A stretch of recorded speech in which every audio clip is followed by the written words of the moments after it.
Welcome to Little Rock, Arkansas. Welcome to Papa John's Countdown to Kickoff. Papa John's Countdown to Kickoff brought to you by Papa John's at 501 East 17th Avenue. Again, give them a call, 665-7272 or 665-PAPA. Joining me, Steve Carpenter, the Sports Information Director at Hutchinson Community College. Darren Dunn, my sidekick on the road games, plus he does the PA at home. And yours truly, Glenn Grunwald, bringing you all the action. Elongated, a little bit longer countdown to kickoff today than we normally have, but it's a good one. So we're glad to, and it's for a good reason, isn't it, Carper? National Championship. Excited. First time ever the Blue Dragons will play for a national championship. They probably should have been doing it in 2019. 3 points separated the Blue Dragons from a chance at the championship. One was a blocked field goal when the holder lined up a yard short against Highland in a 2-point loss, and the controversial finish out at Garden City in a 1-point loss. It's amazing how that works out, but this team has unfinished business. I think the sophomores who played on that team in 2019 are taking that to heart, and they really want to finish this thing off right. Special run for this team and a special coach to have been able to do it so far in his first season in Drew Dallas. Yeah, we'll talk to Drew in the second segment of this one. Let's run down the whole season. It started back on March 26th. You believe that, guys? Clear back to March 26th. Coffeyville came to town at Gowan Stadium. You didn't know really what we had. We were preseason number one. When I saw we came out preseason number one, I'm going, whoa. And in Dallas's first year, excited about that. And Coach Dallas's first year, and we took on Coffeyville, and the final score was 33-10 in that ball game. Here's what the first touchdown of the 2021 season sounded like. Keeper by Agbane's at the 20, at the 15, to 10, to 5. Touchdown to Hutchinson, I think. Let's see if they single or not. Yep. Yes, they do. Touchdown for the Blue Dragons. Agbana took it all the way from the 30, a 30-yard touchdown run for Agbana. So that was Agbana taking it for 30 yards in, and Hutchinson was off and running, came away with a win of 33-10. The next week, we traveled to Butler. Butler's always been a nemesis for the Blue Dragons. I didn't know what to expect. Darren didn't know what to expect. Steve, we talked about it several times, not knowing what to expect, but boy, did we ever get it done. And even after Butler cut the gap back, we took the quick 2-touchdown lead, but Butler cut it to 1, and then Jalik Thomas did this on that kickoff return. Gert's kick going to be taken in the end zone, and out comes the Blue Dragons on the run, trying to get some room to the 30, up to the 45, to the 50, down to the 45, down to the 20, on his horse all the way to the end zone. It'll be a 101-yard kickoff return. What a job out there by the Blue Dragons. Right straight up the middle. Thomas with the big return. He's out of Macon, Georgia. Hutchinson with the 101 yard. I think he was about 1, maybe 2 yards deep in the end zone. The big return took it all the way to the bank. And what a big run that was. 100 yards for Jalik Thomas. He was actually 2 yards deeper in that. I talked to him the other night. He couldn't believe how deep he was when he saw it on the replay. But that it goes down as a 100-yard kickoff return, just one of the many records that was set this year. We thought Hutchinson was going to wind down some time on the clock, and right before halftime, Anwar Lewis decided, hey, I'm going to rip off a 7-3-yarder, and it was a big one. It sounded like this. On the outside with some room, on the run is going to be Lewis. Lewis with positive. And he's still loose. He's at the 20. He popped outside down to the 5. Touchdown, Hutchinson. From way out there, a 73-yard touchdown run. I thought he was going to be stopped at about the 45, and he broke loose. And that's a TD for Anwar Lewis, showing some speed. And the rest was history of that game, with Hutchinson winning it 41-10, and really kind of sent a message all around the league. Hutchinson being 2-0, ranked number 1, and beating Butler at Butler. Steve, that was a big win. It really was. And the other thing that stands out to me were the 3 red zone picks in that game that stopped Butler drives. I think that you said it, Glenn, earlier, that we said after that game, okay, now there might be something to this preseason ranking. This team started to earn that ranking after not only the win, but the way that team won against the Grizzlies. Yeah, they handled them easily. Next up was on the Sunday, the 11th, was Arkansas Baptist coming to town. We handled Arkansas Baptist College easily, 48-8. Then we were scheduled to play on the 17th, Fort Scott. But Fort Scott, of course, their season ended earlier. That was a cancellation just the night before. We turn around and have Garden City coming in on the 25th. We know how good Garden City was, and a lot of the Dragons had Garden City that date marked. We won at 23-7. That was a heck of a ball game. That was really the first time for me that I felt the defense was truly what they were.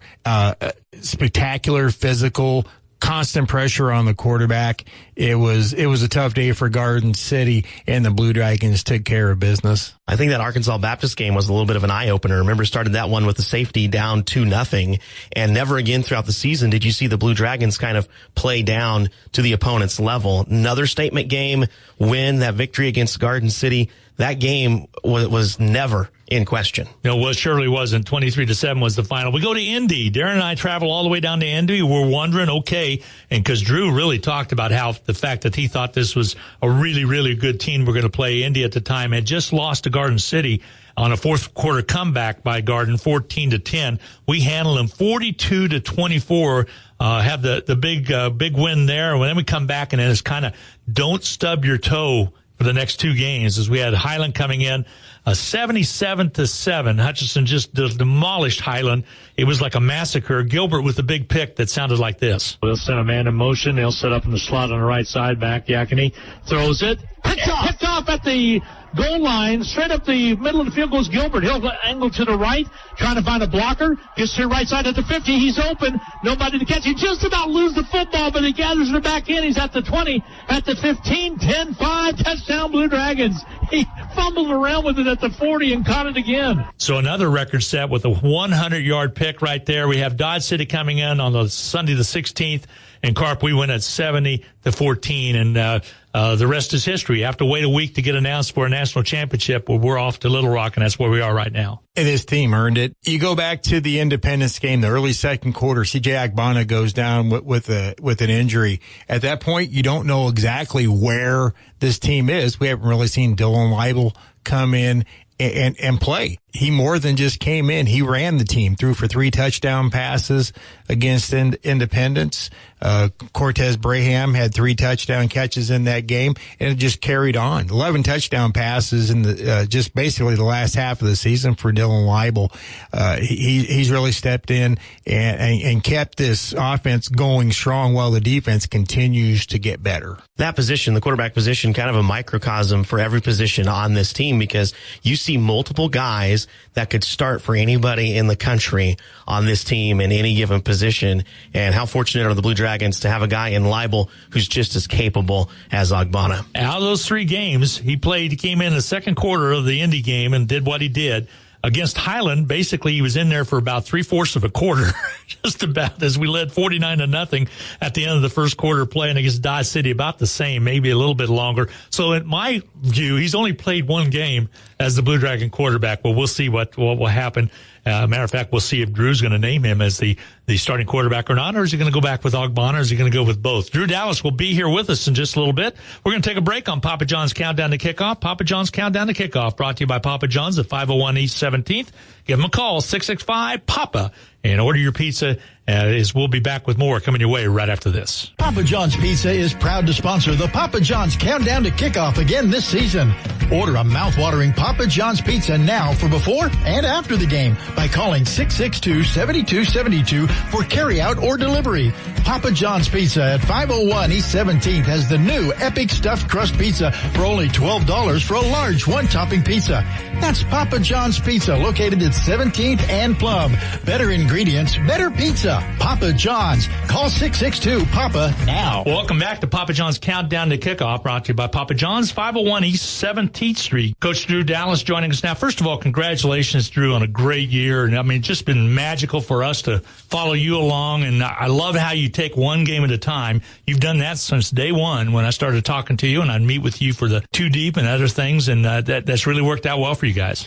Yeah, thanks, Glenn. I appreciate being on. And, our big thing, just when we got that early season ranking, I guess, and target on our backs, that was one thing we just wanted to make sure we were controlling, hey, we just got to be 1-0 every week. And at the end of the season, kind of let the chips fall as they may. But our guys bought into that. They understand that, hey, if you want to be number 1 at the end of the year, the best way to do that's win week by week. And so really just been focusing on a week-by-week basis so we don't get too far ahead of ourselves, and it's paid off up to this point. As best as I tried to get you to look a little ahead, you never did. You always, when I met with you, to say, we're just talking about this game coming up, because it was kind of interesting. We didn't know what you had, and we followed this in the first segment.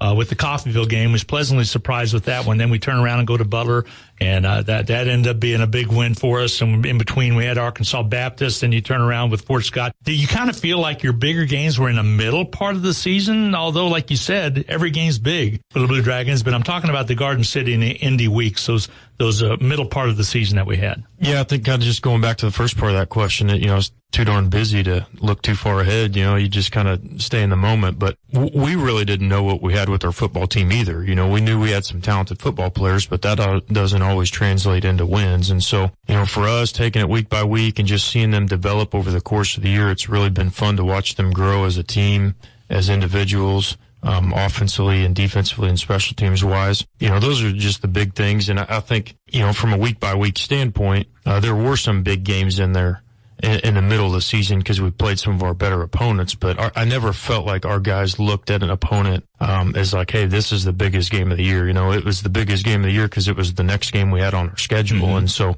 regardless of if that was, a team that didn't have a great record or a team that was undefeated at the time, that really week by week, it was a big game for us. Was that an advantage to staying undefeated to some extent by having that mentality of just going week by week? Yeah, I think so. I mean, looking back on it, I guess I got to say, yeah, because it worked, and I think just the focus for our guys that, hey, we have an ultimate goal, but the only way to accomplish it, or the best way to accomplish it, is just winning the game that's ahead of us. You can't win two games at once. You got to play one at a time. And so, for them, that was really all the focus was about, was just coming out every week and executing and playing to the best of our abilities. And we talked about growing from week to week. And I think that's one team this football team's done really, really well, regardless of who's been in there in certain positions, if it's been injuries or running backs or quarterback, whatever that is. We've just continued to get better on each side of the football and on special teams. You really have, and I can see that. Darren and I talked about that. First, I thought your defense is kind of ahead of the offense also, but where your offense really plugged in. What, in your mind, what was your biggest win in the conference this year? Oh, shoot, man. I mean, they're all big, but, quite honestly, I think that Butler win in game 2 really spun some positive momentum for us, and not just the win itself, but the style in which we won. I thought we played really well on all three phases, dominated from a physicality standpoint, and I think that was really when, we started to see that growth from week to week. Was just after that one, that momentum kind of got rolling. No matter how you cut it, somebody's coming away with a national championship in their first season as head coach. How crazy is that to think about, and how special would that be for you and your staff? Well, it's pretty cool. I mean, when you start talking about, an individual coach being in his first year or anything like that, I mean, it just goes back to our football team and our coaching staff working together. And,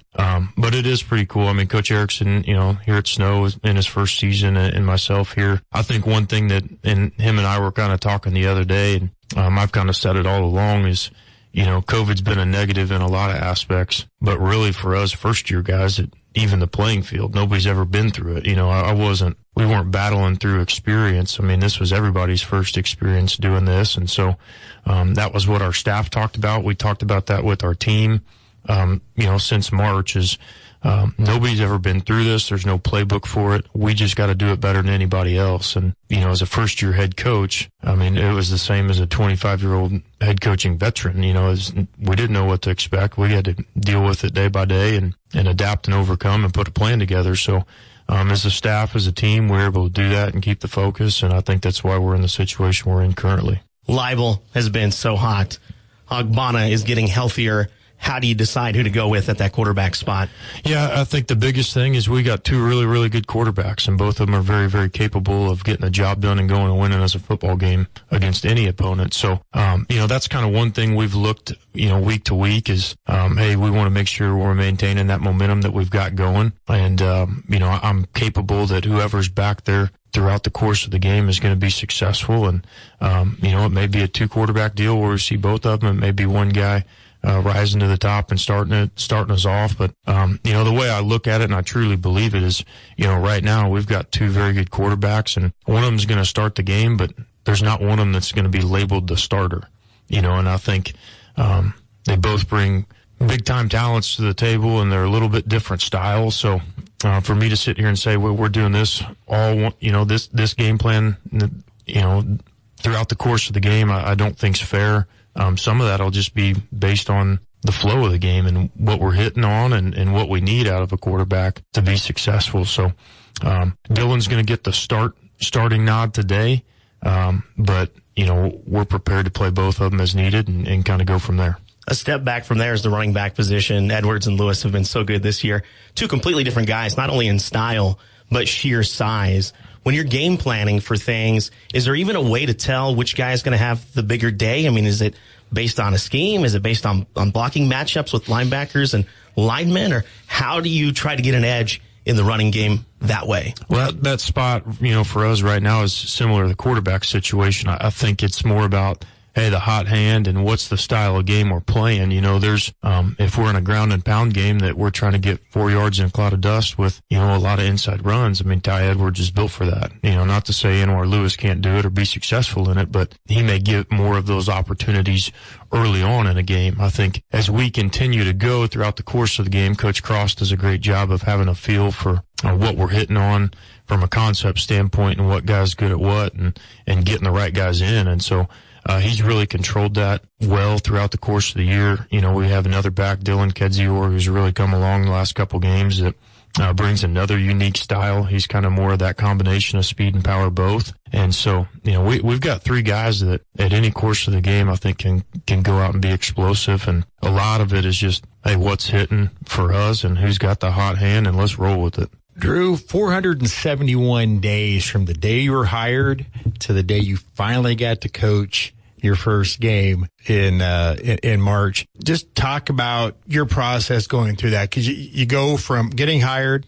putting together your staff, planning for spring football, and all of a sudden that's taken away. Just talk about that process and how much more than football was there. Man, there's a lot more than football. I mean, I really feel like I've only enjoyed the football aspect of it for about 3 months now. I will say that weight has kind of been sweetened a little bit with the outcomes that we've been able to get with the course of this season. So, it's well worth the wait. And if we were getting the same results, I'd do it again every year. But not to say that it hadn't been extremely difficult on us. I think the hardest part is, for me as a coach, is just that you want to be organized and you want to have a plan put together for long term. And when you're in the middle of a worldwide pandemic, that doesn't always work out the way you want it to. So there were a lot of Microsoft Word calendars made and, Excel spreadsheets and stuff like that, we just had to adapt and overcome every day. And, I was in the office earlier this week and sat down on my computer and finally put the final itinerary together for our last week of the 2021 football season, and just kind of yelled out loud. And I was pretty excited for that because that, I think his 38-page calendar of month-by-month plans has changed so often that, we've finally gotten into it. We can close that at the end of this one and move forward. So, but it's well worth the wait. I mean, the other hard part of that is just not knowing for our guys. They're here to play football here at Hutch, develop as football players, academics as students, and then off the field as well. And they've done all those things to get better, but not knowing what that outcome will be in the re-recruitment phase that they're going to has been tough. As a coach, you want to give them some advice on, hey, this is how it works and those things, and, just kind of be able to visit with them on those things. And when you can't give them answers on what the next step is or the calendar or the timeline they're looking at, that's tough as a coach because you want to try to advise them the best way possible. And you really don't know what the best advice is. And so I think, a combination of just the constant adversity and schedule changes and calendar changes, and then our players not knowing what's next for them in their lives, I think has been tough too. But since day one, again, we've talked about, hey, let's control what we can control. And, that's our attitude and effort and how we approach things. And the outcomes will take care of themselves. But let's make sure we're doing the things that we got to do to put ourselves in the best situation for the best possible outcome. So if that does present itself, we're ready for it. Last season, which was 2019, obviously, 3 points separated you or the Blue Dragons from a shot at playing for the national championship. Talk about the returning players from that team. And the two, for whatever reason, that really kind of stick to me are Kingsley Ugu and Stevie Young, the two offensive linemen who started every game for that team. Are they driven, knowing that they were 3 points away? And is this a sense of unfinished business for them? Yeah, I think so. I mean, just like, the guys on staff that were on part of that staff as well is, when you're right there and you kind of taste it. I mean, we tasted victory in 2019 at Garden City. I mean, we had that game won for a good 3 minutes while the officials were visiting about it. And so that taste, that victory of, hey, knowing you're going to play in a national championship game and then getting that taken away from you, I mean, that stings, that hurts, and so for them to kind of know, hey, there is some unfinished business, let's not leave this up to question. They've really done that all year long, so it's rewarding for them and everybody that was part of that program. Defensively, there was a good handful of guys that were part of that as well. And, I think the biggest thing is just, hey, let's not leave it up to question. Let's go out and make a statement. And, there were some small details, I think, that separated being in it and being close to it. And so, it's easier to buy into developing those details throughout the course of a year when you know that some of those details probably cost you in 2019. So it's just easier to buy in. I mean, hey, these are little things that we can do as a program or a team or as a student athlete to help myself minimize that chance of not making it again and putting us in a better situation. So I think for our guys, just knowing that, how close we were, knowing that, hey, there's going to have to be some little changes. If we continue to do the same things, we're going to get the same results. And, that result in 2019 just wasn't good enough. It was a really, really good season, productive season. You look back at it and, man, we had some unbelievable talent and football players and coaches. And, there was just a few little details that needed changed, and we were able to get that done and ironed out this year going into it. Then this week, the all-conference teams came out. 29 total players took up 30 spots on the first, second, and honorable mention teams. 15 were first team. Then beyond that, you yourself, and congratulations for being named Coach of the Year. And Roe Torrance was the league's Defensive Player of the Year. Third straight year, the Blue Dragons have had a Defensive Player of the Year. Talk about Roe and then talk about the team as a whole. Well, Roe's, really continued to grow throughout the course of his time here at Hutch. And, didn't play a ton in 2019. We knew the talent level that he had, and it was more about opportunity. He had some great players ahead of him in 2019, but he learned throughout that time. He didn't waste that opportunity in the fall of 19 to get better. He learned from those guys and how to operate it. And, he's really developed into a professional in his position and his job of just how he approaches the game from a business-like mindset and putting in the work he needs to put in the weight room and in the classroom to get those success, and those results on the field. Just from his play early on in the season, I think people tested him a little bit more and he was able to shut it down. And, really as we went throughout the course of the year, from our scheme standpoint, he shut down half the field. We didn't have to worry about that receiver that Roe was guarding. And I think offenses took notice too, and he really didn't get many targets. So his presence alone, because of his play early on, and then when he did get tested, later in the year, he just stepped up and made us really, really good that back end. And so happy for him. That's a great honor. Pretty cool to have a Hutch player three years in a row. I mean, that's pretty special. So I'm sure we'll use that in recruiting a little bit for that next batch of guys. Drew, thank you very much for joining us. And I know you got some things to take care of on the field, so we'll talk to you after the ball game and hope it's a happy conversation that we have. I'm sure it will be. Thanks a lot, and thanks for all year long as well. Absolutely. Thanks, guys. Appreciate the time. Papa John's Countdown to Kickoff will continue as, again, Darren will have a chance to talk with Zach Erickson, the first-year head coach for Snow College. We'll be back right after this. Papa John's Pizza is proud to sponsor the Papa John's Countdown to Kickoff again this season. Order a mouth-watering Papa John's Pizza now for before and after the game by calling 662-7272 for carry-out or delivery. Papa John's Pizza at 501 East 17th has the new Epic Stuffed Crust Pizza for only $12 for a large one-topping pizza. That's Papa John's Pizza, located at 17th and Plum. Better ingredients, better pizza. Papa John's. Call 662-PAPA now. Welcome back into the Countdown to Kickoff, brought to you by Papa John's. Better ingredients, better pizza. Zach Erickson, in his first season with the Snow College Badgers, joins us now. Coach, you were hired in November, just before the season started. You were already on staff as an associate head coach. Did that kind of help in your quick transition? Absolutely, yeah. I'd been able to be here about a year and a half with some of the guys on staff and some of our players, been able to form and create relationships with those guys. So it definitely made for an easier transition than maybe just coming in from somewhere else. So it really helped to be able to have relationships, especially with some of our players, some of our key guys as well, to kind of help them to help promote the vision that we had going forward once I became the head coach. This team is already well-traveled in road games. Does that help in preparation, knowing you're facing a team that is traveling out of state for the first time this year? I think there's a little bit that helps. We've been on airplanes. We've gone through airport security. We've been on a bus for 26 hours. So I think the aspect of the fact that, we have traveled, it really is just something that we've done.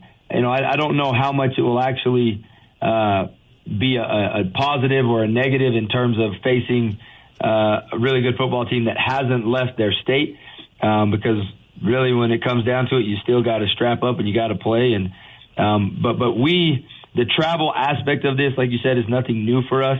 And so where we've done it, we feel comfortable traveling. And we think if we can just minimize as many distractions as we can, we hope that gives us any advantage that we can try to find.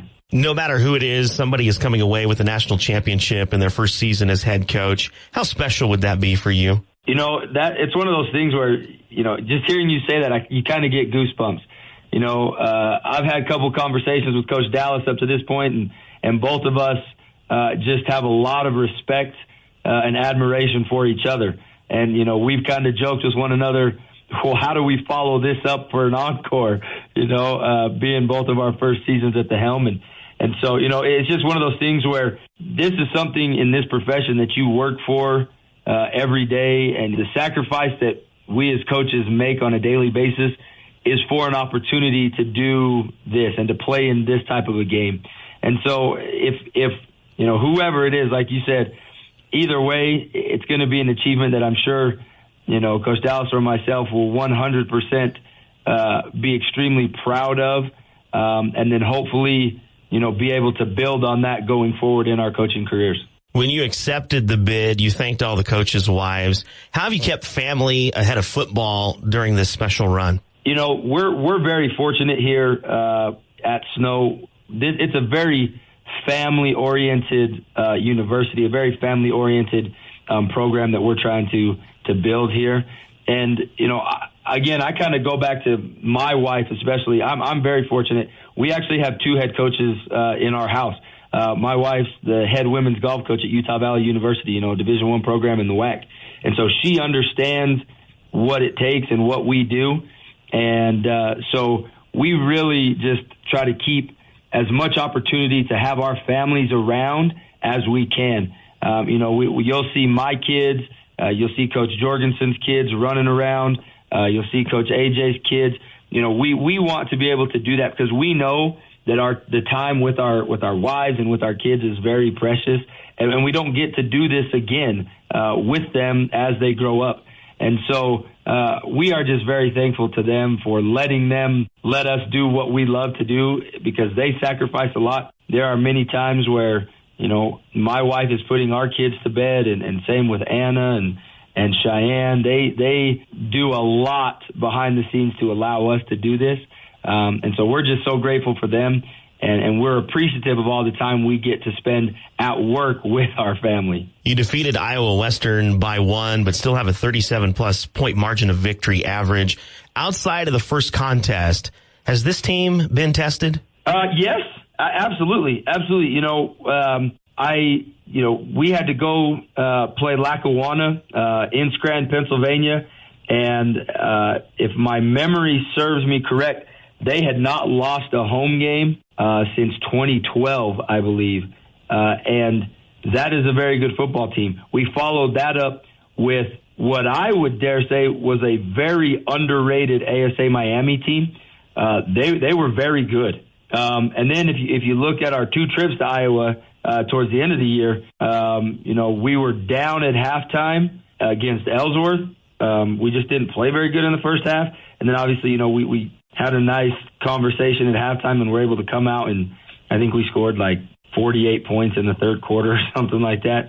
And then, we were in a dogfight with Central 3-3 at halftime, and had to make some serious adjustments because that was a well-coached football team, and they did a great job of preparing for us. So we had to make some adjustments, and then, relied on special teams, and, our defense scored a touchdown after we returned to kickoff. And so I definitely think that we've been in some situations that have caused us to figure out who we are as a football team and to be able to get through adversity. Now, that's not to say I firmly believe that Iowa Western is the best team we've played, without a doubt. And that obviously was a dogfight, came down to the very last, our last offensive play with, 17 seconds left. And that game, I think, anytime you play a game for the first time of the season, and then especially where you hadn't played in over a year with the postponement of the season, I think we were able to just build on that and get better and better and kind of clean up a lot of the stuff that you do have in first game jitters. But that's a good football team in Western. And, I think that we've been able to control games, especially in the second half. But I would definitely say that there had been times throughout the season where we definitely saw some adversity and had to battle through it. It's hard to talk about a turning point when you're undefeated 8-0 on the season, but do you feel like that conversation at halftime against Ellsworth really fueled a different fire for this team? Absolutely. Because at that point, that game we were up 10-0 at one point, and then all of a sudden you flip it and we're down 18-17. And I think we all knew what was on the line for our team, and seeing the look in the guys' eyes as a coaching staff, we knew before we came out of the locker room, well, there wasn't really a locker room, before we came back from behind the trees, that was going to be a phenomenal second half played by our guys. They just had that look in their eye, and they knew that what they were doing was not up to par with what they expected of themselves. And I think what that did is it really helped us the following week, where we found ourselves kind of in a dogfight. It was cold, it was raining, the weather was bad. And when we went into halftime of that game the next week against Central, there wasn't any panic. There wasn't, we didn't have to scream and yell. It was, okay, here, these are the adjustments we need to make. We need to make sure that we can execute these certain things. And if we do that, then we'll be able to, be where we want to be 30 minutes from now. And they did that. The guys executed the way that they knew they needed to, and we were, as a staff, able to make some great adjustments. And but I would kind of look at that, and I'd say, the two moments in the season is obviously, Tajon's catch at the end of the game against Western in the first game, and then that halftime conversation at Ellsworth where we all knew what was on the line. And it was kind of at that point where we said, okay, we've got to make sure that we're doing what we need to do to find ourselves in the situation that we're in today. Where do you match up well with Hutchinson, and in what areas are you maybe a little worried? Man, I'll tell you what, I keep telling our guys, I firmly believe that this is the best team that we will have played, but I also firmly believe that we will be the best team that they have played. And so as we look at the matchups, as a head coach, obviously I call the offense as well, and so most of my time is spent diving into the defense of Hutch. And you look at that defense, and they are stout everywhere. From their linebackers, you look at the guys in the second. I mean, that all 11 of those guys, and I would even dare say there's 15 guys on that defense that we, are next level guys. And then offensively, you've got to worry about, they've got two quarterbacks that can play. We know that they rely heavily on their running back. We really like what he does. He's a phenomenal football player. But I think just like in any football game, this game's going to be won within 2 yards of the line of scrimmage. That's my thought. And I think that what you're going to see is you're going to see a dogfight between both offensive and defensive lines from both squads that are going to be kind of the turning point in this game. And I don't know which way that's going to go, because both teams have very good offensive and defensive lines. And what I'm really excited about is, number one, I think everybody got this right. I think the two best teams are playing, and I think you're going to see some very high quality football out of some high quality squads going against each other. That, number one, Hutch is very well coached, and they don't do a lot of unsound things on either side of the ball. And so as we watch and as we're diving into this, it's important for us to try to, create opportunities both offensively and defensively, because Hutch isn't going to give up. They're not going to have MAs. They're not going to get into calls that are unsound. And so we're going to have to try to create opportunities for ourselves going against a really athletic and very well-coached football team. Both offenses average nearly 50 points per game. Both defenses give up fewer than 14. You already used the term dogfight. Do you foresee a shootout then or a defensive struggle?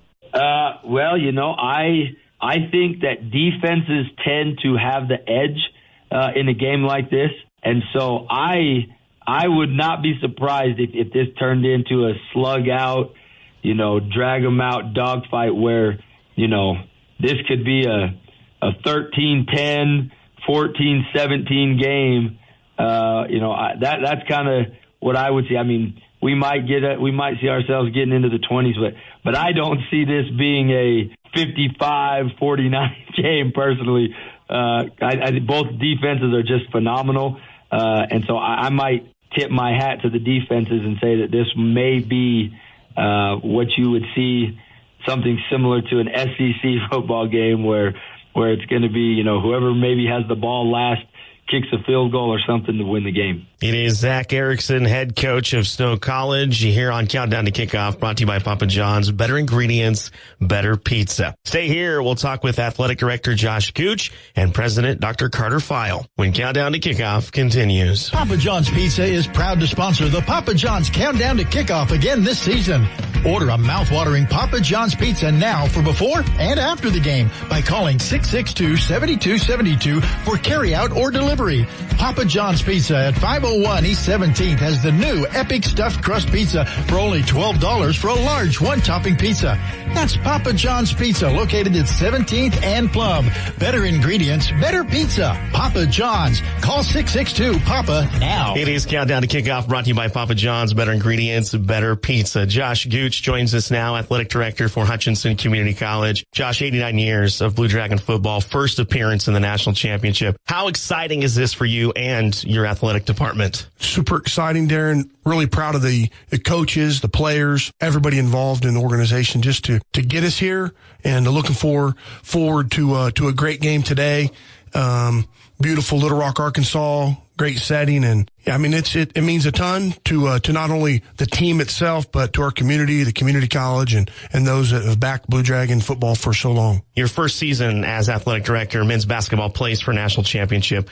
Year 2, the men's basketball team wins the national championship. Golf just came away with the national championship. How do you measure success? Well, I tell every one of my coaches, we don't discuss winning and losing. There's nobody that wants to win more than the coaches themselves. We talk about just getting better each and every day, each and every year, doing a great job of facilitating student athletes, helping them obtain their education, always leaving them better than we found them. Success can be measured in so many ways. Wins and losses, of course, in sports are a portion of that, but we absolutely never talk about in our postseason exit interviews on wins and losses, really just how they're progressing, the type of people, the type of quality individuals they're putting out, how they're helping them succeed academically, and really just being a part of the larger structure of Hutchinson Community College, being a vibrant part of that, being a group, athletics as a whole, being a group that adds value to the institution, that people can have a lot of pride in, have a lot of take away a lot of enjoyment from watching the contest and really coming out and watching each of our student athletes compete. How crazy has your life been with all the sports happening at once, and then all the changes, of course, with the pandemic? Actually, although there's been a lot, it's helped to structure our days because you have to be super organized. And our sports information director, Steve Carpenter, Julie Renault, who's our administrative assistant, Steve Kapman, the assistant athletic director, and Dylan Archer, our coordinator of ticketing, we've all had to communicate and make sure that we're all on the same page about what is next. We've had others step up to the plate. Denny Steckline in marketing's done a nice job of filling in different times. Heck, Julie Renault did PA announcing for baseball, and everybody's had to be willing to, gird their belt a little bit tighter, know that there's a lot going on, but it's just about being organized, having it set out day by day. It has been busy. I wouldn't want to do it like this each and every year because we'd like to showcase the different sports in the seasons they're accustomed to. But it has been busy, but it's not been overwhelming because it's what we love to do. We love to be around athletics. Heck, for you, I had a lot of basketball games you had to cover, and the culmination of this today is really, really special. The city of Hutchinson is getting to see what you saw in Drew Dallas when you hired him in December of 2019. When going through that process, when did you have that light bulb moment like, okay, this is the guy to lead this program? Throughout the process after Coach Rhodes left, many had interest in the job, but each and every time Drew and I had a chance to visit, I watched him navigate that time when Coach left, whether it be recruiting and the professionalism he showed. There were several of those light bulb moments. We worked through the process really diligently, asked him a lot of questions. He fielded them just perfectly. I think really just as we kind of continue to work through the comfort level, a lot of responsibility, having no idea that COVID was going to present what it had through the season.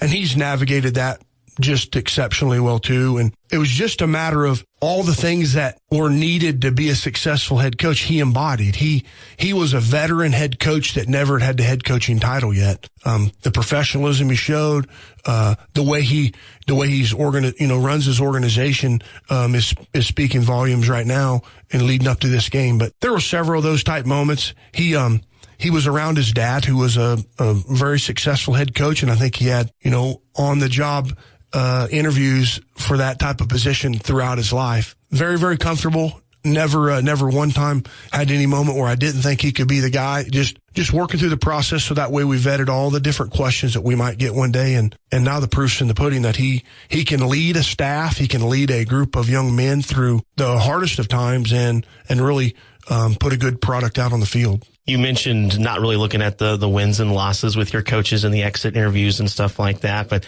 that considered and the season that Drew has had, did you ever imagine he could have done what he's done right off the bat, right out of the gate?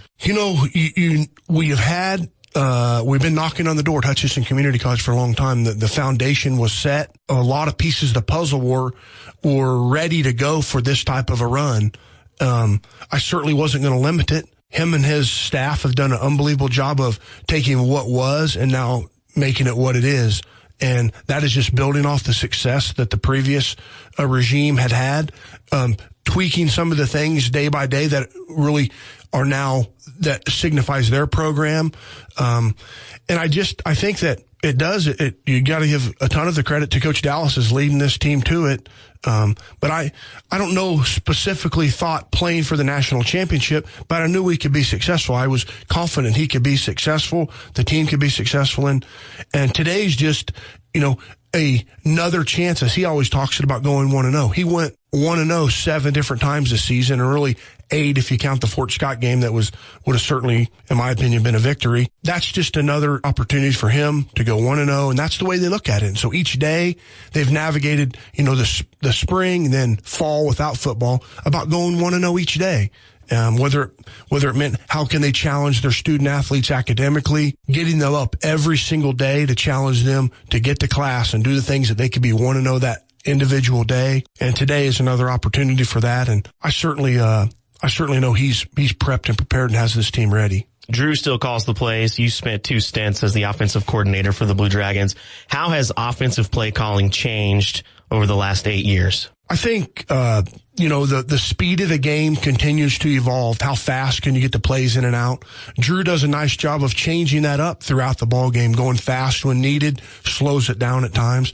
I think the Garden City game in itself shows the different facets of his play calling. He knew he had to milk all the clock he could while they were going into the wind, and then maybe speed it up to get maximum amount of plays when they had the wind. I think the basic way of calling plays hasn't really changed a ton between when I did it and he did it. Being a former football coach, I do look at the Huddle film, the online portal that we can watch different games. I've watched Snow on film.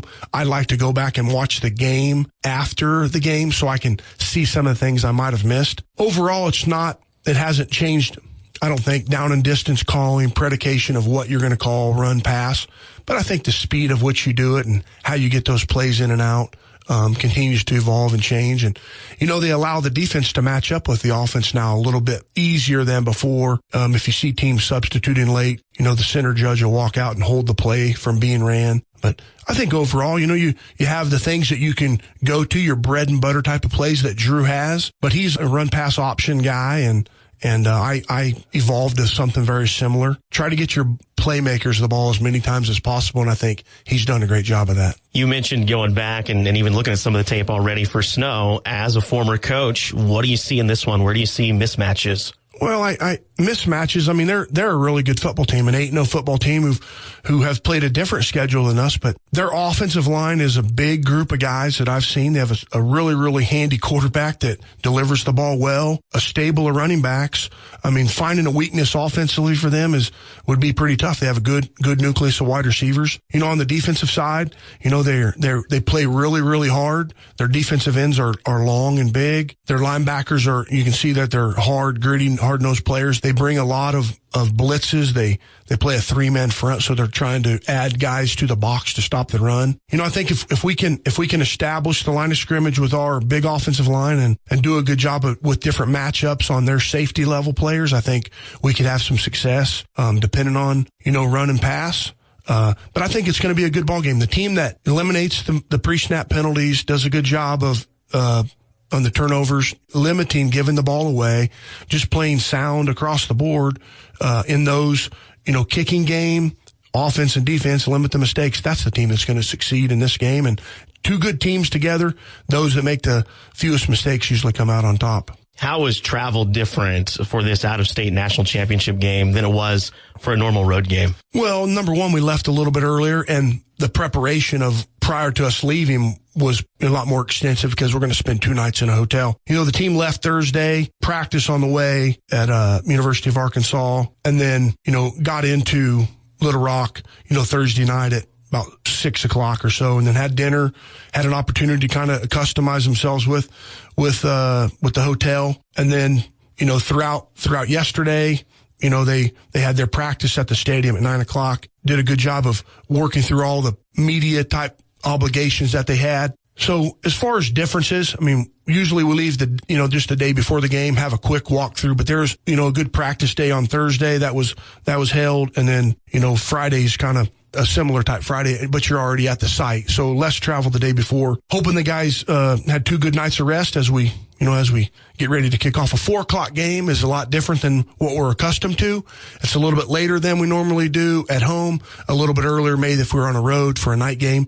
But, we're gonna be anxious to kick it off at 4 o'clock today and see what the Blue Dragons can do for a national championship run. That is Athletic Director Josh Gooch here on Countdown to Kickoff, brought to you by Papa John's. Better ingredients, better pizza. Hutchinson Community College President Dr. Carter File joins us now. Dr. File, just how special is this? 89 years of Blue Dragon football, first time we've ever played a national championship game. This is a culmination of a long time working towards this goal. The athletic department, you know, Coach Dallas and his staff, hats off to them. Coach Rhodes laid a great foundation for this program. So we are excited to be here and can't say enough about the great season that Coach Dallas had in the spring of 2021. You got to be over the moon for Josh Gooch, his first football hire, and for Drew Dallas in his first season to make it to a national championship game.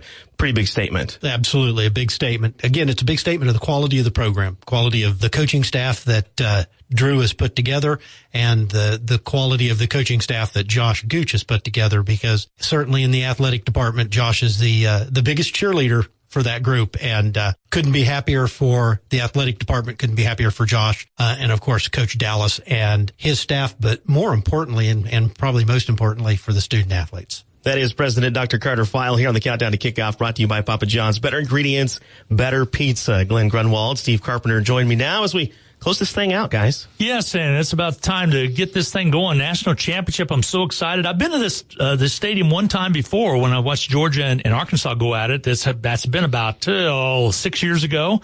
It's located right on this golf course. It's down right close to downtown Little Rock. So fun to see. And Steve, excited to have your input for Countdown to Kickoff all year long as usual, but this is 8-0 Snow College going against Hutchinson Community College at 7-0. Both teams undefeated. It's going to take care of business today. It really is. I've been with the college for 17 years. I've covered the college for 25, and to see this team progress like they have, and with the types of kids that they have, Drew Dallas has done a phenomenal job, not only with them, dealing with the COVID issues, getting them prepared for each game, it's been a special year, and I really hope they get a chance to finish this thing off right, because these kids really have put in the time and deserve it. Couple of great teams going after it, and I think Josh Gooch probably said it best as far as it is not necessarily going to come down to mismatches, but more so who makes the least amount of mistakes. When you have two powers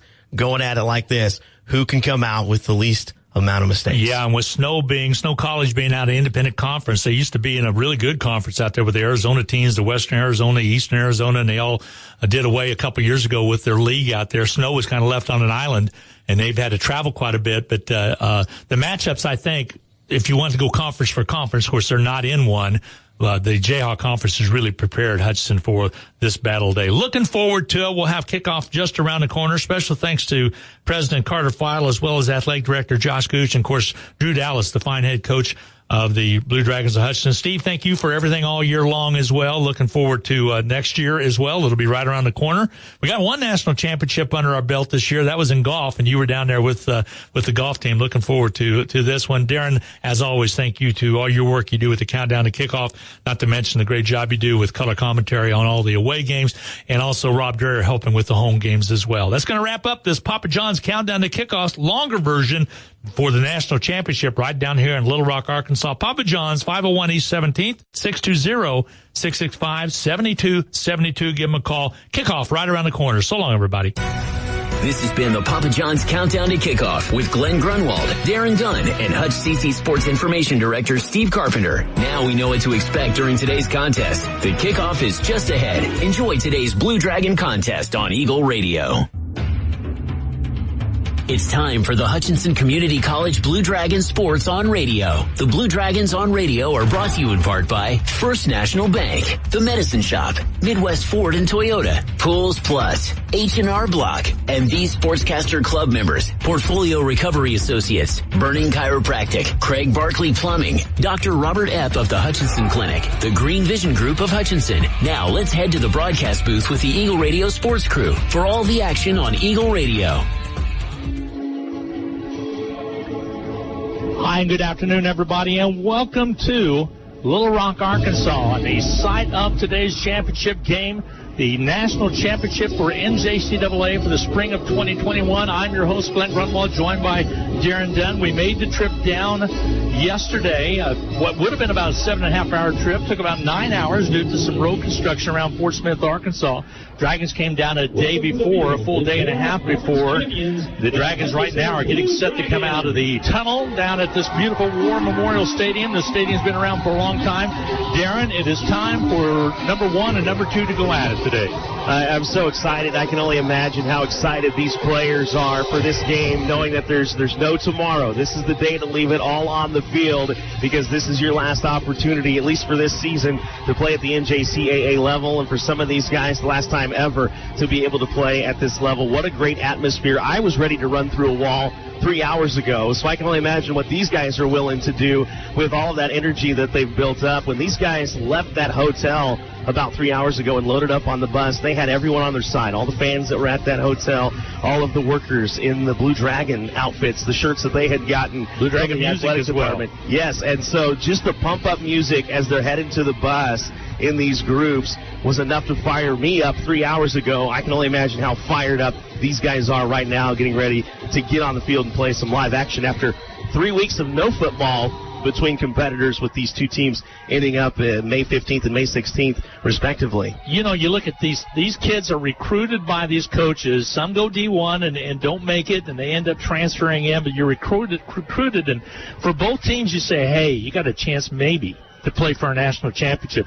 It is here. It is today for both Snow College, the Badgers, as well as the Blue Dragons. Well, and it's more tape for a lot of guys. You know, some guys, they may be on the edge of having enough tape or not having enough tape, and what great tape it would be if you're able to pull something off in a game of this magnitude at this level, to say, hey, not only did I break off this big play, but guess what? I did it in a national championship, and suddenly more eyes are drawn to you as a player. That's so true. The game time temperature right around 73 degrees. We had a little rain about 1 p.m. today, and then earlier on kind of a mist, mostly cloudy. Chance of rain's about 20%. Sun's starting to kind of pop through even though the lights are on here. Wind is out of the southeast at 6 miles per hour. It won't be a factor. Humidity about 78% due to some of the rainstorms that we've had through this area. So we're about set to get underway. And again, we're right here on Country 102.9 KHUT in Hutchinson for you. On the live stream is going to be on CBS Radio Sports Network. The CBS Sports Network is channel 270 in the local Cox. But if you don't have that level, you have to pay for it. And also you can go to some other sites such as Hulu. But we're glad to have you along right here. Why not turn up the TV, maybe if you have Hulu, and just listen to Darren and I as we'll bring you all the action coming your way as well. Trey Salzbrenner is our chief engineer back at the Eagle Radio Studios on the KHUT side on Country 102.9. As both a lot of fans are out. The fans are on one side of this War Memorial Stadium. And this stadium's located, Darren, about east of downtown Little Rock, just a few miles, maybe 6 or 8 miles. As you mentioned, the Embassy Suites is where the Blue Dragons stayed, and all the workers there were walking around with Blue Dragon attire on and everything. Josh Scrooge did it up great. He brought a lot of things for the Embassy Suites, and I think the kids really felt at home. It was really special for those workers because they felt like just in these last few days since the team has been there that they're a part of the team. They feel like they've been fans of this team all season long and are able to support them here as locals from Little Rock, Arkansas. And what I thought was great, the time that the team got here, from that moment on, they've just been so accommodating and so welcoming. Even had some welcome balloons set up with pillars with the H and the C and the C all spelled out for the Blue Dragons. So what a great welcome this team got the minute they walked into that hotel. Yeah, they really did. Blue Dragons are going to be dressed out in their black uniforms with blue numerals and white trim with white helmets, and right now they're meeting out at the center part of this War Memorial Stadium. This Grand Ole Stadium, Arkansas plays here one time a year. I think they're going to add another date this year, but it's right located next to a golf course like I indicated, and they also two high schools play here as well as they alternate the dates, and they're doing some renovations right now, but this one's been around for a long, long time. Kind of reminded you of the KU stadium where you went to school because of how it was designed with the different levels and the club levels that they have. We're up in the radio area. Yeah, kind of on a miniature level. It does remind me a lot of that, especially with the way you're able to look out the backside and get that great view behind you. You know, for KU, it's more of a view of Campanile.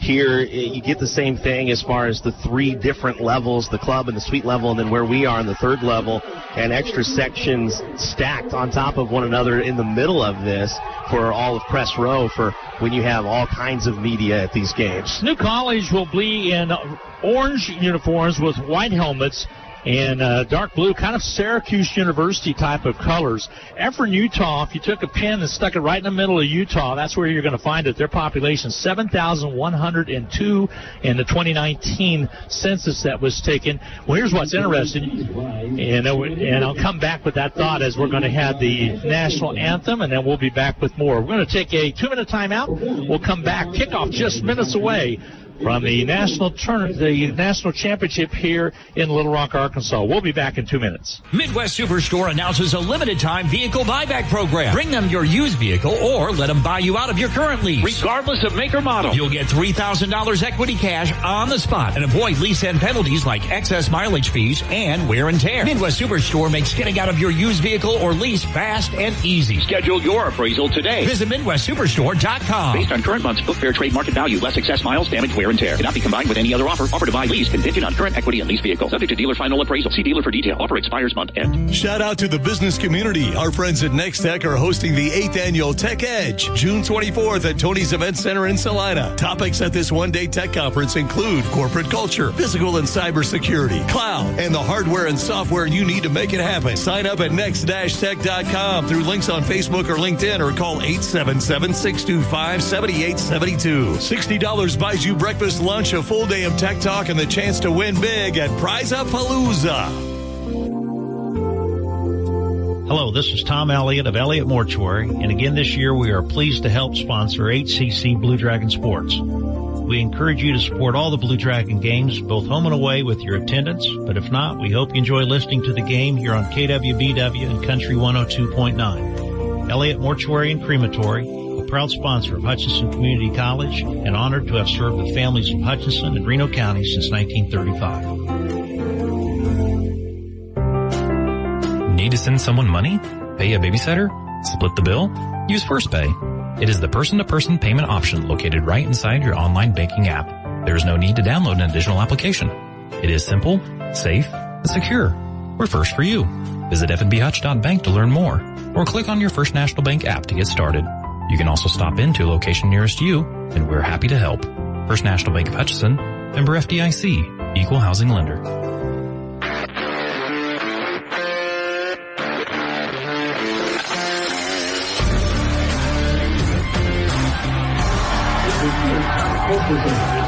National anthem performed down at the middle part of the field. What I was indicating before we had the national anthem, Darren, if you took a pin and stuck it right in the middle of the city of Utah, it's Ephraim, which is 7,100, just basically halfway between the Grand Canyon in Arizona and Provo, Utah. Here's what's really interesting. There's a Salina that's within about 39 miles. There's a Sterling that's about 60 miles away, and there's a Grand Junction as well that's not too far. Of course, that's in Colorado, but you have a Junction City just close to that as well. So there's some similarities. Not only that, but you and I looked at the stats coming down. Very similar. Both of these two teams really similar. Well, we're talking across the board. We're talking not only points per game, but points allowed, the rushing attack. When we talk about a stable of back for the Blue Dragons, that's the way it is for this Snow College team as well. So don't be surprised if you see 3 or 4 running backs deep. The rushing defense has been so good this year for Snow. 3 games this year, they've held teams to negative rushing yardage. Dragons did that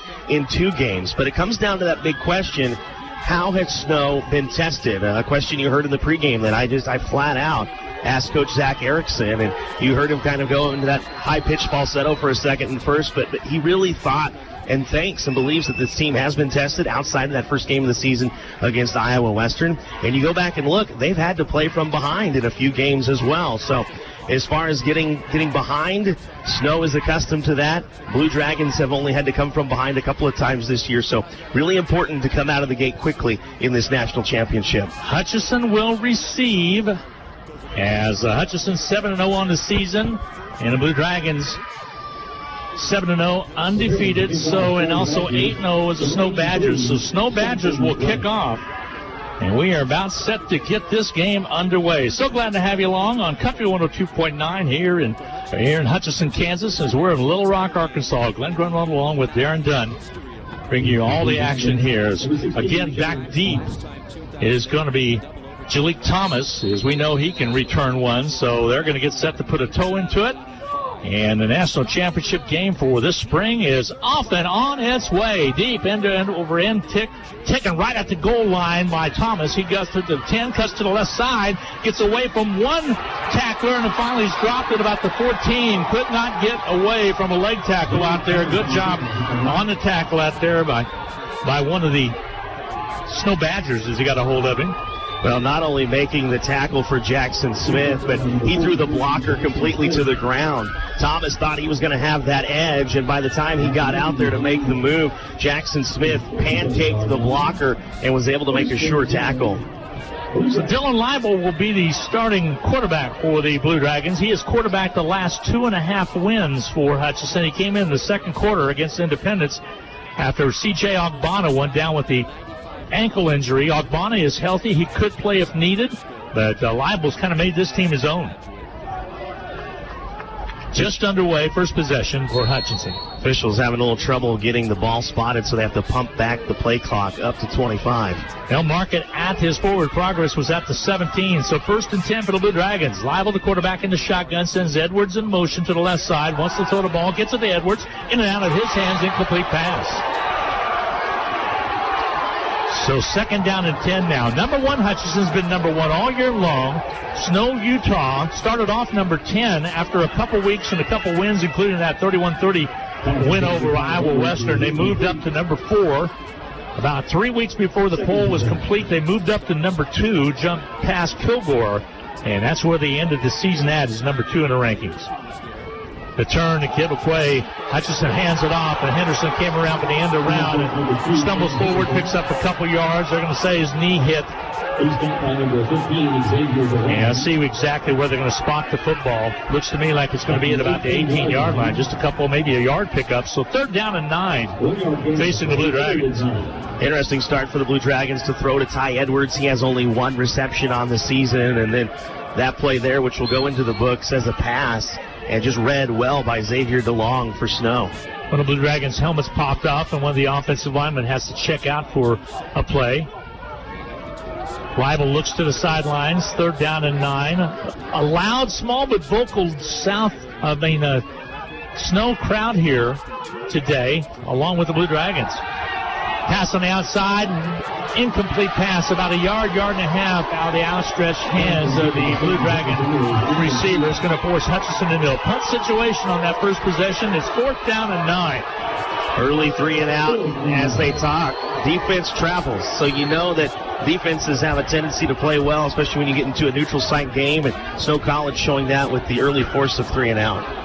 So Snow College is going to send person deep. That's going to be Taylor Larson. Larson is out of Salt Lake City, Utah. He'll be setting up at about his own 40-yard line. So Snow should get some pretty good field position here. Here's the punt, the kick by Brickhouse. It'll hit. He's going to be taken and fall the fair catch called right down at the 48-yard line. Snow's 48, so great field position for the Badgers as they'll take over 1st and 10. The Blue Dragon defense will come out. Larson actually had some room. He's 7th in the nation in all-purpose yards, but decided to take that fair catch instead. And as you mentioned, good position. Probably could have been a little bit better had he taken it. This is a very fired-up Snow crowd here that's came down, and the Snow Badgers will set up now. They'll set up in the shotgun formation. Again, bright orange uniforms, blue numerals with white trim, white helmets, and a Badger on the side of those helmets. Their quarterback is Garrison Beach. He's out of Logan, Utah. He's a good one. He's a sophomore. Back to passes Garrison. Across a slant pattern. It's going to be good. Cut, and they're going to move it and move the chains as well inside of Blue Dragon territory to the 39. So a nice pickup of about 13 yards on the catch and carry.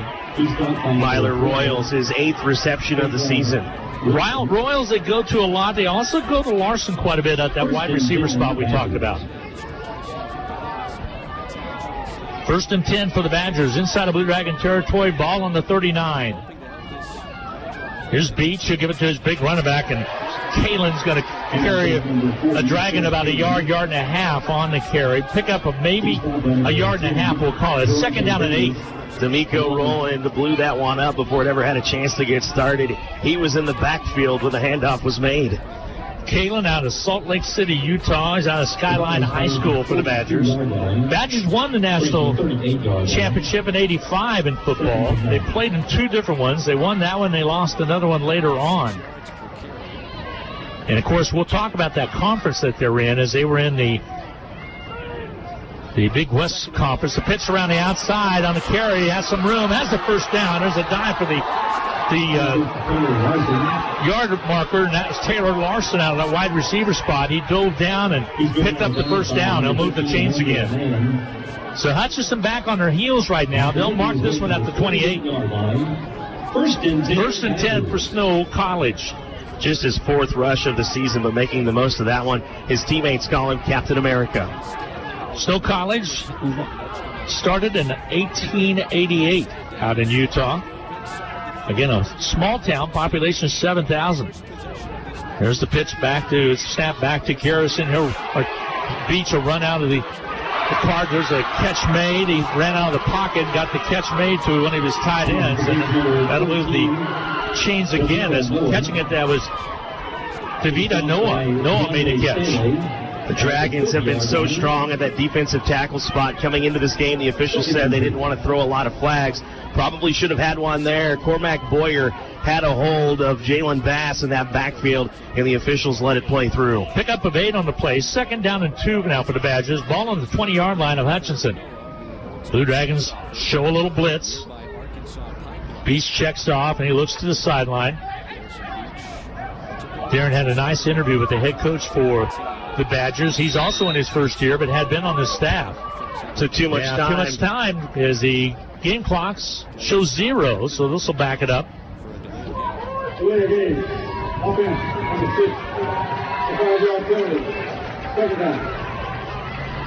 Paul Purvis is the head linesman.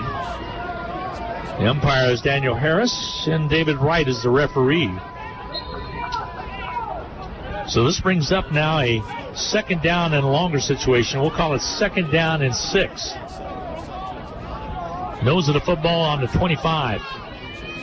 Got to get to the 20, to the 17 for the first down. There's a keeper by the quarterback, Beach, and he goes little or nowhere. Stoppage was made and brings up a third down call. Third down, about 7. Beach does have a rushing touchdown on the season, but obviously known for that arm. He's a top 10 passer in yardage per game in the nation. Bringing a new face in the lineup. This Deuce Robertson will come in at one of the wide receivers. Let's put a wide out on the left and right side. Twin set on that left side, and one in the slot as well. Matchup to watch for is Tajon Palmer being guarded by Defensive Player of the Year in the Jayhawk Conference, Otarius Torrance.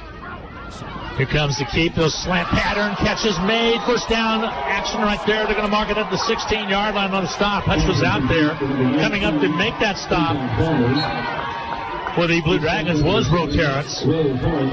There was that play we're talking about, that matchup with the best receiver on the best corner in this game, and Torrance just gotten beat that time on the slant pattern. Remember, the only touchdown he gave up this year was to the Jayhawk Conference Offensive Player of the Year, Eddie Lewis out of Butler. Inside the red zone now for the Snow College Badgers. They'll have it at the Blue Dragons 16-yard line. Hutchinson had forced third down, but that slant pattern again worked to perfection. There's the give up the middle to Kalen. Kalen with some room. He rambles past the 10-yard line down to about the 8. They'll mark it right there. It'll be second out and short inside the red zone for the Snow College Badgers. Spraggins made the stop, but it was one of those where the running back was falling forward, so that the Dragons not on top of that play.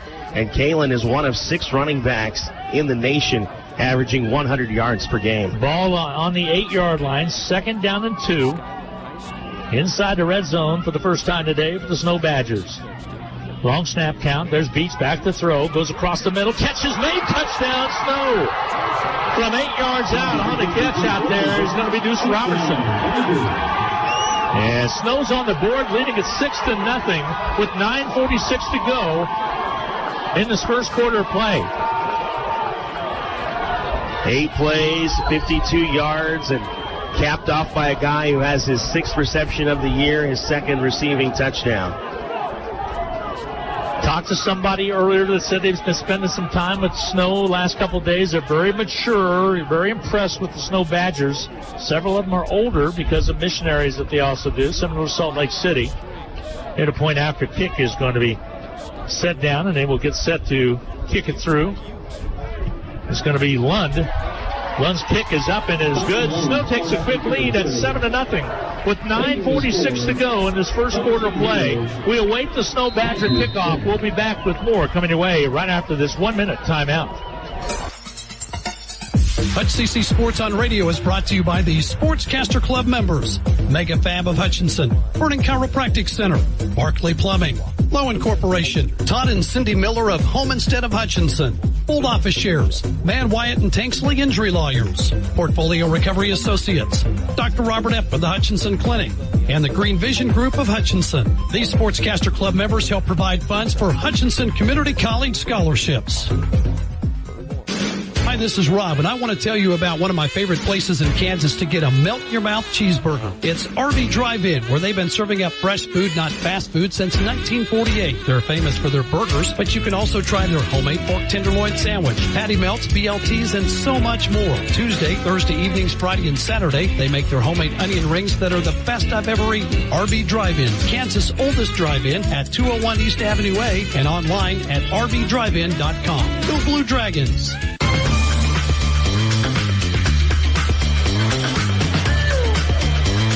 Hi, everybody. Welcome back to Little Rock, Arkansas, War Memorial Stadium.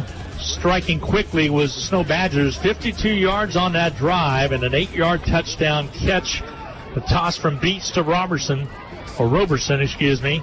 And it's 7-0 with the point after. That was good. And Darren, a little slap in the face right there. They moved. They converted on third down as they needed to, and they were able to take it right into the end zone. A little slant pattern. So evidently they picked up on some kind of a weakness that the Blue Dragons have in that backfield inside the linebacker. Well, it's not only everything working so far offensively for Snow, but it was defensively. Held the Blue Dragons to a 3-and-out, 1 total yard.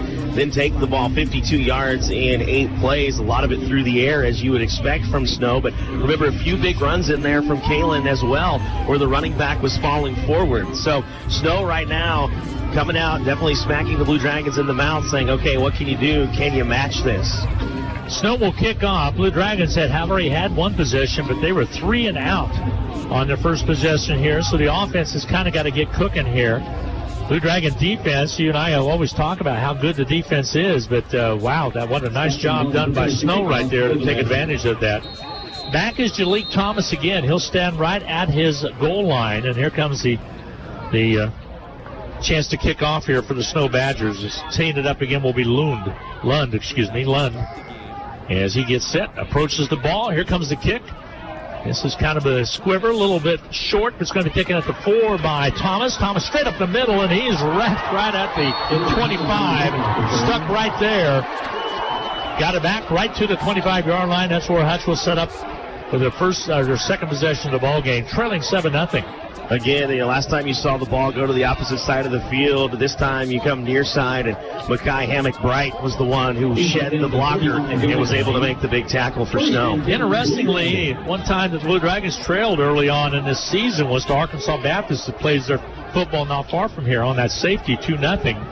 Hutchinson's not used to playing from behind. They played where they were dead even, like at 7-7, like they were with Indy. But here we go.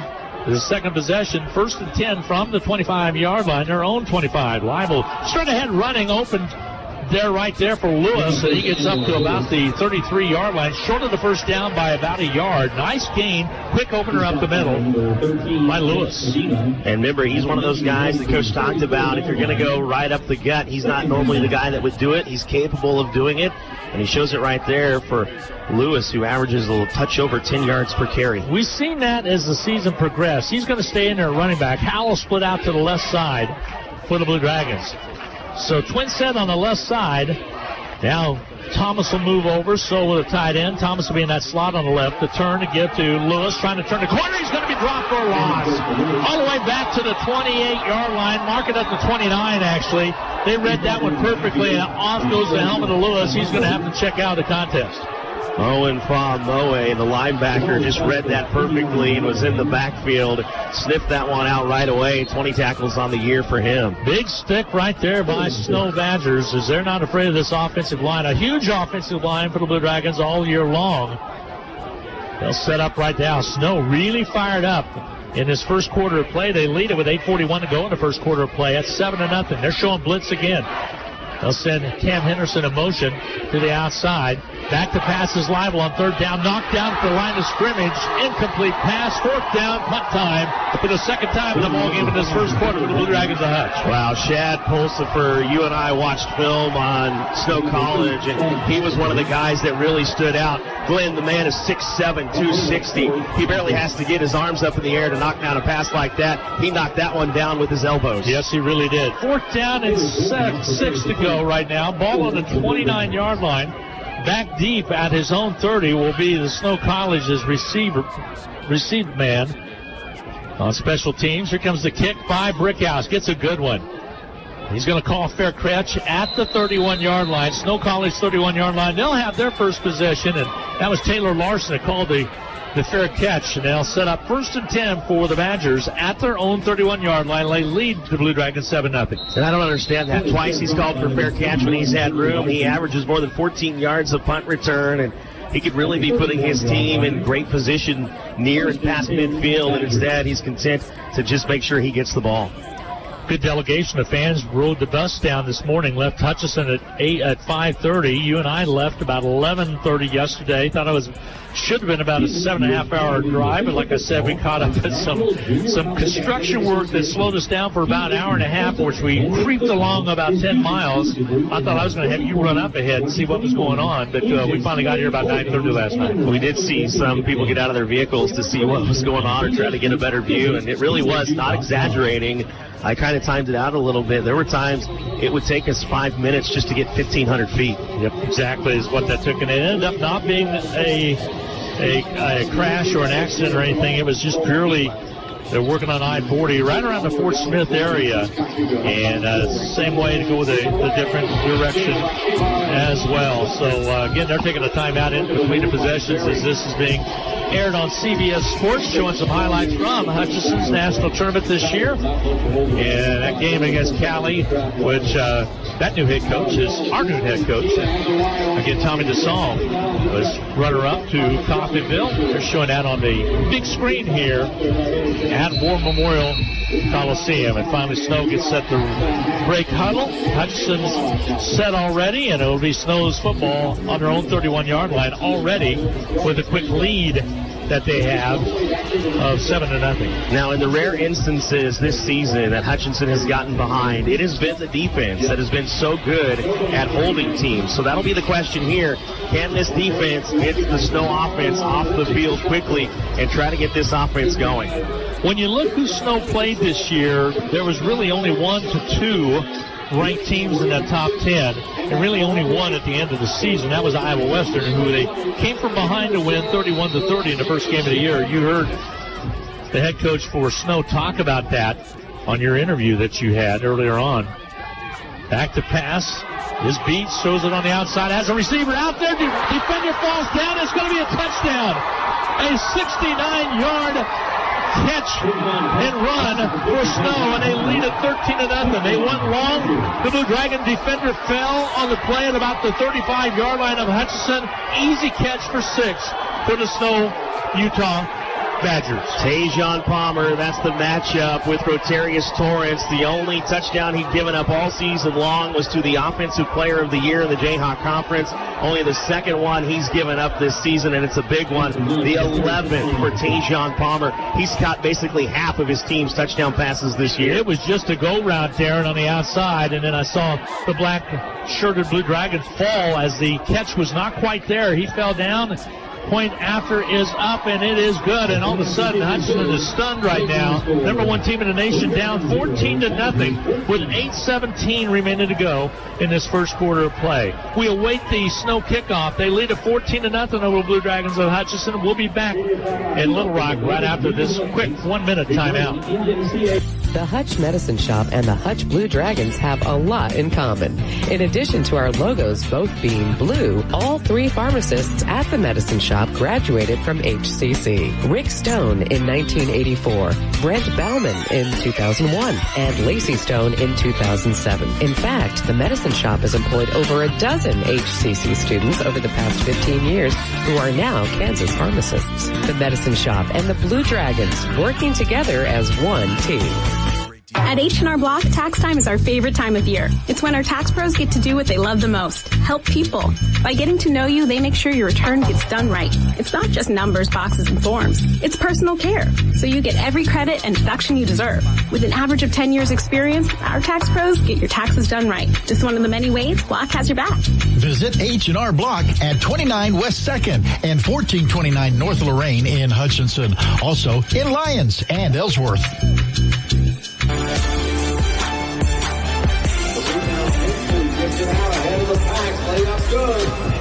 Back to receive now for the Blue Dragons is Anwar Lewis. So they switched out Thomas for Lewis. Lewis is set up also at his goal line. And here we get set for the kickoff. 14-0. Blue Dragon fans that are here are shocked right now. Hutchinson down by 2 touchdowns, 8:17 to go in quarter number 1. The good news, Darren, is there's a lot of time left in the ball game to get resettle down a little bit, but this is an unknown territory for the Blue Dragons. Yeah, this is the time you don't want to try to do too much. The tendency is, okay, well, I've got to be the guy that's going to make the big play to swing the momentum back for us, and you want to stay within your own limitations. When you try to do too much, that's when you lose the ball on a fumble. You try to stay up a little too long instead of going down, and once you're wrapped up, another guy comes in and punches the ball out. So the message here is, yes, you want to get back in it, but don't do anything outside of what you normally would. You don't have to panic necessarily. They got a game plan. Stick to it.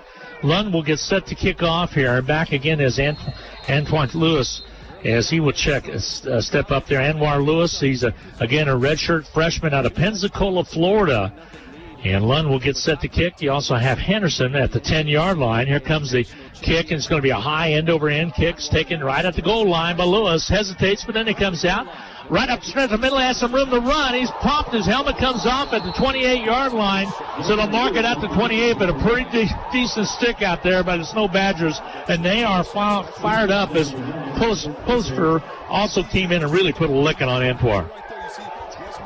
Anwar was able to get past that first guy that Thomas was having a little trouble getting around on the edge just with his sheer speed, but it was a beeline and an alley. You kind of think of the Oklahoma drill that you set guys up for, where you make kind of that little tunnel where you're forced to go straight up the middle and meet one another, and that's what it looked like there with that huge collision that, as you said, blew the top right off of Anwar Lewis. I saw him pop loose about the 20. I thought, okay, here we go. This is going to be a big return, and here's Lyle, the quarterback for the Blue Dragons of Hutchinson. Is out of Little Elm, Texas. He turns, gives it to Edwards. Edwards has some room to run on the outside. Dips inside and finally close to being out of bounds, but they'll keep it in bounds. It'll move it up to the 36-yard line. Nice pickup of about 8 yards on the carry for Edwards.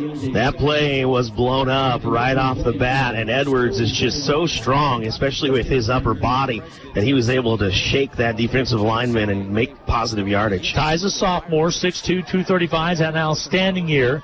He's still in the backfield right behind Leibel. Again, Thomas in the slot. They'll send a man in motion. That's Braham on the top part. Back to pass Leibel. They come to the blitz. He gets it across. The catch is made by Howell. Has some room close to midfield, but he's slung to the ground at about the 45-yard line. But that'll be a first down for the Blue Dragons. And some positive yardage right there for Howell. Nice catch and run. Howell, his 13th reception. He was first team, one of 15 players for the Blue Dragons to make first team in the conference this season. That's a split wideouts left side. It'll be a twin set on the left side with Braham along with Howell out there. And they'll go with the tight end set on the right side this time. Into the Blue Dragon lineup will be that second tight end. That's going to be Chisholm. Throw on the outside. Howell with the catch, has some room, breaks one tackle, stretches to the about to the 45-yard line of Snow, and that'll be a positive yardage pickup right there out of first down.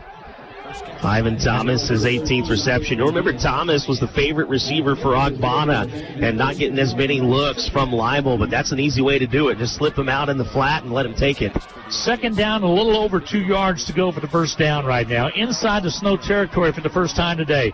The turn, the giveaway, straight ahead running by Edwards, has the first down as he stretches forward down to about the 40-dog pile and moves down to the 40-yard line on Edwards, churning, and he's finally stopped. That'll move the chains for the second time in this drive for the Blue Dragons. He is just so impressive to me. You know, growing up as a football player, you're always taught as a running back, a fullback, you need to lower that shoulder and make contact with your shoulder pads, the tops of them, to knock defenders to the ground. Ty Edwards doesn't need to. He is so big and strong in that upper body. You take a left peck to the helmet, and you're going to fall to the ground. He's checks out. Lewis checks back into the running back spot back there with Leibel. He'll send Lewis in motion to the right side. The throw to Lewis on the outside. Gets around the edge at the 40. Cuts inside all the way. Trying to jig and jag outside. Goes back to the middle of the field. And finally he's hit. But about before he picked up positive yardage of about 7 or 8 yards. And his helmet comes off again. He needs to make sure he's strapped and loaded to go. Coming up, limping is Robert Fuentes, who made that hit from the backside. Lewis didn't even see him coming, but it looks like Fuentes is going to come off with a stinger. Second down and short. Only about a half yard to go for the first down. Nice run right there by Lewis on the catch from the outside. Ball was just about like a lateral, but he caught it with room to run, made his moves, and finally cut to the inside before he was knocked down right at about the 32-yard line. For a second there, shades of Alvin Kamara.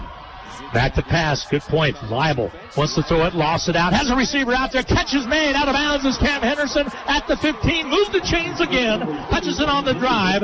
They'll have it deep inside of Snow territory. They'll mark it at the 16-yard line. This is the kind of response you need. Defense gave up a huge play to make it a 14-point lead, and the Dragons, instead of hanging the heads, answering offensively. Glenn Grunwald, Darren Dunn with you on Country 102.9 KHUT, the flagship station for the Blue Dragons Sports Network. Leibel gives it off. Again, another quick opener. Carrying it all the way down is going to be for Hutchinson, number 15, Dylan Kidzor.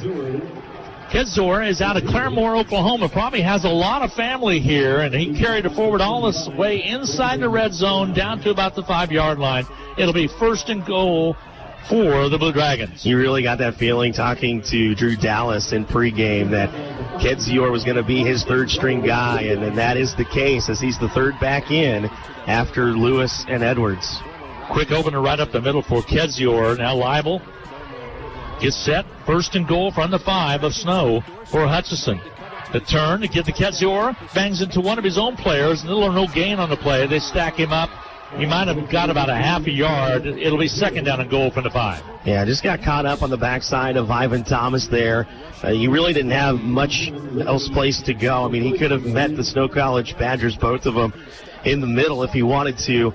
Instead, as you mentioned, ran right up the back of Thomas. Second down and goal. So important on this drive to get into the end zone or get something out of it at least. Hutchinson with the ball, second down and 5-yard line. Yeah, and I think you're in 4-down territory here, down 14. Eric Harris leads them up to the line of scrimmage. Leibel wants to throw the football, has a receiver open. Catch is made. Oh, he drops it. Had it in his grasp, and then out of it, it popped.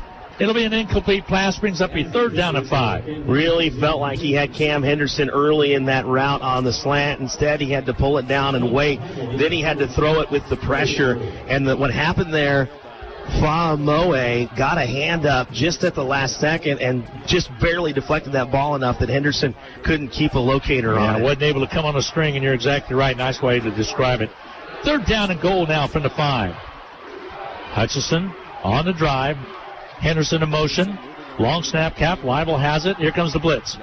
Leibel lofts it inside. In traffic. Catch is made, but they're going to say incomplete as he was out of the end of the end zone. It brings up fourth down and 5. Officials are going to get together. They want to talk about this one. Yeah, Braham thought he had a foot in or not, and they're going to come and talk about that, and they're going to agree that he did not. So fourth down and 5 now, and Hutch will send their field goal team out. Hutch has got to get something out of this possession.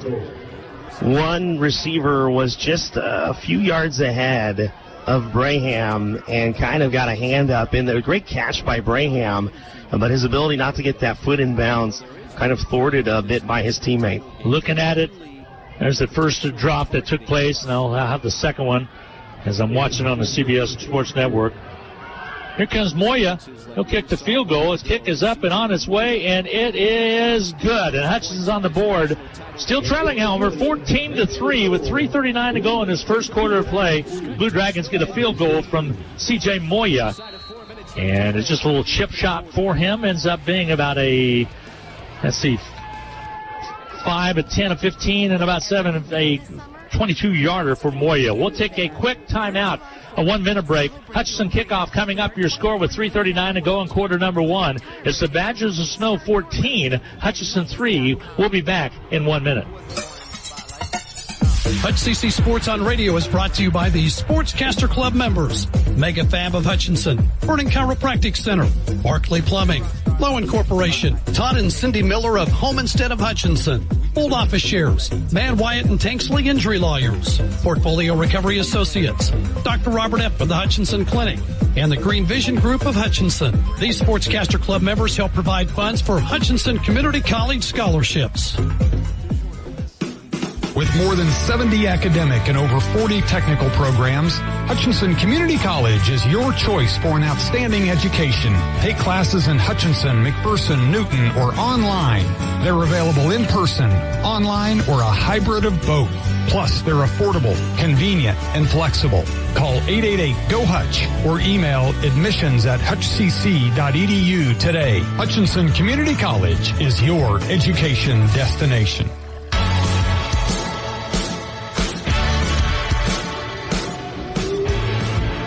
CJ Moya with a 22-yard field goal that put Hutchinson on the board. Hutchinson had first and goal from the 5, was not able to punch it in. Close call on the throw to Braham, but they elected and got together and said, nope, he did not have a foot in bounds, and ends up being a field goal for Hutchinson, but they're on the board at least with 3:39 to go in this first quarter play, trailing it by 11, 14-3. Hutchinson kickoff coming up in just a little bit. That's why they call it the game of inches. You go back to not only that play where a foot just doesn't quite get in bounds in the back of the end zone, but before that, when you had Henderson an opportunity to catch a ball that just gets a little bit of a nick, a finger nick on it that threw it off just enough that he wasn't able to pull that one down in the end zone. They're putting up some pretty neat trivia. We had Alvin Kamara up there a little while ago up on the big screen here. Now they got Brett Kiesel, who also played for Snow College back in 84, as he played for the Pittsburgh Steelers. So I imagine we'll see CP and a couple other ones up there before this is over. Snow's going to send a couple back deep at about the 7-yard line. Back set to return. One of them is going to be Xavier Spann. Kick is going to come to the near side. It's going to be taken at the 11. And a big hit by the Blue Dragons as he's just started to get untracked a little bit. And a nice stop by Hutchinson, as that was Larson, Captain America, like to call him. And he just barely got untracked there, and a big hit by the Blue Dragons. Bryson Jones, just a heat seeker on that one.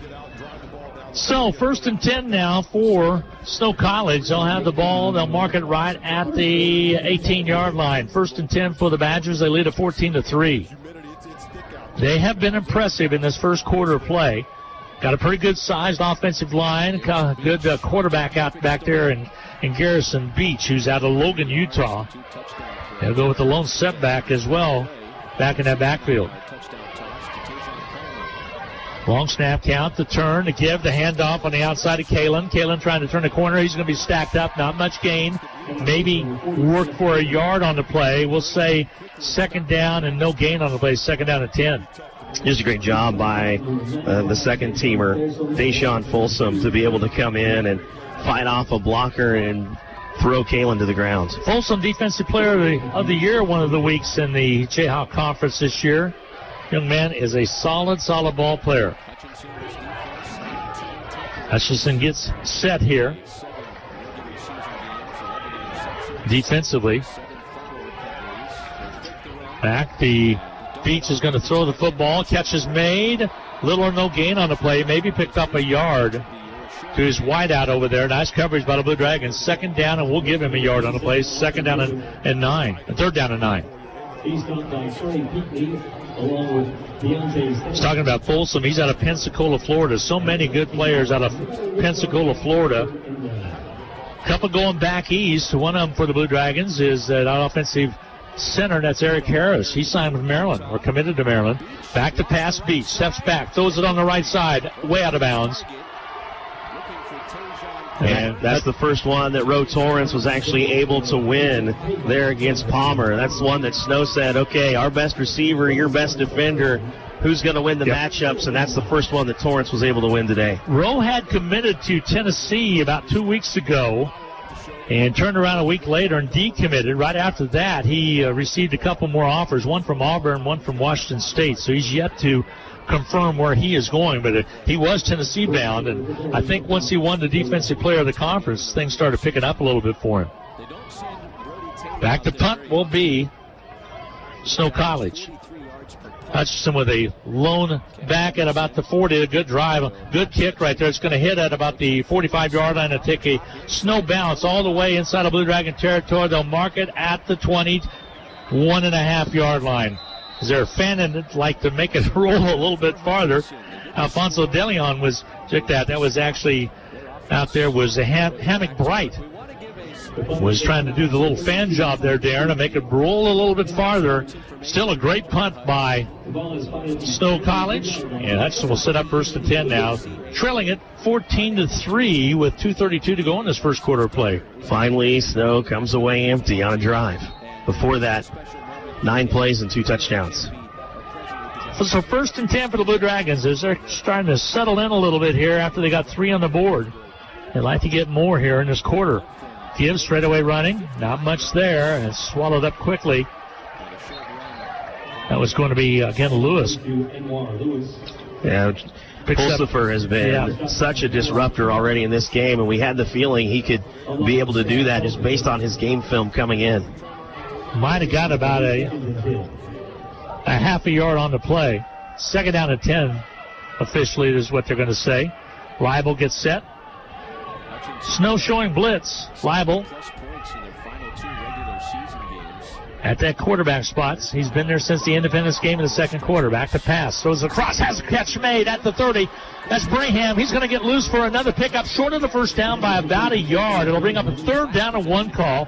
Braham only needed one more move to maybe pick up the first down, but that was a nice slant pattern by Braham. A couple of times we've seen Snow College try to go high on the Blue Dragons, and that's just not going to work. You have to be able to tackle a guy waist level and below to get those legs to stop from trucking. The Dragons are just so strong with that upper body. 3rd and 1 right here. Braham out of South Carolina. He's actually out of Blythewood, South Carolina. They give up the middle. I don't know. Boy, it's going to be close.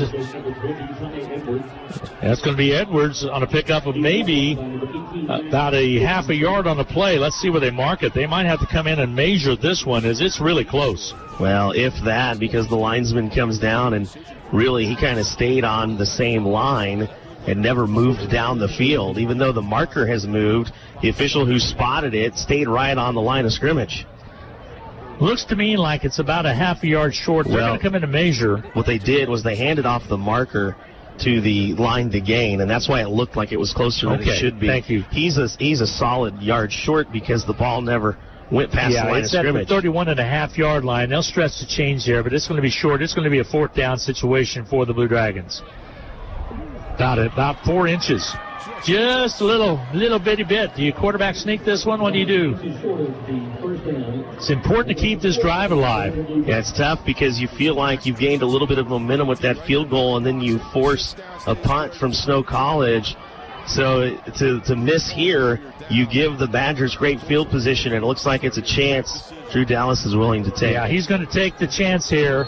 This is a big play right here. 4th down and about 6 inches to go for the first down. Harris sets up with the center.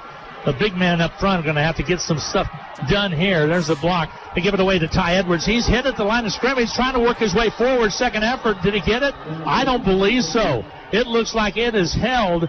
And let's see where they mark it officially as the head judge will come up. And I don't think they got it. And it looks to me it will be Snow College football.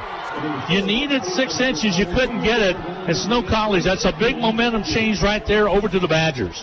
That's the guy you want to get it to in that situation. The problem is it's so stacked up on that defensive line. Max Christensen isn't going to get credit for the tackle, but he should get credit for that first hit because he really threw Edwards off balance a little bit in that backfield and kept him from getting that little bit he needed.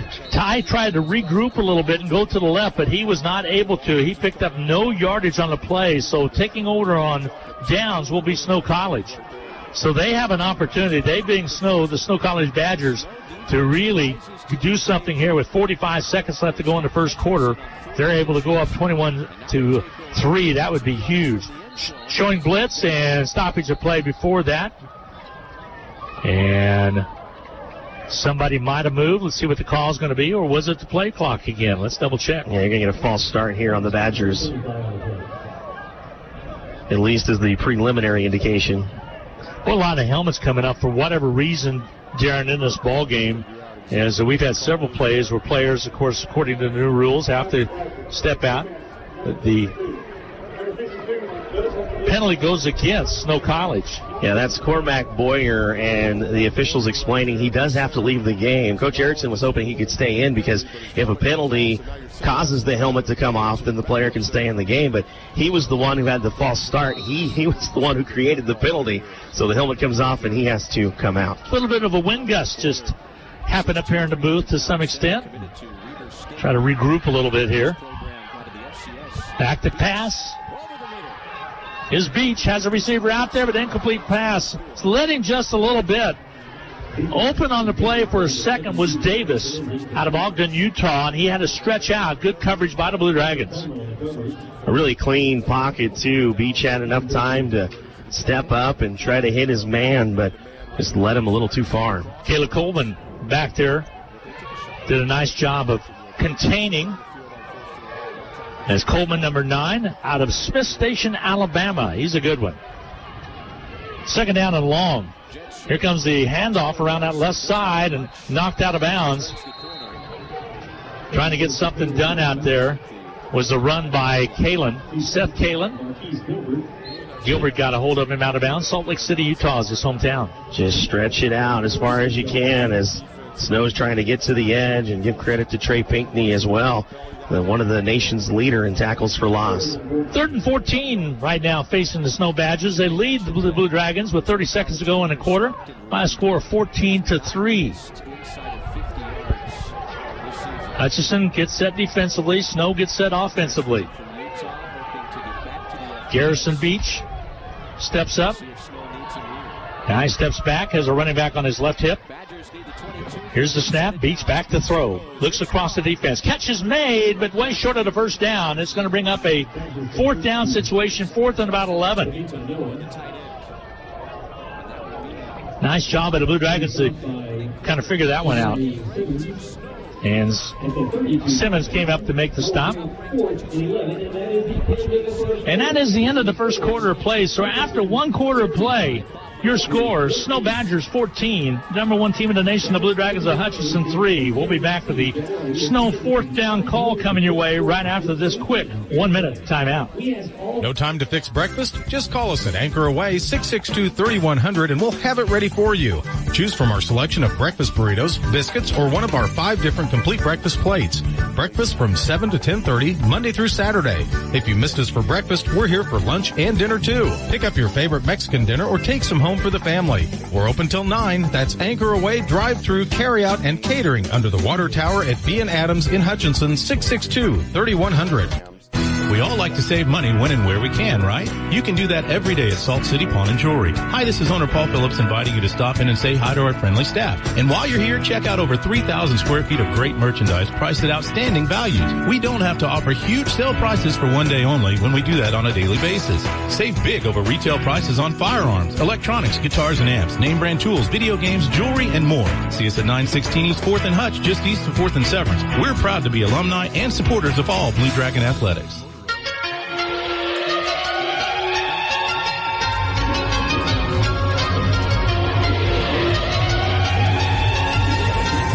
We go to the second quarter of action. Blue Dragons trail it 14-13. Snow College with the lead. And this is the first of 3 years, Darren, it's going to be played here in Little Rock at War Memorial Stadium. I'm saying that would be the national championship. Yeah, this is a beautiful venue to be able to come and play and to bring fans. And for these two teams, a little bit of a different trip for the Blue Dragons to come out of state for the first time this year. It's something Snow College has been doing all year long. Is I believe you're going to get a pretty long field goal attempt here from Stockton Lund. Yeah, he's going to give it a try. A really good kicker. He's only missed twice this year, and he has a long of 51. So this is well within his range. They're going to probably set it down about 49 yards away. They're going to put it at about the 39-yard line, plus the 10, like you said, for the end zone. I've watched him warming up now. It was to the opposite goal, and he was not very successful, but let's see what's going to happen here when it's showtime for him. Snow with 15 plays, 131 yards total. Blue Dragons 20 plays, 80 total yards.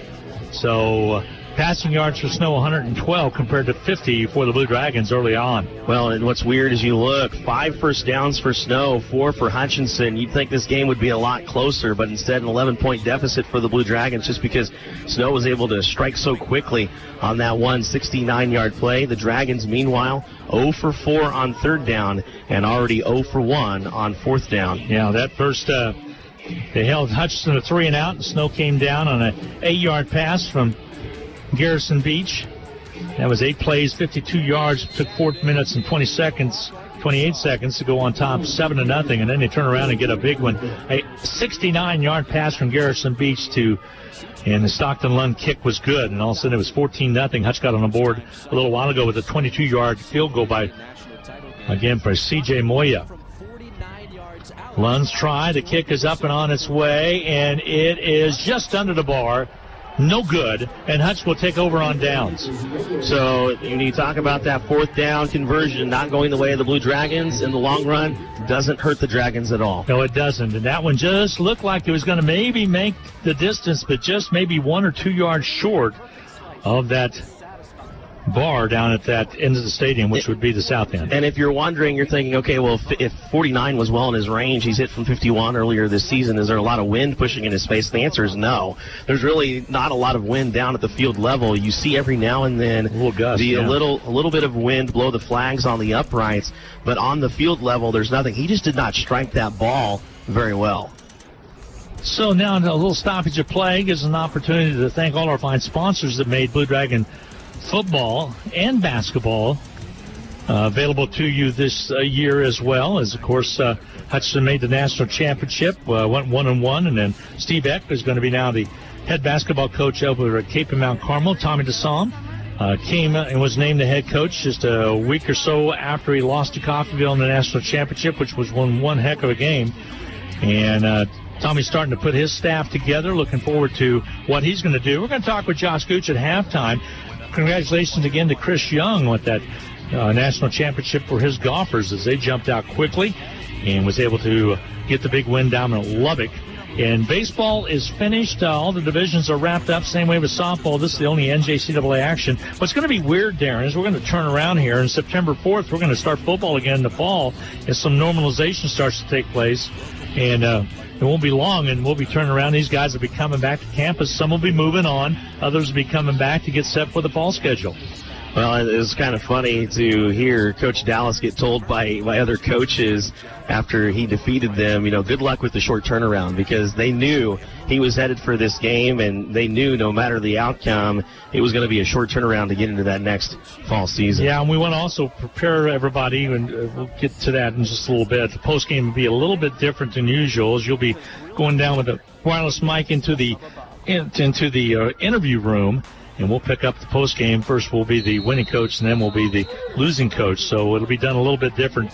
We won't normally have Coach Dallas come all the way up here, so we'll see what's going to happen. Back to pass is liable. Hutchinson with the possession. Catch is made just across the 50-yard line. Did they say incomplete? Yes, they did. As the ground must have broke that one up. Looked like the catch was made, but that was to the big tight end for the Blue Dragons. It's Thomas. Touch put on that, and maybe just a little too much touch, as even for Thomas at 6'4", trying to reach out and get that one. And you're right, I think the ground is what finally dislodged that ball. He probably knocked the air out of him a little bit. Looks to be okay, though. And Hutchinson with twin sets with 2nd down and 10 now. They give the ball to, again, that's going to be keeping the football around the outside. Blue Dragons break one open across the 40, down to the 30. To the 20-yard line, on his horse all the way to the end zone. He dives. Touchdown, Blue Dragons.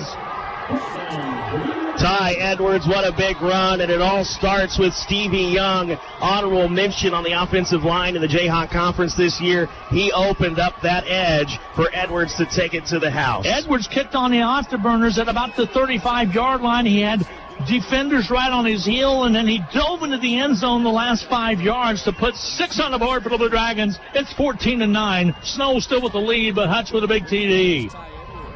That one was huge, and now the point after is even bigger. Hutchinson trying to come, and they already have within a touchdown to Snow.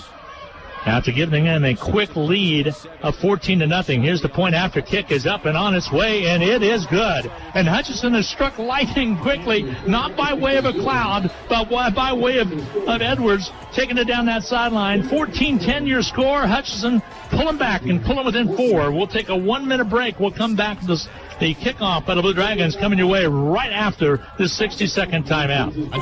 Attention. This is a public service announcement from Midwest Superstore. Their used vehicle buyback program has been extended. That's right. You still qualify to get $3,000 over book value regardless of make or model. I repeat, $3,000 over book value regardless of make or model. Even if you don't buy from them. Call, click, or stop in to get your vehicle appraisal today. Visit MidwestSuperstore.com. Negative equity applied to new loan balance on any select new vehicles in stock based on current month's book fair trade market value. Less excess miles, damage, wear, and tear. Excludes advertised specials. Cannot be combined with any other offer. All rebates to dealers. See store for details. Let us do the work this July 4th holiday. Call ahead for our famous smoked ribs, beef brisket, and pulled pork. And don't forget the sides. Our delicious smoked meats are fully cooked. Simply heat and serve. Shop locally at Jack's Meat and experience great prices, service, and selection.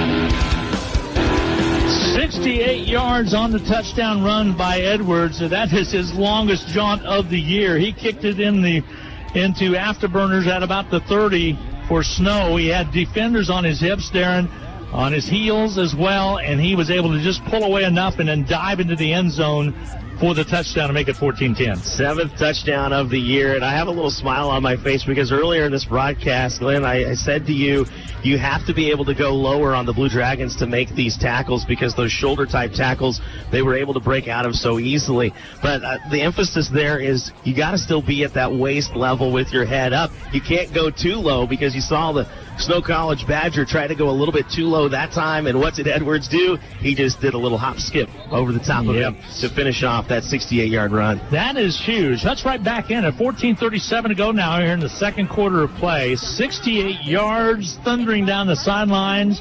What a run by Edwards. I had to wait till he actually scored and until you also mentioned it because I was thinking it was maybe Lewis, but I should know the style of Edwards, and you're exactly right. He was just thundering down that sideline. Great pancake block by Stevie Young to set that edge to allow Ty Edwards to do what he does best, and that's break tackles. Xavier Spann will be back deep. I believe it's going to be Larson up on the far side as well to receive. Fair catch called quickly, and it's going to be taken right at the 5-yard line. Of course, the new rule will bring that out, but Larson, just as quick as it was kicked, called the timeout. See, that's one of the type of play that makes you wonder why more players don't do that. Yeah, it's not great for you as an individual player for your return average, but it's great for your team. Exactly. Why not? You know you're pinned deep. You know you've got guys. Those gunners are already down there, and they're probably going to tackle you within those first 5 or 10 yards. Why not give yourself 20 free yards? Blue Dragon football on the Blue Dragon Radio Network as well as on Country 102.9 as well as on the Blue Dragon Sports Network all year long as well. They'll split a wide out and left side, 2 twin sets. Larson's in that slot position on the left side for the Snow Badgers. And again, Beach is still the quarterback, has a running back on his left hip. Tight end set back in the slot.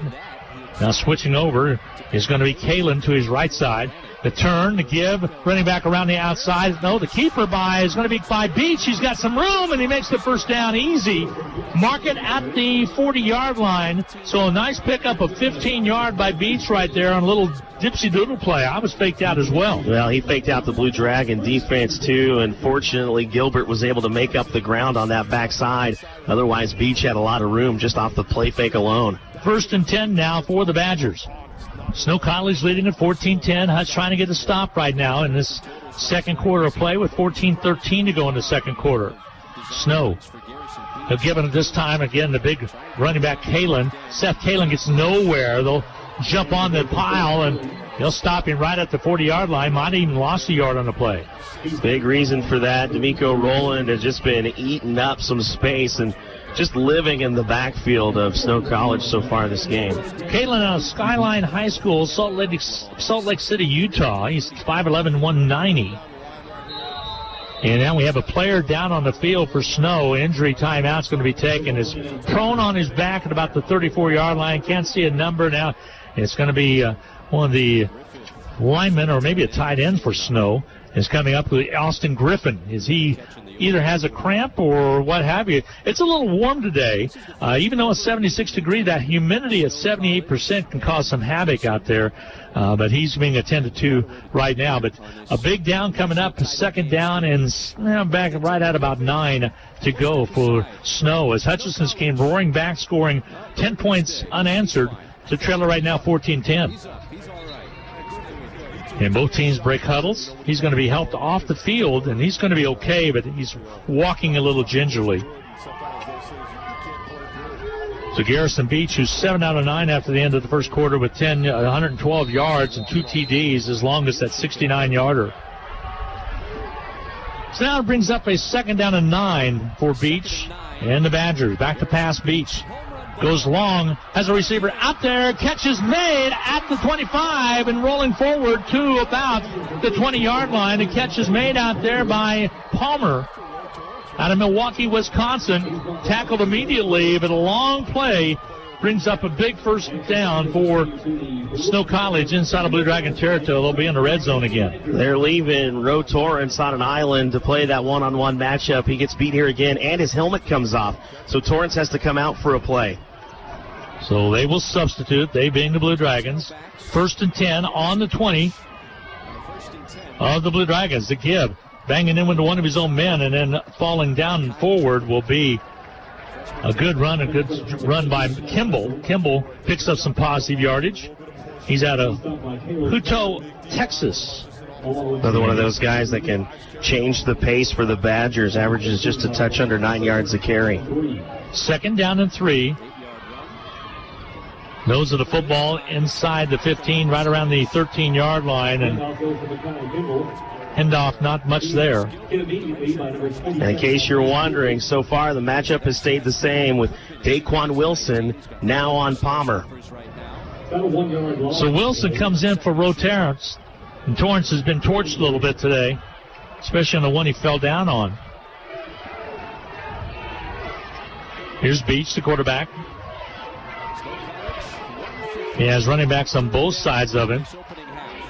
Kalen on one side to send a man in motion. Back to Patches Beach. He's a pocket passer. Throws, catch, bounces in front of the intended receiver at the 5. Hutchinson was torched on that one also, but luckily it came up short. It is not able to catch it, and intended was Kimball again. If that pass is online, Kimball walks into the end zone. Geronte Davis pretty late getting out there, but instead it's thrown short. I think Beach got himself into a situation, I don't want to overthrow it, and then he underthrew it. 4th down and about 4 to go. Let's say 4th down and 3 officially. They'll set this one up. They're going to kick the field goal again. Lund, there's a late arrival for the Snow Badgers into the offensive line. The holder is Larson. The kicker is Lund. Now they step up, and they're maybe going to go for it. Now they elect not to. They were hoping to pull the Dragons offside. It'll back it up 5 yards, but that's well within Lund's range. Timeout's going to be taken. We'll get a break in as well. 11:53 remaining to go in the second quarter of play. Badgers 14, Hutchinson 10, and a timeout on the field. As a media timeout will be taken. We will take a full 1 minute break. We'll be back with the decision for Snow, whether or not they're going to go for it or whether or not they're going to kick it. 11:57 to go in the second half of play. This is Blue Dragon Football, the Blue Dragon Football Radio Network. We'll be back in 1 minute.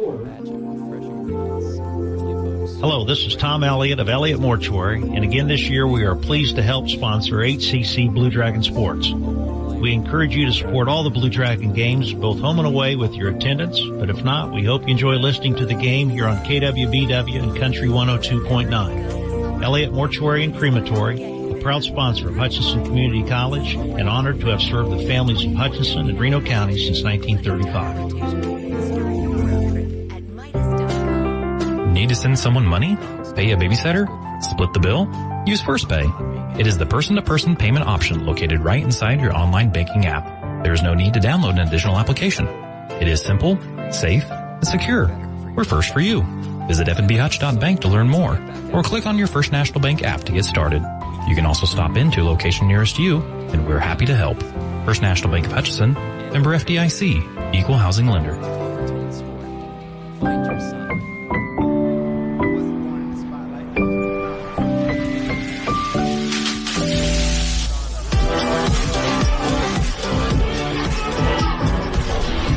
Welcome back to War Memorial Stadium in Little Rock, Arkansas. 4th down decision here for Snow College on 4th down and 3. They had the football on the 14-yard line of Hutchinson. They will attempt a field goal. There'll be a 26-yarder. And actually a little bit farther than that by the time you put the... It'll be right at about a 31-yarder, actually, but the hole will be at the 21. Now they talk things over again. Larson, again, he is the holder, and Lund is the kicker. Now they get set.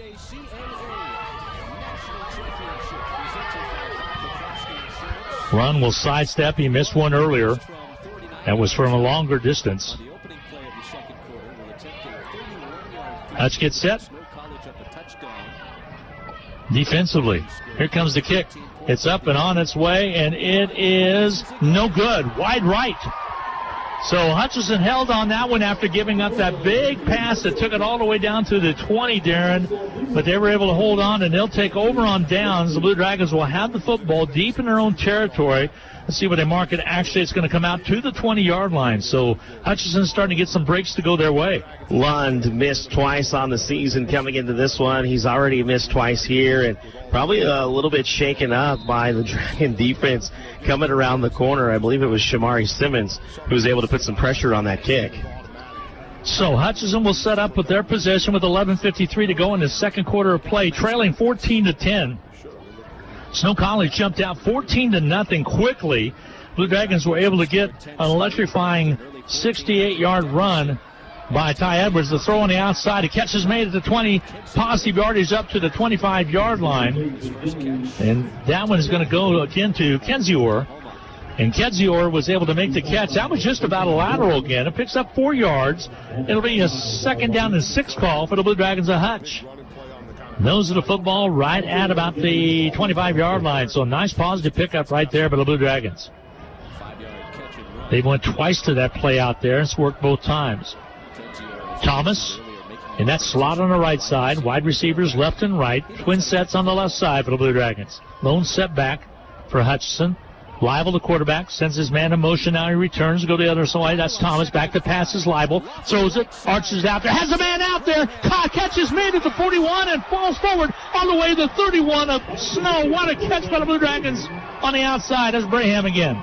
Braham had Spahn beaten, and it was just a flick of the wrist from Leibel to lay that one out there. Caught it right at the 39, and the defensive player was able to get to him. 1st and 10 Blue Dragons on the 34 Snow. Hutch driving again. 10:53 to go in this quarter number 2.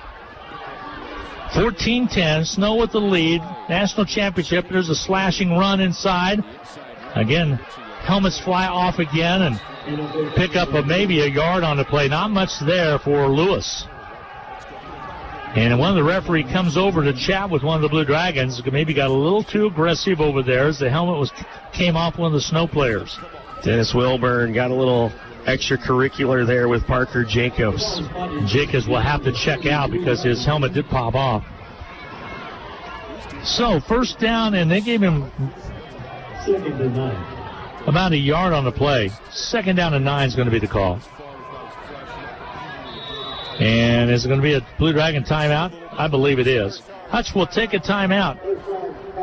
And that'll be taken at the 10:29 mark of this first half of play. We're in the second quarter. Hutch trailing 14-10. We'll be back right after this 1-minute timeout from Little Rock, Arkansas. You're listening to Blue Dragon football on Country 102.9. Hutch CC Sports on Radio is brought to you by the Sportscaster Club members. Mega Fab of Hutchinson, Vernon Chiropractic Center, Barclay Plumbing, Lowen Corporation, Todd and Cindy Miller of Home Instead of Hutchinson, Old Office Shares, Van Wyatt and Tanksley Injury Lawyers, Portfolio Recovery Associates, Dr. Robert F. of the Hutchinson Clinic, and the Green Vision Group of Hutchinson. These Sportscaster Club members help provide funds for Hutchinson Community College scholarships. Hi, this is Rob, and I want to tell you about one of my favorite places in Kansas to get a melt-in-your-mouth cheeseburger. It's RV Drive-In, where they've been serving up fresh food, not fast food, since 1948. They're famous for their burgers, but you can also try their homemade pork tenderloin sandwich, patty melts, BLTs, and so much more. Tuesday, Thursday evenings, Friday, and Saturday, they make their homemade onion rings that are the best I've ever eaten. RV Drive-In, Kansas' oldest drive-in at 201 East Avenue A and online at rvdrivein.com. Go Blue Dragons!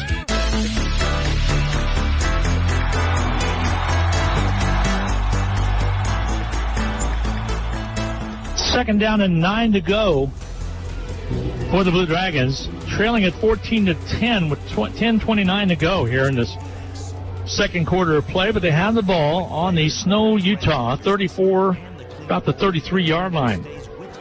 So 2nd down and 9. Timeout was actually a media timeout, not charged to the Blue Dragons. Both teams have timeouts left of 2 apiece in this first half of play. Split wide out, right side for the Blue Dragons will be a twin set. That should go with a single back set as well. Now getting set will be the center judge, Mike Boone, as they wait for that clock to get set. And now they're let the Blue Dragons go after it. This is the one thing that we've seen, like with the National Basketball Championship, is it's so different when you're playing for TV and you have to wait to come back from timeouts like that. Here's Leibel, wants the pass, play action, goes right side, has a receiver out there again. Catch is not made. Braham stretched big time, and he actually falls up the ramp on that far side, right under the Baptist Health sign. He's going to be okay, but that brings up a big incomplete pass. 3rd down now and 9. Yeah, you just hit that concrete over there, and it's like ice with cleats on, and he slid all that way, like you said, just a little bit out of his reach. Well, I think one yard maybe, one step. Pretty close. He'll line up on that right side now. Cam Henderson and he, along with Thomas, will be on the right side for 3rd down and 9. Leibel, that time with play action. It was a good one, but just overthrew him a little bit. Glenn Grunwald along with Darren Dunn right here at War Memorial Stadium. Hutchinson trailing by 14-10 here in the second quarter. Back to pass. Goes across, in and out of the hands of Thomas. Went up for it at about the 10-yard line. Ends up being incomplete. It brings up a 4th down situation, 4th and 9. And that one ended up being high for Thomas just because it was tipped at the line of scrimmage. So here's the situation. Do you try to maybe a little pooch kick, or do you maybe try to go for it? You're kind of in that no man's land because you're outside of field goal range. I think they're going to give C.J. Moya an opportunity. Yeah, you bet. It would be his longest easily because his longest on the year is 23. Has the wind behind him. Not much wind, as you indicated earlier. So they'll mark this at the 40, so it's right at a 50-yard field goal. Here's a hold. The kick, it's up and on its way, trying to get there, and it is just short. No good. And Snow will take over on downs as they'll have the football with 10:15 remaining. Gave it a ride, Darren, but not able to split the uprights as it was about as short as Lund was the opposite direction a little while ago. So Hutchinson defense going to be called on to come out. It'll be at the 33-yard line is where Snow will set up shop. Again, they came out quickly with just 4:28 gone in the first quarter to get the 8-yard pass from Garrison Beach to Deuce Roberson. And then they turned around just a minute later. A 69-yard touchdown pass as Roe Torrance fell down. They were able to take it to the end zone and led a 14-0. Here, give up the middle wide into the secondary for the Blue Dragons and stop. Oh, they give it around the other side. I actually thought that a different ball player had the ball. And finally, that's Beach on the run around the outside, positive yardage all the way to the 50. Boy, did they ever fake me out. And they got a flag here at the end of this one. It almost looked like it was in the area of an illegal block of some kind. And that's exactly what they called, so that one's coming back.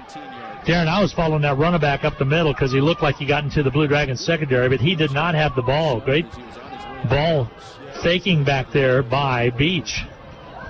So this one will come back. Not necessarily the fastest guy, known to beat you with his arm, but so far, just with those fakes, he's opened up so much room on this Blue Dragon defense. So that'll back it up. They'll mark it right at the 31-yard line. So it'll be 1st down and 12 to go now for Beach and Company for the Snow Badgers. And if you just tuned in, Hutchinson fell behind by 2 touchdowns, 14-0. But Hutchinson got a field goal to make it 14-3, and then a touchdown a little while ago by Edwards. Back to Patches. Beach has a receiver out there, but incomplete pass just out of the outstretched hands. Coleman was back there, and incomplete is going to be the call, as it just was got to hit him on the hands, but he was not able to bring it in. And Caleb Coleman did a good job. He was right on him, but tell you what, Beach, pretty good passer. We knew he was a good quarterback. He has a couple good running backs, and Kalen. Also, Cesar Warren as well back there. Cesar is from Little Rock, so I would imagine he has a whole host of family here for this ball game. Back to passes Beach. Steps up in the pocket now. He collapses on him a little bit. Throws it, gets tripped up. Pass is made and caught at the 40. Short of the 1st down by about 3 yards, but a nifty catch right there as Beach went down as soon as he threw the football because he had his feet taken out from underneath him. Finally, a little bit of pressure the Dragons were able to put on Beach, but last second, Ikani Tuiona was able to come over and shed the defender to give Beach enough time to release that one. So Beach looks over to defense, third down, and they're going to call it 3. 3rd and 3. Nose of the football at the 40-yard line of Snow, Utah. Snow College, a turn to give this time again to Kalen, and he does not get the first down. It's going to bring up another 4th down situation. Picked up about a yard on the play. It'll be 4th down and 2 for Snow College. Jonte Davis showing why he's a first-team linebacker in the Jayhawk Conference with that stop. Special thanks to Sports Information Director Steve Carpenter for helping us out all year long. He's done a wonderful job by providing us information and doing the game notes each and every week. And also special thanks to Rob Dreher for helping it out as well. They're going to have to punt the football, so coming in will be the punt team.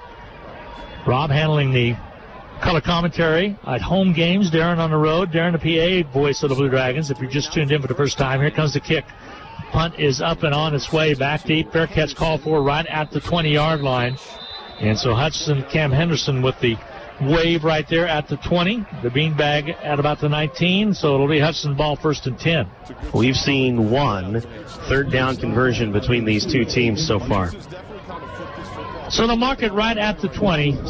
So that's where Hutchinson will set up shop with 8:22 to go in this second quarter of play, trailing 14-10 in this national championship game. Did not have a national championship last year. A lot of teams did play last fall, but they moved most of the teams to the spring, and we actually started back on March 26th with football. And Hutchinson gets set now. A lone setback behind Leibel. They'll send Thomas in motion. Twin set on the right side to turn to give to Lewis. Lewis around the outside, gets across the 20 up to about the 24-yard line. Positive pickup of close to 5 yards. We'll say it's 4, 2nd down to 6. Again, Lewis, outstanding running back for the Blue Dragons. 2nd and 6 is going to be the call.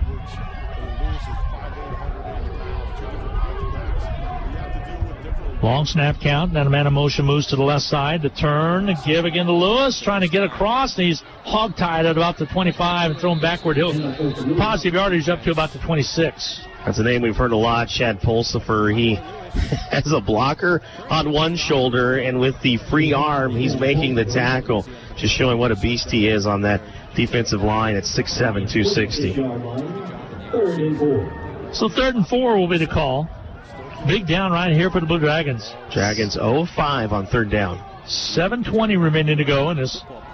Again, we're in the first half of play. We're in the second quarter. Leibel, the quarterback for Hutchinson out of Little Elm, Texas. Gets the snap, back to pass, steps up in the pocket. Still has time and now collapses on him. He's going to be sacked. Loss on the play of about 3 yards. 4th down and about 7 now facing the Blue Dragons. One too many pump fakes in there and just ran out of time. Didn't quite have the opening he wanted and held on to it too long. Fa'anao came up and got the pressure on him. Owen Fa'anao out of Jordan, Utah. So 4th down and 7 now facing Hutchinson. They'll punt it away. Brickhouse will step at his own a 9-yard line to get set to punt it. Long snapper gets set. Back deep at the Snow 37-yard line. Here comes the kick. And they're going to run it back. They're going to return this one. That's going to be Larson. Has some room across the 50. Down to the 45-yard line. Still on his feet to the 40. Tries to cut inside and finally knocked down at about the 39-yard line. And Hutchinson gave up some pretty big yardage on that punt return right there. That's why I've been surprised so far that Larson has taken so many fair catches, and maybe it's just been to kind of lull this team to sleep because finally he's able to break a big one. What was impressive to me at the end of it, Brickhouse was the one that laid the lick. Gave a little stiff arm on the outside and kicks to the outside. You're right, Brickhouse came in and really put a licking on him. And now what do we have? Called on the here comes Snow as they'll break huddle and they'll get set. 6:06 to go in this quarter number 2. Glenn Grunwald along with Darren Dunn from Little Rock, Arkansas. National championship. Hutch trailing by 4, 14-10. Back to pass is Beach. Has a man out there, but also a defender out there. Is it intercepted? I believe it might have been. Yes, it will be. 1st and 10 for the Blue Dragons, deep in their own territory at the 5. The pick was made back there. Coming up with a big play was Roterrence. Defensive Player of the Year, the 3rd Dragon to do it in the Jayhawk Conference.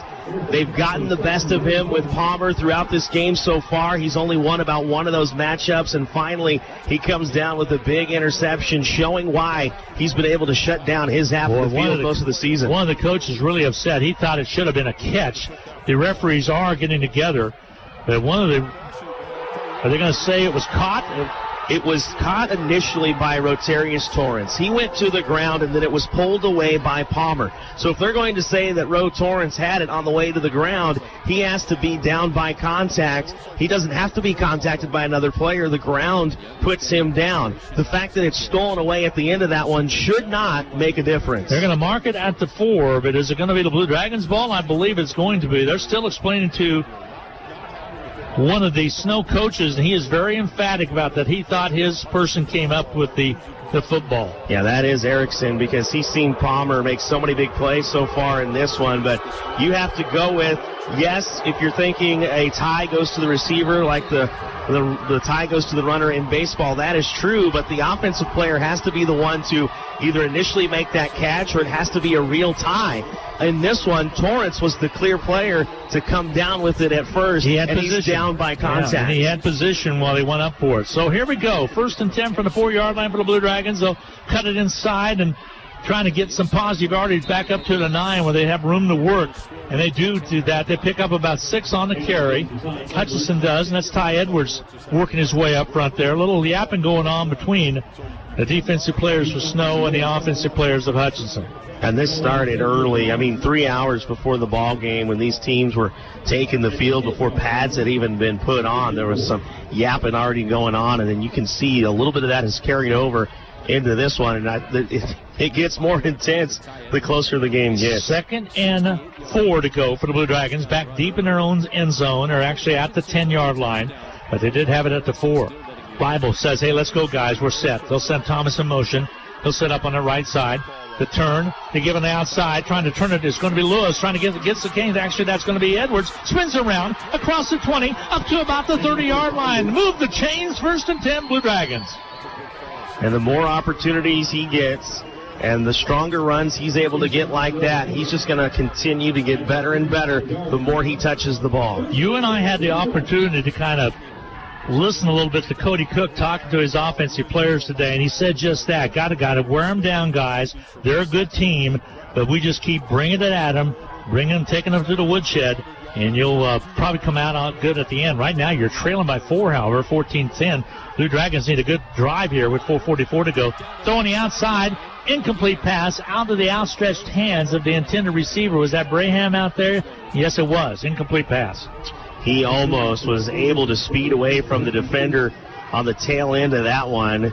Just a little extra gear he kicked it into, just out of his reach. It brings up a 2nd down and 10 call.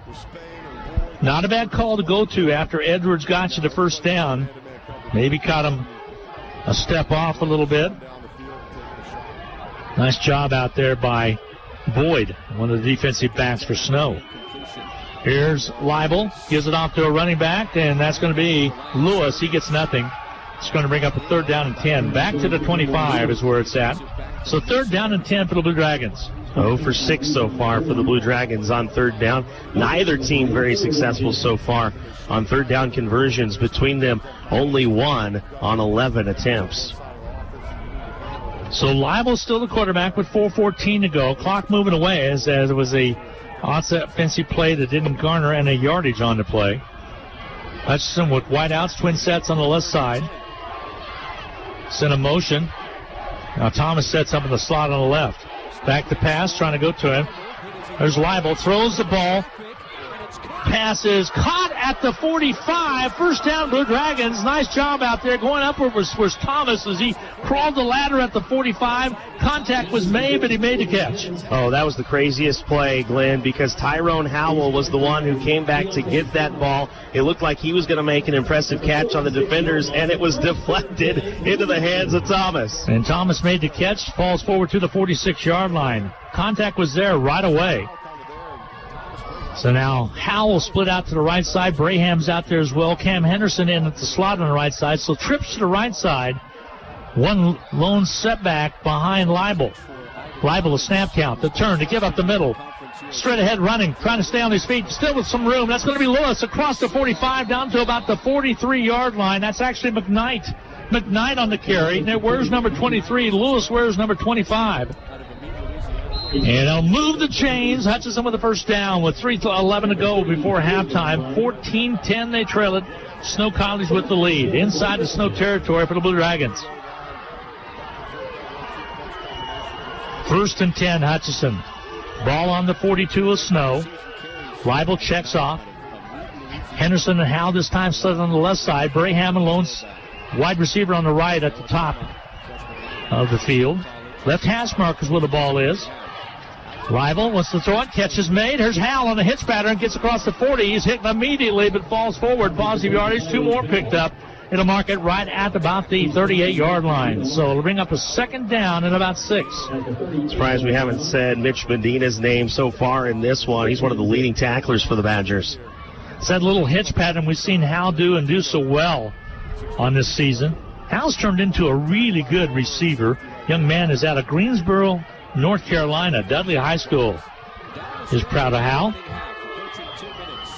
Back to pass to give to McKnight again. McKnight around, sidesteps one player, and is really close to the first down. If he would have stretched a little bit, he might have got it. I think it's a half a yard short. Nice job by McKnight to make some positive yardage. Corey McKnight out of Louisiana, Amite High School. He's a freshman, 5'11", 185, dripping wet. The Dragons able to get the first third down conversion so far in this game on this drive. It was off that deflected pass, needing another one here. 3rd down and 1. Hutchinson not up under center, which you might think in a quarterback sneak. Cam Henderson in motion. Now he sidesteps to give this time again to McKnight. He's going to pound it out for positive yardage. Gets the first down by about a yard. It'll be up to the 31. 1st and 10, Blue Dragons.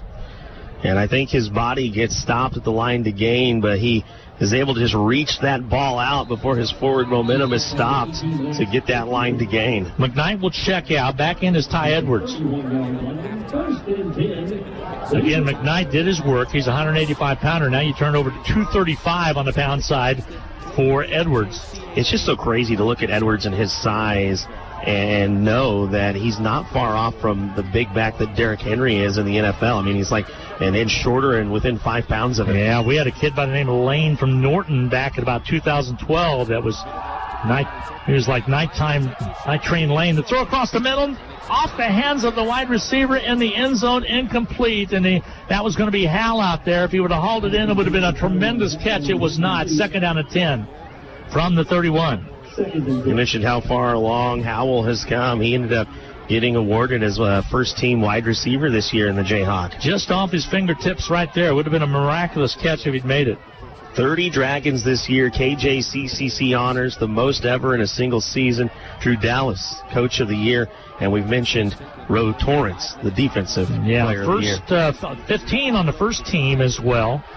And then several on the second team, plus honorable mention. Back to pass Leibel. Slant pattern hit right off the helmet of the wideout for the Blue Dragons, and it falls to the turf. Peyton Bowen's getting some action there on the opposite side of the field, and that one was on him quicker than he expected right off the face mask. If he wouldn't have had his hands up there, it might have stuck in the face mask, and I'm serious about that. That was a line drive and a shove from behind. Brings up a key 3rd down play here from the 31. 2 third down conversions so far on this drive. Another one's going to keep it going. 47 seconds to go before halftime. We'll have Josh Gooch up here at halftime. We'll chat a little bit. We'll have all the stats coming your way, brought to you by the Medicine Shop. 14th and Main and Hutchinson. Back to pass Leibel. Leibel steps up out of the pocket. He runs and he falls and goes down all the way back to the 38-yard line. So the blitz caught up with him. It's going to be a fourth down situation. This could be a punting situation. Chad Pulsifer is just so disruptive, and he makes another big defensive stop here. Timeout's going to be taken. And I think it's going to be a Snow College timeout as they want time with 24 seconds remaining to do something with this. We will get a break in as well. 30-second timeout. We'll take a half-minute break. 14-10, Hutchinson trailing. Snow College forcing Hutchinson to a punting situation. We'll be back in a half minute on the Blue Dragon Sports Network. Welcome to the Hutchinson Medicine Shop. With the emergence of big business, not only in pharmacy, but all industries, the Medicine Shop is proud to be a thriving local business in Hutchinson. We're so thankful to our customers in Hutchinson, Reno County, and Central Kansas for your support. In turn, we're proud to be a major sponsor of the Hutch High Salthawks, as well as other area high schools, the Blue Dragons, Chiefs, Royals, Jayhawks, and Wildcats. You support us, and the Hutchinson Medicine Shop supports local sports.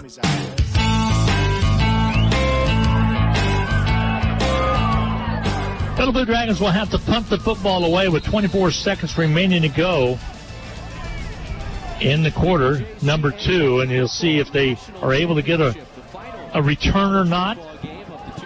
Possibly hit the home run with a nice return, or will they simply just get the possession? Now another timeout's going to be taken, I believe, and I think this time it's going to be Hutchinson taking a timeout. We're going to keep it here as Darren, an outstanding first half of play. Hutchinson trailing by 4 at halftime, but you kind of feel like they settled in a little bit after getting the touchdown, the big one from Ty Edwards, plus the field goal by Moya earlier on to get on the board. Although Hutchinson had the ball at the 5, first and goal, when Moya got his field goal, and you would have hoped that they would have got a TD in there, and this game would have been tied up. But not the case, but they're only down by a possession. Well, you think about coming into this one as the number 1 team, and you kind of have that confidence as you look over tape, and you see that Snow really hasn't played a lot of teams, only one ranked team on the season, a lot of prep teams in that lineup, and then all of a sudden a little bit demoralizing to start this one down 14 early, but the Dragons didn't blink and have been able to stay in this one. Well, you and I watched the stats looked at the stats of these two teams, and pretty doggone even is what they were coming into this contest. And we'll go over those in just a little bit. Here's the punt. It's going to be a brick house. Just gets a little pooch punt. It's going to hit down at the 14-yard line, about sideways, and be down right there. So no chance for a return. They'll mark it about the 13-yard line. It took about 7 seconds off the clock. It'll be 17 seconds remaining to go. And out will come Snow with another possession, maybe a chance to go long. Scoring average, Snow with the edge, 52 points a game to Hutchinson's 47. Rushing per game, Hutchinson had the edge there, 279 to 213. Rushing per carry was actually Hutchinson as well, 6.6 to 5.9. And you turn around passing completion, Hutchinson 58%, Snow 62%. Passing yardage per game, Hutchinson with 187, Snow with 200. And you kind of get the picture. Total yards per game, Hutch edging that with 467 compared to 413. So pretty even offensively, defense about the same. So the Badgers get that ball pinned deep and don't want to chance anything and have to end up taking that knee with Beach to put this first half to bed. Halftime is here. It's time for the Medicine Shop in-game capsule brought to you by the Little White Castle at 14th and Main. We'll take a break. A 2-minute timeout coming your way when we get the stats and go over them. It's Snow College 14, Hutchinson 10 at halftime. A whole nother half to go. We'll be back with more coming your way on the Blue Dragon Sports Network after this 2-minute timeout. At H&R Block, tax time is our favorite time of year. It's when our tax pros get to do what they love the most, help people. By getting to know you, they make sure your return gets done right. It's not just numbers, boxes, and forms. It's personal care, so you get every credit and deduction you deserve. With an average of 10 years experience, our tax pros get your taxes done right. Just one of the many ways Block has your back. Visit H&R Block at 29 West 2nd and 1429 North Lorraine in Hutchinson. Also in Lyons and Ellsworth. Pools, spas, outdoor furniture, and grills. Who needs a vacation when you can create one right in your very own backyard? Pools Plus is here to help you build your backyard oasis. Come on down to Pools Plus May 20th for Third Thursday and take the polar plunge for the Special Olympics. Check out all that Pools Plus in downtown Hutchinson has to offer. Shop local, shop Pools Plus, 21 East 1st and downtown Hutchinson. Call us at Pools Plus. HCC Sports on Radio is brought to you by the Sportscaster Club members, Mega Fab of Hutchinson, Vernon Chiropractic Center, Barclay Plumbing, Lowen Corporation, Todd and Cindy Miller of Homestead of Hutchinson, Old Office Shares, Van Wyatt and Tanksley Injury Lawyers, Portfolio Recovery Associates, Dr. Robert F. of the Hutchinson Clinic, and the Green Vision Group of Hutchinson. These Sportscaster Club members help provide funds for Hutchinson Community College scholarships.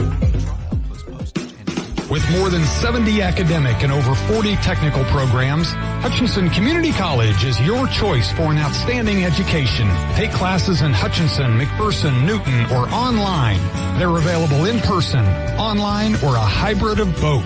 Plus, they're affordable, convenient, and flexible. Call 888-GO-HUTCH or email admissions@hutchcc.edu today. Hutchinson Community College is your education destination.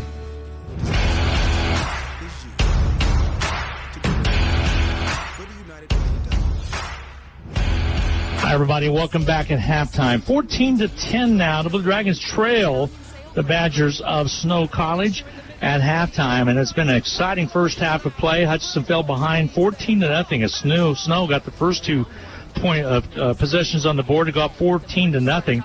And Hutchinson got a 22-yard field goal out of Moya to make it 14-3. And it's important that they came away with something on that drive because they had the ball first and goal from the 5, but weren't able to get anything done. Moya connected from 22 yards out to take a 14-3. The lead was cut to 14-3. Then you turn around, Ty Edwards, a 68-yard run in the second quarter. It's just got underway in the second. Moya's kick was good, made it 14-10. And that's where we stand right now. A good first half of play. And Darren, outstanding first half for both teams. And right now the nod has to go to Snow with having positive yardage. But Hutchinson made up a lot of ground in that second quarter. 42 offensive plays with 256 total yards compared to 27 for Snow with 210 yards. That's starting to get the machine to roll a little bit. Well, and Hutchinson came out a couple of 3-and-outs early, and with the 2 possessions they had on 3-and-outs, it was 9 plays and 2 touchdowns for Snow. So pretty easy to hang your head being down 14-0 early, but the Dragons never did. Probably would have been a lot better, obviously, to come away with that touchdown when you got all the way down to the 5 with some big running by Dylan Kedzior. But as you mentioned, just the positive momentum, the little momentum of a short field goal to say, okay, we've got some points on the board. Now we can go back and build on this. That's what they did with that huge run then by Ty Edwards. You take a look at what the Dragons did offensively, just 2 of 9 with third down efficiency, but Snow not much better at 1 of 5. And you'll remember the Dragons did go for it on 4th down one time, did not make it, but it didn't end up hurting the Blue Dragons as they were able to get the ball right back from the Badgers. The Badgers on that drive started off poorly with a false start, and the center had to come out of the game, and it was all kind of downhill for that drive for the Badgers at that point. Garrison Beach, 9 of 14, 159, 2 touchdowns with that 1 pick that he threw to Rotarius Torrance. Dylan Leibel, meanwhile, 9 of 20, but for 121 yards. Ty Edwards already over the 100 rushing mark. That's the 3rd time for him this season. Corey McKnight came in and got some big touches. He's averaging 6.3 per carry, but just 19 yards because he's only touched the ball 3 times. Garrison Beach right now actually the leading rusher for the Badgers off those big fakes that he was able to have. He has 23 yards. Seth Kalin, the guy who comes in averaging 100 yards a game, well, he's been held to just 11 yards so far. Big day already for Tajon Palmer. We knew that coming in, that it could be a big day for him. It was either going to be a big day for him or a big day for Ro Torrance, and it's kind of been split down the middle between those two because Torrance has shut him down a couple times and has gotten an interception. But Palmer, meanwhile, with 3 receptions, 116 yards, and that big touchdown early in the game. Right now, it's 14-10 at halftime. This is the Medicine Shop in Castle. Don't forget about the Medicine Shop, 14th and Main in Hutchinson. All your pharmaceutical needs, COVID-19 vaccination still available, flu shots as well, and they just do a great job with all the products, over-the-counter products as well. Don't forget about the Hutch Sweets wall that they have for local vendors that do not have a storefront property. They're able to bring their goods in there, such as jerky and some jellies and etc. They do a great job there at the Medicine Shop. One of the big sponsors of Blue Dragon football and basketball and Blue Dragon sports this season. 14-10 is your score, 4-point lead for the Badgers at halftime. We're going to take a quick 1-minute break, come back and talk with Josh Gooch, talk about his trip down here and talk about this ball game that took place in the first half. We'll be back with more on the Blue Dragon Sports Network. 14-10, Hutchinson trails at halftime. We'll be back in 1 minute. Just as the Hutchinson Blue Dragons athletics are a tradition, so is the Anchor Inn in downtown Hutchinson. Whether you plan lunch or dinner or even take out for home, the Anchor Inn is a great family restaurant that you are sure to enjoy. Order off their great menu or take advantage of the Anchor Inn's awesome buffet. You'll make a great choice either way. The Anchor Inn is also a great spot to meet up with old friends and acquaintances because everyone goes to the Anchor. That's the Anchor Inn at 128 South Main in Hutchinson, proud supporters of Hutchinson Blue Dragon Athletics. We all like to save money when and where we can, right? You can do that every day at Salt City Pawn and Jewelry. Hi, this is owner Paul Phillips inviting you to stop in and say hi to our friendly staff. And while you're here, check out over 3,000 square feet of great merchandise priced at outstanding values. We don't have to offer huge sale prices for one day only when we do that on a daily basis. Save big over retail prices on firearms, electronics, guitars and amps, name brand tools, video games, jewelry, and more. See us at 916 East 4th and Hutch, just east of 4th and Severance. We're proud to be alumni and supporters of all Blue Dragon Athletics. We are at halftime. 13-21 to go in this halftime period, so getting set for the second half of play. 14-10, Blue Dragons trail the Snow Badgers. And joining me now, Josh Cooch, the fifth-year athletic director at Hutchinson Community College. And Josh, we kind of knew this was going to be a pretty good one when you looked at the stats. And right now, Hutchinson down, kind of got smacked in the face a little bit. You know how that is as an old football coach, but regained their momentum. And I think we're in for a heck of a second half today. Yeah, Glenn, that was the first few minutes of that the first quarter. We were kind of stuck on our end of the field. They had a little momentum going, and then when they got us a 3 and out, they got the ball back and take one shot. Roe Torrance slipped, but the defense rallied up, has played really, really solid, held them to a couple missed field goals, and then really we got the momentum going for our own self offensively, and just kind of wavered back and forth. You know, momentum has no loyalty. A lot of football left. We knew Snow was a good football team. Snow's a well-coached team, and the film that I was able to see, I knew they were a formidable foe. Yeah, you talked about that the other day when you were out at the station talking about this trip that we took down here to Little Rock, a great setting down here in Little Rock, a beautiful area down here. And I love what you did with the employees at the Embassy Suites. I got to mention that. We talked about that a little bit. A lot of energy down there, and also they've done a great job of taking care of the Blue Dragons. Yeah, it's been a great trip. You know, the Convention Visitors Bureau here, David Russell done a nice job of setting us up with the Embassy Suites, and the lady Christy who ran the hotel, along with their Jeff, their kind of executive chef. They all did a nice job of just engaging us being there. Prior to our arrival, I had reached out to them on the different sizes of their staff, so I brought them a whole slew of T-shirts that fit their staff, and it looked nice when we'd be in there eating breakfast in the mornings with all the different fans. A lot of Hutch Blue Dragon gear on them, and just overall, just trying to make it a big-time experience for what is a big-time game and a big-time opportunity for all these student athletes. NJCAA putting some trivia up, plus some history, letting folks know that are maybe not familiar with junior college football. But talking about Hutchinson, talking about Coach Staley, who's now the head coach of the LA Chargers, and then you turn around, Sam Perkins just up the road, along with Ryan's Rhodes up there as well at Arkansas, and it's kind of fun to see some of the different pictures have been popping up on the big screen here, and Hutchinson should be proud. And some of these guys playing on the field today right now get a good chance to be up there as well, right? Oh, there's no question about it. And Hutch is a great place for them to get their start, not only to get going academically, but also, you know, find their way, you know, in the football realm. And whether it was a coach and Coach Staley or Coach Rhodes or the players Cordero, Alvin, I mean, they could put many, many players up there from both schools. You saw, you know, the players from Snow also. There's a lot of, you know, a lot of big time football players and coaches that have come through the junior college ranks and the J-Out conference and just the nation in general. Former Blue Dragon, that is a state senator here in Arkansas, met with the team the other day. 82 team captain Matt Pitch. He you know, he was the captain of the 1982 team. He reached out to me last week and said, hey, he would like to speak to the team. Did a nice job coming. Presented a nice gift from their governor to Dr. File, myself, and Coach Dallas, and just spoke to the team about what it meant to him to be at Hutchinson, And as far as, how coaches love on you and the things that he's experienced since then as a business owner, now a career politician, a guy that's running for state treasurer. This is a year like we've never seen before, Josh. This is a year where, hopefully we never see another year like this before. It's going to be a short-time turnaround to get going into fall, but you're finally kind of winded out of it. We got a golf national championship out of it with Chris Young's group, and Hutchinson.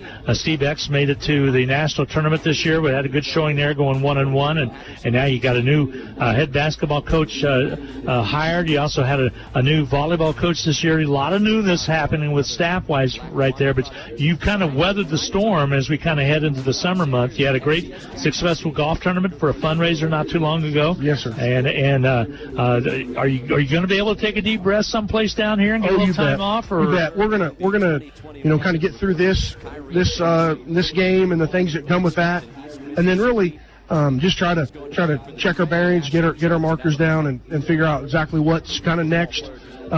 Really let the coaches take some downtime too. They're the ones that have been putting in the effort. Our athletic training staff, just the people the cafeteria people have been just unbelievable for us there at Hutch, and the faculty and everybody girded their belts. We really to make it where we are today. When Ryan Hilty sent me that last COVID screening that we do prior to the games, he sent it to me this morning. I said last one, and really a lot of excitement for them to have navigated this as well as anybody else in the country, and we'll be better for having went through this type of a year. Yeah, a lot of Zoom meetings as well took place with the Kansas Jayhawk Conference, and you did an outstanding job of keeping people safe, and that's the most important thing that was happening out of this year. And things are starting to open up. It's a good thing, and that makes it even more pleasurable to be able to get down here and only be down by basically one possession right now as we head into the third quarter. And there's a lot of football left, and I look forward to seeing coach's team. They face a little bit of adversity. It's a 60-minute game for a reason. The ebbs and flows of the game. I'm very confident our team's going to come out and do a good job of stopping them, and then get the ball back. Perhaps take a lead and see how we can make them feel, playing from put pressure on them a little bit. Yeah, you bet. Josh Gooch, athletic director at Hutch Community College, joining me. Of course, Josh, you had a couple different stints here. You came with Ryan Rhodes from Fort Scott, and a long success that you had. You jumped up to Ellsworth for about a year and a half, 2 years? Just 1 year. 1 year there, and had success there, and then you came back. You were in the pharmaceutical industry like I was for a long time. You were as well, and then you had the opportunity to take the helm when Randy Stang moved to Springfield, Missouri, and you had the opportunity. You've done great things. One of the things you've done, is it 4 years now or 3 years? We have the 1928 club. This is actually finishing in my 6th year of being AD. Okay, so you're wrapping up 6. I'm wrapping up 6, and so about 5.5 years ago, about a half a year into my start as AD, we started Club 1928, which is generating good funds for our student athletes, scholarships, just to be able to produce the type quality product we have. The quality student athletes we can go recruit and offer them, scholarship money that would entice them to come. How many renewed this year? Because you put out a letter that said basically we're not going to be able to do anything. You're not going to be able to meet before the ball games and do this and do that. But I think there was a lot of people that renewed their membership. Every individual renewed. We're about 64 people deep into Club 1928. And your hope is 100. And my goal is 100. Yep. And I know that we can reach that. I think we were really cooking pretty good, and then the pandemic came. We have a lot of exciting things on the horizon. It came kind of slowed us down a tad bit, but I do look forward to seeing how, like you're talking about, opening things back up as we, create some more excitement and the buzz, between all the different successes that volleyball and basketball and baseball, all of them can have, and then now, capitalize off golf, now football, and just. It's a group effort. All of them programs being successful can feed off of one another, and it gets people in our community excited. just so thankful for the people of Hutchinson that have stuck with us.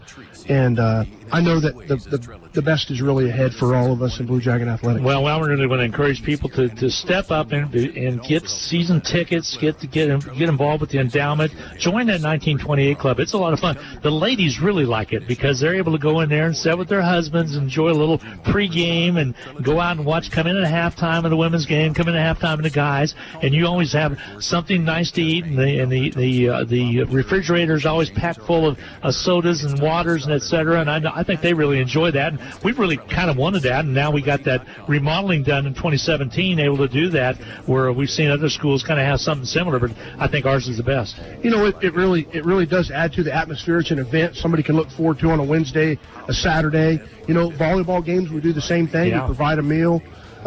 Football's a little bit different. We have sideline passes available to those in the club, and as we open back up, have a game where we have a pre-game tailgate and provide food. It's all about us doing this together. That's the community college it's just in my opinion the best setting. The people that you can engage with in our community that feel involved, getting to know them and them getting to know some of our student athletes. The community college setting and doing it at Hutchinson. There's no place else I'd rather be. Tell you what, I was really impressed with the crowds we had this year for Sunday football. I was impressed with them too, coming out of a pandemic, and just appreciate again the support that they've given, a new head coach and in football. I know they supported Coach Downey as best they could as we were able to have fans. Look forward to filling the arena for all the different games next year, volleyball, basketball, and really just seeing our student athletes be able to do what they do at a high level and coached by really, really good people. Josh, always good to see you. Thank you very much for stopping by. I appreciate what you do very much. We love working along with you from Eagle Communications, and we can't wait till September to get here and get going. I can't wait for the Dragons to kind of get that high-octane offense going here in the second half. Let's all be pulling for a big-time second half for the Blue Dragons. Sounds good. Josh Gooch, after chatting a little bit about what it takes to be successful as an AD at Hutchinson Community College. We appreciate him stopping by. Second half just a couple minutes away. Hutchinson trailing right now 14-10 at intermission. And it will be a snow getting the ball to start the second half of play. We'll be back with more on the Blue Dragon Sports Network right after this 2-minute timeout. Midwest Superstore announces a limited-time vehicle buyback program. Bring them your used vehicle or let them buy you out of your current lease. Regardless of make or model, you'll get $3,000 equity cash on the spot and avoid lease end penalties like excess mileage fees and wear and tear. Midwest Superstore makes getting out of your used vehicle or lease fast and easy. Schedule your appraisal today. Visit MidwestSuperstore.com. Based on current month's book fair trade market value, less excess miles, damage, wear, and tear. Cannot be combined with any other offer. Offer to buy lease contingent on current equity and lease vehicle. Subject to dealer final appraisal. See dealer for detail. Offer expires month end. Hello, this is Tom Elliott of Elliott Mortuary, and again this year we are pleased to help sponsor HCC Blue Dragon Sports. We encourage you to support all the Blue Dragon games, both home and away, with your attendance, but if not, we hope you enjoy listening to the game here on KWBW and Country 102.9. Elliott Mortuary and Crematory, a proud sponsor of Hutchinson Community College, and honored to have served the families of Hutchinson and Reno County since 1935. Need to send someone money? Pay a babysitter? Split the bill? Use First Pay. It is the person-to-person payment option located right inside your online banking app. There is no need to download an additional application. It is simple, safe, and secure. We're first for you. Visit fnbhutch.bank to learn more, or click on your First National Bank app to get started. You can also stop into a location nearest you, and we're happy to help. First National Bank of Hutchinson, member FDIC, equal housing lender. HutchCC Sports on Radio is brought to you by the Sportscaster Club members, Mega Fab of Hutchinson, Vernon Chiropractic Center, Barclay Plumbing, Lowen Corporation, Todd and Cindy Miller of Home Instead of Hutchinson, Old Office Shares, Man Wyatt and Tanksley Injury Lawyers, Portfolio Recovery Associates, Dr. Robert F. of the Hutchinson Clinic, and the Green Vision Group of Hutchinson. These Sportscaster Club members help provide funds for Hutchinson Community College scholarships.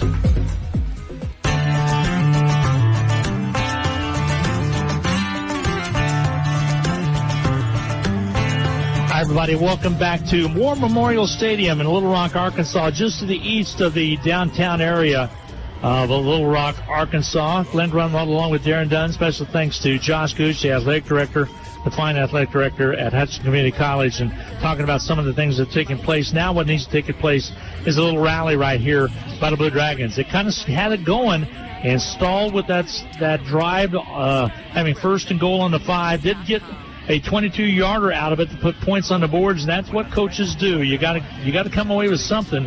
And right now, down by one possession, 14-10, and it's setting up to be one heck of a second half of play, Darren. Sometimes I think I remember when Cam Newton played for Blinn College against Fort Scott. It looked like Fort Scott was going to come away at Pittsburgh State with their first national championship, and Blinn had something to do with that. That probably was one of the more exciting games that we had for a national championship before.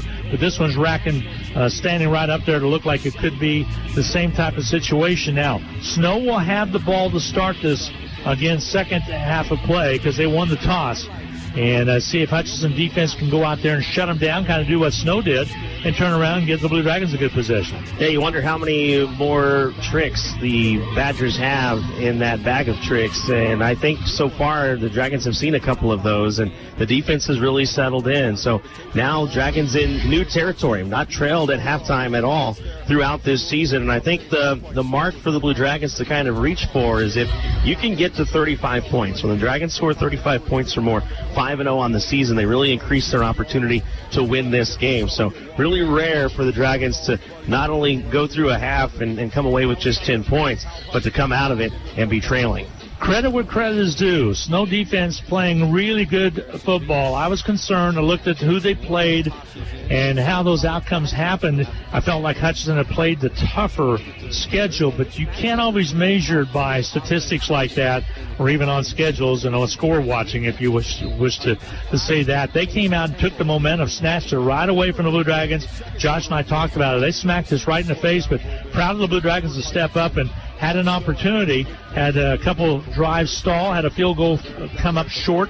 Right now, getting set for the second half of play, down by 4, very much in this ball game. And this is a proud defense, one of the best I've seen. I talked to Ryan Hilty, the fine trainer for the Blue Dragons at high school graduation here just a couple Sundays ago, and he felt like this in his 20-plus years, and the same way with me. I'm 23 years now behind the mic for the Blue Dragons. Felt like this is one of the better teams that we've ever seen. So now this defense needs to step up and get it done. As here we go. As the kickoff takes place, Snow will go left or right as you watch and listen, and they're going to try to take it up the field. They have some broken field running up to the 30, to the 35, and positive yardage all the way out to the 42. So getting it done by Snow with a nice return with Span. A little reverse action there because Larson started with it and pitched it back, and it created that extra yardage on the tail end of it.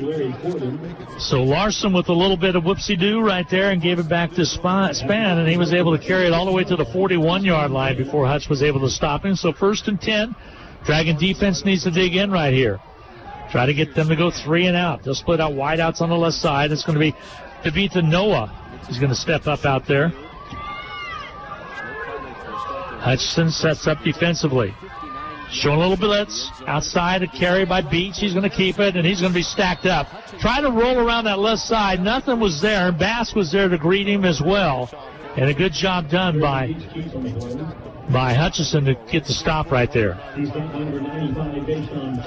Folsom was there along with Bass to double up on him. Well, and Folsom took on the blocker and was able to make that stop as well. So between him and D'Amico Rowland, they've just been living in that backfield on these run attempts. Okay, you listen to Blue Dragon football on Country 102.9, Hutchinson, Kansas. Catch made in the middle of the field. Quick tackle made, but inside of Blue Dragon territory. On the catch out there is Deuce Roberson. He found that little window in between 3 Dragon defenders. They'll mark it out about the 49. So Hutchinson backpedaling a little bit. It'll be a 1st and 10 for the Badgers of Snow College. Efren, Utah, right smack in the middle of Utah. That's where they're located, just south of Provo and north of the Grand Canyon. The give, Beach hands it off. Quick opener, not there, nothing there. And stacking it up on the inside back to about the 50. There's nothing there to work off of, and that was ball carrier was Kimball. You talked about Kimball in the pregame a little bit, and also one of his first carries. He's had some success out there. So Davis on the stop. Darren, right here, we're facing 2nd down and 9. Hutch needs to maybe show a little blitz. Do you open it up with the blitz, or what do you do? Well, I think you want to stay in what you've stayed in. They've been able to put a lot of pressure on the run, and their best runners aren't having good days here. But on the back end, you have to be able to stop that pass, and that's where the matchup is so big between Palmer and Torrance. There you have twin set in the backfield, and trying to throw it, and goes to the right side. Catch is made. Is it good? Yes, it is. Catch is made, and the catch was made. Nice job out there by number 18, and that's going to be Max Christensen.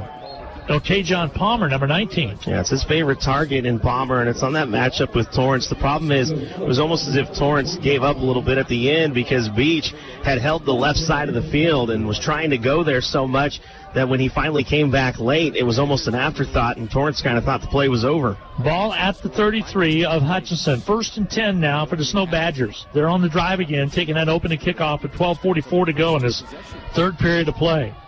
Driving it down the field and picking up first downs. Garrison Beach sends a man in motion. Well, wants to throw it, keeps it himself right up the middle, has some room, is at the 30, to the 25, all the way down to the 10-yard line before he's finally corralled. The quick opener, and he made hay while the sun shines, so to speak, as he took it all the way down there. Marquise Gilbert with maybe a touchdown-saving tackle. And Beach is really slow to get up. He's going to get some medical help. So they will come out and attend to him, and that's what you get sometimes when you put your quarterback in motion right there. And Beach laying prone on the turf here at Memorial Stadium, and they're going to be careful with him. A timeout's going to be taken while we check out the injury of their star quarterback, Garrison Beach. We will take a 1-minute break on the Blue Dragon Sports Network. 12:27 to go in this third quarter play. Snow Badgers on the drive, but let's check and see if their quarterback is going to be able to continue or not. We'll be back in 1 minute. Hi, this is Rob, and I want to tell you about one of my favorite places in Kansas to get a melt-in-your-mouth cheeseburger. It's RV Drive-In, where they've been serving up fresh food, not fast food, since 1948. They're famous for their burgers, but you can also try their homemade pork tenderloin sandwich, patty melts, BLTs, and so much more. Tuesday, Thursday evenings, Friday, and Saturday, they make their homemade onion rings that are the best I've ever eaten. RV Drive-In, Kansas' oldest drive-in at 201 East Avenue A and online at rvdrivein.com. Go Blue Dragons! The Hutch Medicine Shop and the Hutch Blue Dragons have a lot in common.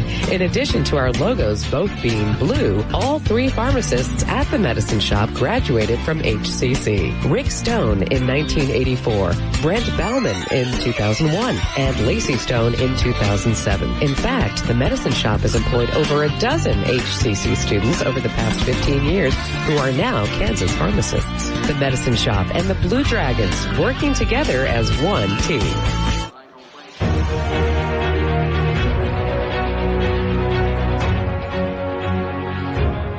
Well, he's up on his feet. I'm referring to Beach. He's going to be helped off with the aid of 2 trainers, as it looked to be maybe that right, or, well, actually, I think it's the right knee. Not sure. I'm speculating on that. But they will have a new quarterback come in by the name of Gabe Sweeten. He's out of Orem, Utah, 6'2", 180, and he will check into the lineup for the Badgers of Snow. Right now, it's going to be a 1st and 10 situation, as he had just picked up the first down. He, being Beach, was tackled by Gilbert, and actually it was a touchdown-saving tackle, but he quickly was down on his backside, and they're going to attend to him. He's having some tough time getting off the field. He wasn't putting any pressure on that knee until he finally got to the sideline, and he's testing it out a little bit. And they're going to try to get to the training table with him. So, a new quarterback coming in Coles, Gabe Sweeten. Getting out of Orem, Utah. Only 7 passing attempts on the year. So he'll see if he can lead his team to a victory. Right now, leading his Snow 14-10, deep inside Blue Dragon territory. Once again inside the red zone. 1st and 10 from the 13, the Hutch 13. So they'll set up. Cormac Boyer is the center for the Snow Badgers. He gets set to snap the ball as they're taking that time. Of course, with television timeouts, now they get set. The red hat says you can go. 2 running backs right up there by Sweeten. The turn, the handoff on the right side, and the Blue Dragons stack them up. Little or no gain, might have even been a loss on the play. Brings up a second down and long. The things that you don't necessarily expect to work had been working for Snow College just because you prepare for all those other things, and things like Beach not necessarily being known for a runner but having success in the run. Now you're going to find out what Snow is going to do, because actually, in all honesty, Sweeten is the better runner between the two quarterbacks. Yeah, with their Seth Kalen on that run, didn't have anything to get going. Second down, and we'll say goal. Second and goal from the 12-yard line. The turn, the keep, trying to get upside is going to be Kalen. He's close to the goal line, but they're going to say he's going to be a yard short. So this will bring up a third down, but he might have gotten the first down on that one. He did. They're going to have 4 shots at this from about the 1. Spraggins comes up to make the stop. We haven't called Spraggins' names too much tonight, which is turning into an evening with 6:02. So glad to have you along on Country 102.9, Hutchinson, Kansas. We're in the third quarter of play. 11:14 to go in this third quarter of play. Knocking on the door is Snow, trying to take a 21 to there's a fumble and picked up quickly by Sweeten, and that's what you get when you get a new quarterback in there. He just mishandled the snap, and by that time, Blue Dragons were back to get on him at the 6-yard line. He is incredibly lucky. That ball not only went up to his helmet, it sat on his helmet for a split second, held there before it came back down into his hands. If that goes completely over his head and continues to roll, disaster for Snow College. So it just about popped away from him. And now they have it at the 6.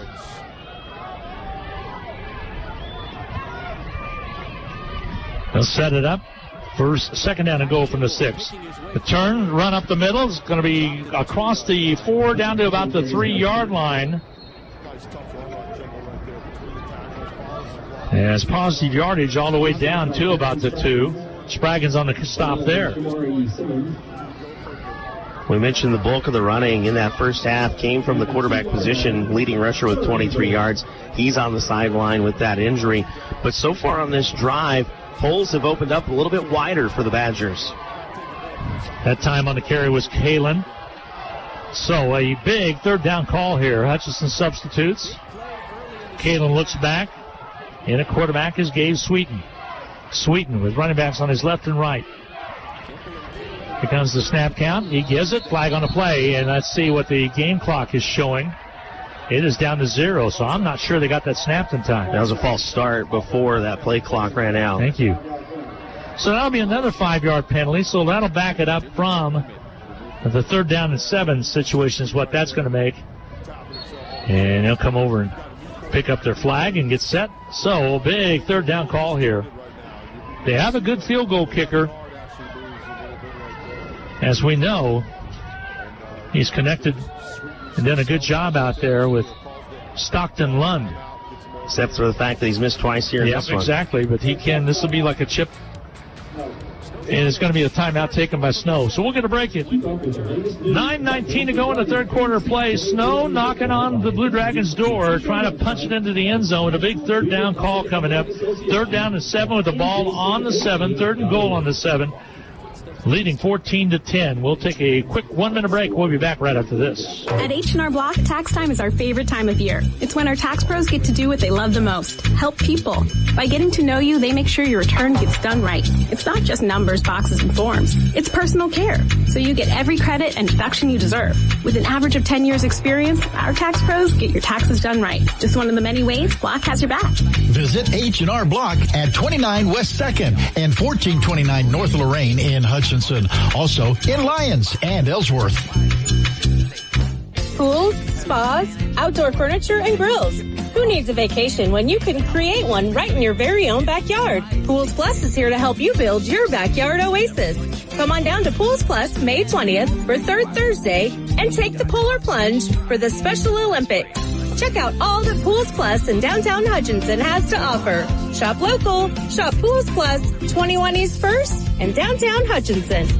Call us at Pools Plus.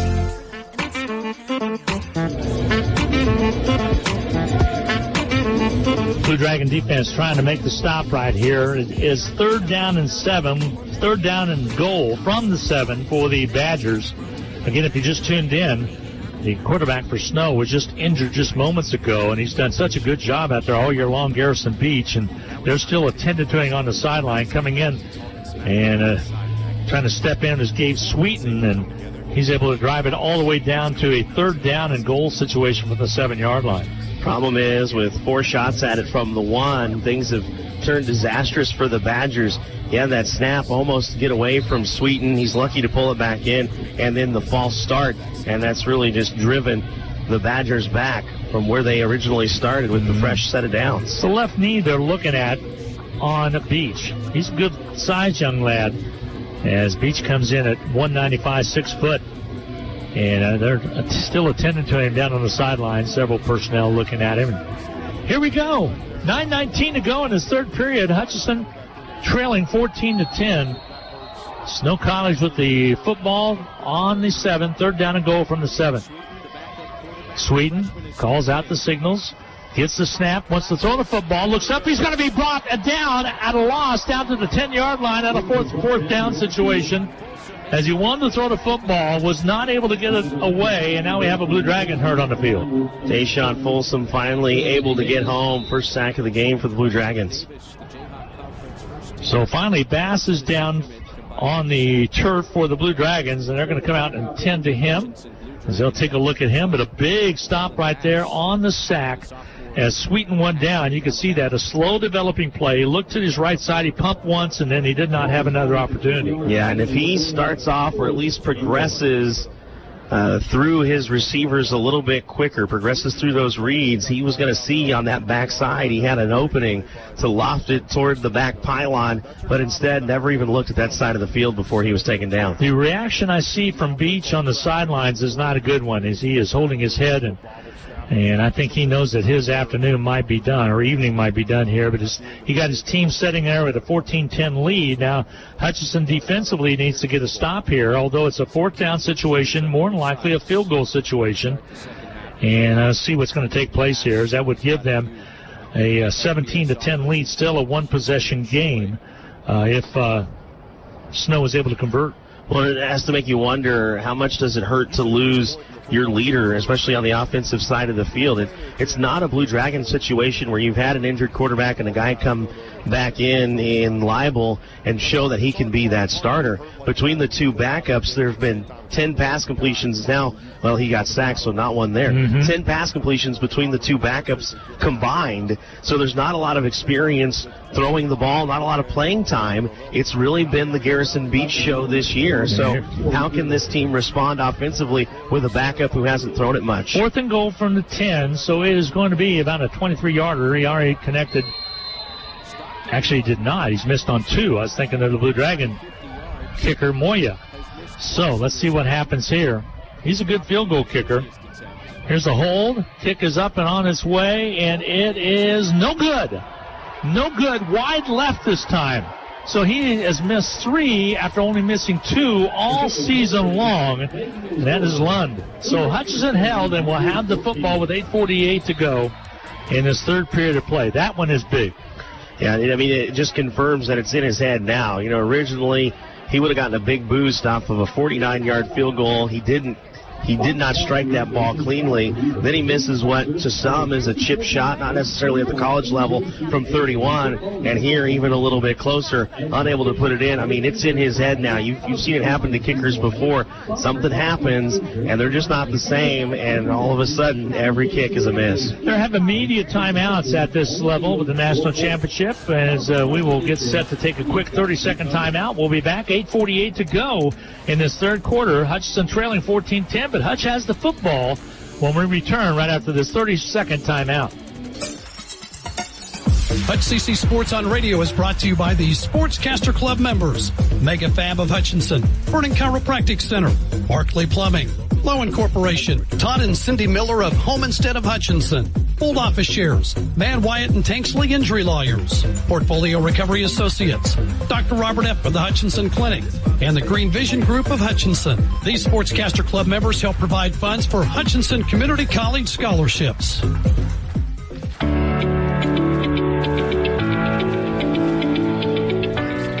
Welcome back to Little Rock, Arkansas. Glenn Grunwald along with Darren Dunn. Double G and Double D with you today on Country 102.9. 14-10 with 8:48 to go in the third period. Snow, Utah with the lead. Snow College out of Efren, Utah. And Hutchinson now has the possession to get going here. They'll have it out at the 20-yard line. So it'll be Hutchinson Blue Dragon football. Let's see what the offense has in mind. The Snow had driven down very effectively, except for their quarterback. Their fine quarterback, Garrison Beast, just went down, and it doesn't look like he's going to return into action. He's getting condolences for several team members as they come over on the sidelines. And a missed field goal just set this up where Hutchinson has an opportunity now to put a drive together with 8:48 to go in the third.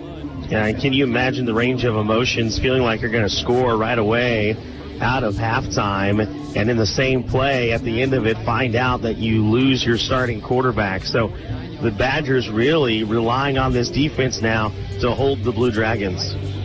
So Hutchinson gets set. Again, of the Leibel in there at quarterback for the Blue Dragons. Again, we talked about Snow used to be out of that Western Athletic Conference, that Arizona Community College Conference from years past. Here's Leibel, the quarterback for Hutchinson. The turn to give to the running back straight ahead, running across the 25 up to about the 26-yard line. Positive yardage for the Blue Dragons.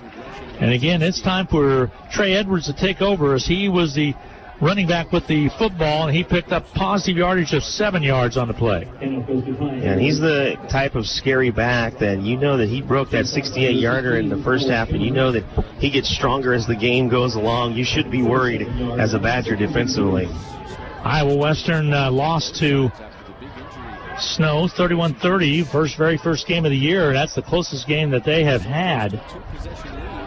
Although they did trail, they trailed Ellsworth, Iowa. Here's Leibel, the quarterback. Wants to throw the football to his right side, throws it, has a receiver out there. Catch is made at the 50. Inside of Snow territory, down to the 41. Graham with the catch. And he ends up wide open because the defender on the play goes to the ground. Bujon Boyd couldn't keep his footing. They'll mark it at the 44, so I was in error where he came down with it. I thought it was more positive yardage, but it moves the chains. 1st and 10 Blue Dragons with 7:43 to go in the third, down by 4.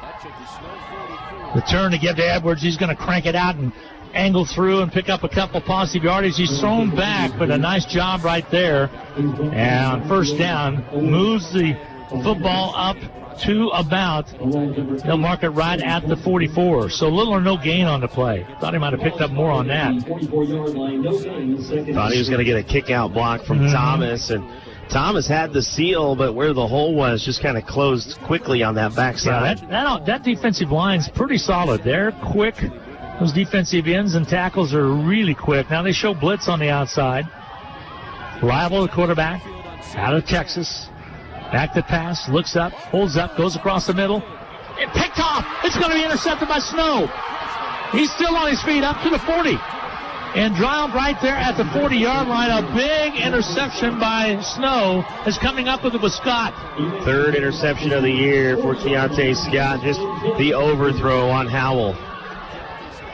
So the pass was overthrown, and Scott was able to come up with it. And after that, he turned in positive 20-yard return. And Snow gets right back in business. They have the football at the 40-yard line, their own 40-yard line. Second interception of the year for Dylan Leibel. So Leibel gives up the pick. First mistake that Leibel has, well, he had one other pick, but you're right. First mistake in this ball game by way of the interception. So 1st and 10 now for the Badgers at their own 40. Sweeten wants to throw the football, steps back, pressure on him, throws it downfield, and it's going to be out of bounds, incomplete pass. Nice defense back there by Gilbert. So the pass was intended out there for Taylor Larson, and good defense all the way out. Incomplete pass. Gilbert was out there on the coverage. 2nd and 10 now for Snow, Utah.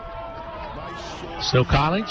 Sweeten, again the quarterback, is out of Orem, Utah, will step up.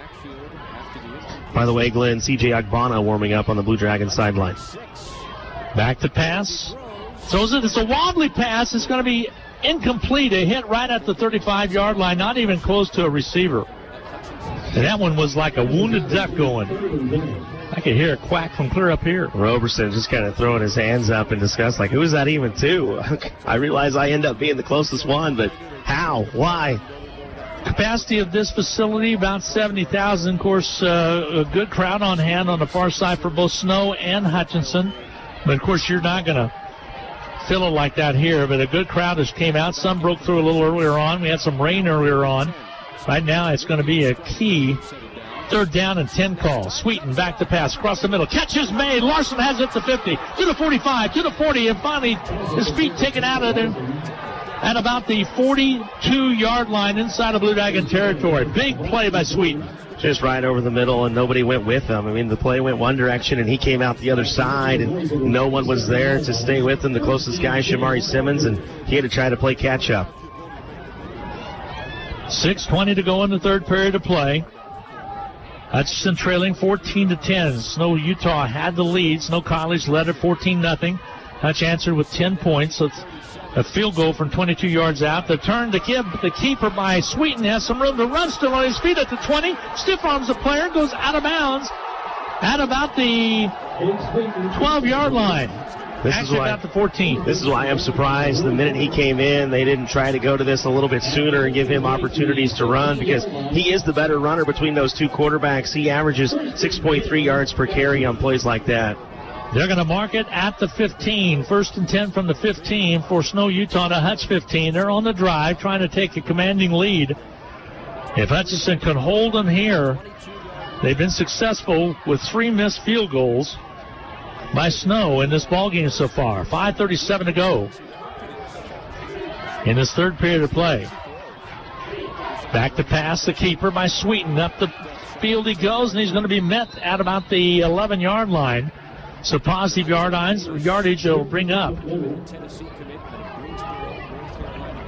Brings up about a 6-yard situation. 2nd down and 6. At the 11-yard line. They'll mark it at the 11. 2nd and 6 to call. So Sweeten, like you said, Darren, using his feet and using it effectively, mixed in that long pass earlier on. And now with 2 backs on his left hip and right hip. He turns, gives the ball to the right side, across the 10 to the 5. Touchdown, Snow! Took it in for the end zone from 11 yards out. On that touchdown, it's going to be Xavier Spann. Badgers took it in easily. Pinckney just got sucked too far in to be able to catch Kimball on that run to the outside. Yeah, it was Kimball. I apologize. So Kimball gets the touchdown, makes it 20-10. Hutchinson down by double digits again. So if the Blue Dragons are going to make a game of it, they're going to have to get on the scoreboard. Right now with 4:50 to go in the 3rd period of play, Snow has taken a lead of 10 at 20-10 with a point after coming. This will tell you a lot about Lund's psyche right here. Larson the holder. Here's the chip point after, and it is up, and it is good. With 4:50 to go in the 3rd period of play, it's the Badgers 21, the Blue Dragons 10. We will take a quick 1-minute break. Come back with the Badger kickoff coming your way right here on the Blue Dragon Sports Network. With more than 70 academic and over 40 technical programs, Hutchinson Community College is your choice for an outstanding education. Take classes in Hutchinson, McPherson, Newton, or online. They're available in person, online, or a hybrid of both. Plus, they're affordable, convenient, and flexible. Call 888-GO-HUTCH or email admissions@hutchcc.edu today. Hutchinson Community College is your education destination. No time to fix breakfast? Just call us at Anchor Away 662-3100 and we'll have it ready for you. Choose from our selection of breakfast burritos, biscuits, or one of our 5 different complete breakfast plates. Breakfast from 7 to 10:30, Monday through Saturday. If you missed us for breakfast, we're here for lunch and dinner too. Pick up your favorite Mexican dinner or take some home for the family. We're open till 9. That's Anchor Away, drive-through, carry-out, and catering under the water tower at B&. Adams in Hutchinson, 662-3100.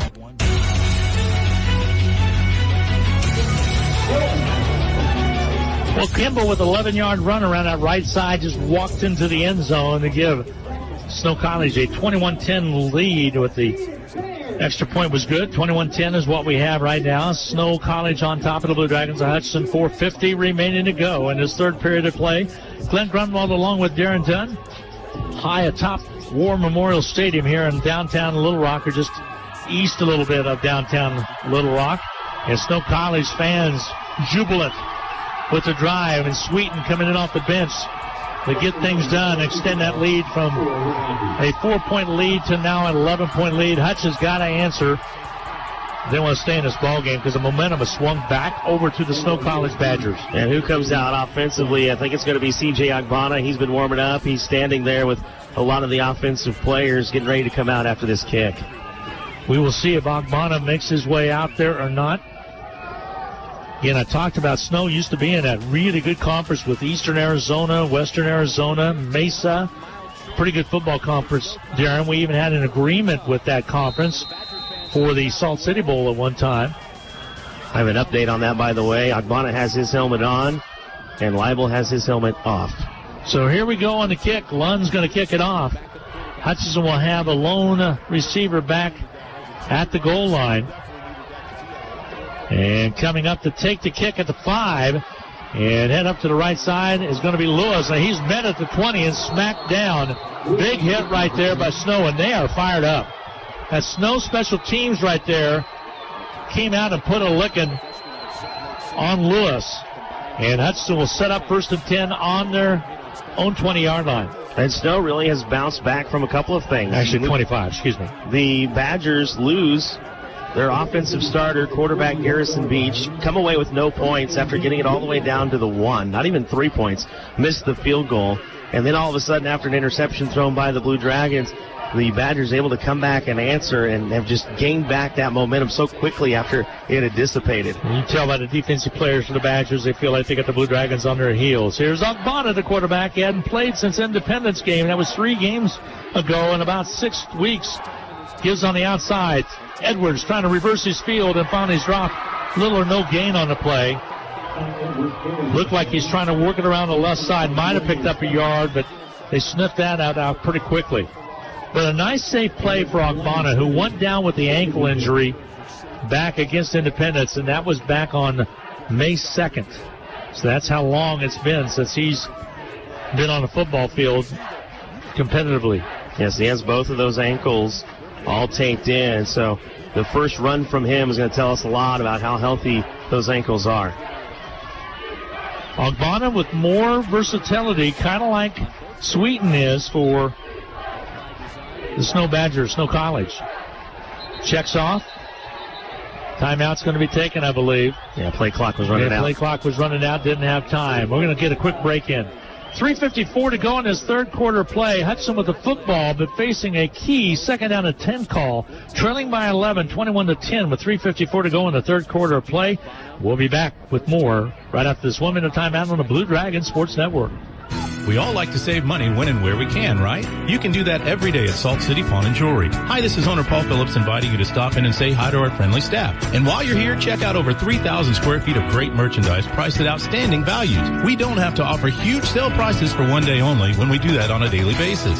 Save big over retail prices on firearms, electronics, guitars and amps, name brand tools, video games, jewelry, and more. See us at 916 East 4th and Hutch, just east of 4th and Severance. We're proud to be alumni and supporters of all Blue Dragon Athletics. Attention, attention. This is a public service announcement from Midwest Superstore. Their used vehicle buyback program has been extended. That's right. You still qualify to get $3,000 over book value regardless of make or model. I repeat, $3,000 over book value regardless of make or model. Even if you don't buy from them. Call, click, or stop in to get your vehicle appraisal today. Visit MidwestSuperstore.com. Negative equity applied to new loan balance on any select new corner. No gain on the play. As trying to get it done out there was right there, looked to be like Lewis, or was it McKnight? No, it's Ty Edwards. He could not turn that corner, and they're shutting him down out there. 3rd down and 10, Darren. Yeah, the Dragons only 2 of 9 so far on 3rd down. Both teams have really struggled here, but it was a big 3rd down conversion for Snow earlier that led to that touchdown. So Dragons just have a long way to go here with 10 yards. Edwards really frustrated right there as he could not turn that corner and get loose. They'll send Cam Henderson to motion. Here's Ogbonna. Wants to throw the football, does. Lost it out there. Receiver catches, made it to 50, flag on the play. As he steps out of bounds at about the 40-yard line. Let's see what the call is going to be. Is it going to be a push-off or not? As the Blue Dragons did a great job to get to it. And on Braham, I think it's going to be offensive pass interference. As they will come in and see what the coaching staff for the Blue Dragons, how they react to it. They're going to come in and talk things over to the field judge really quickly, threw out the flag. Great catch by Braham, but did he push off? 3:06, clock stopped in the third quarter play. This is big.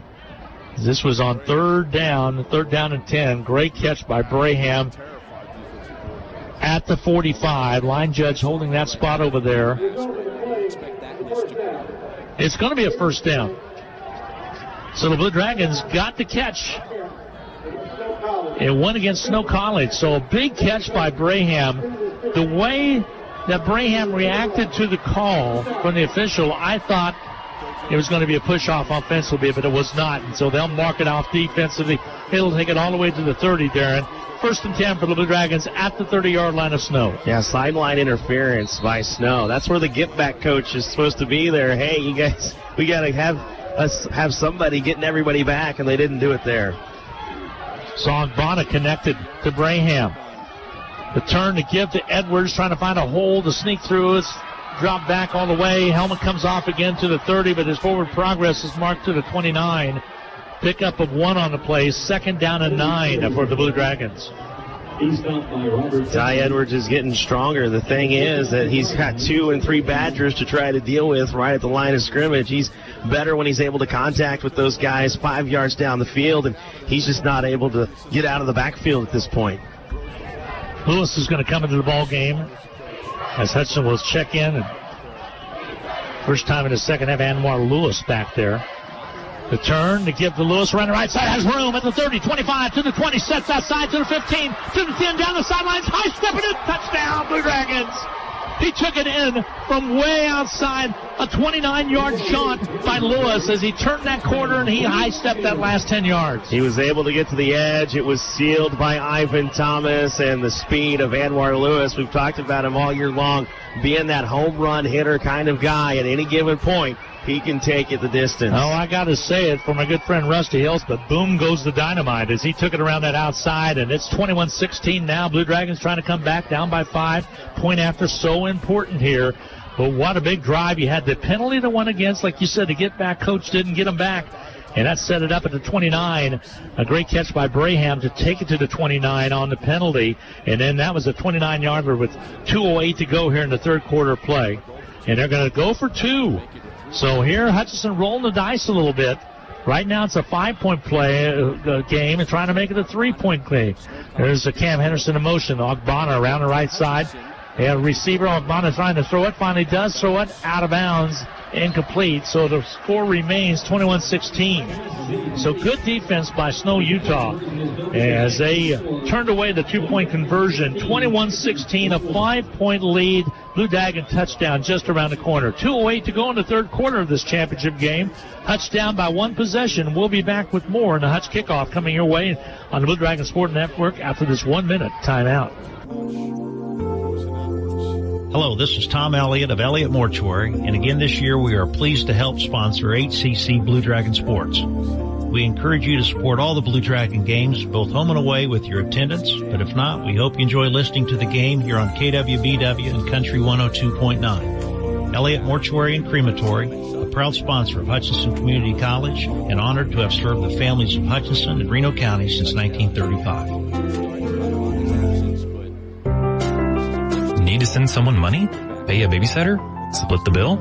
Use First Pay. It is the person-to-person payment option located right inside your online banking app. There is no need to download an additional application.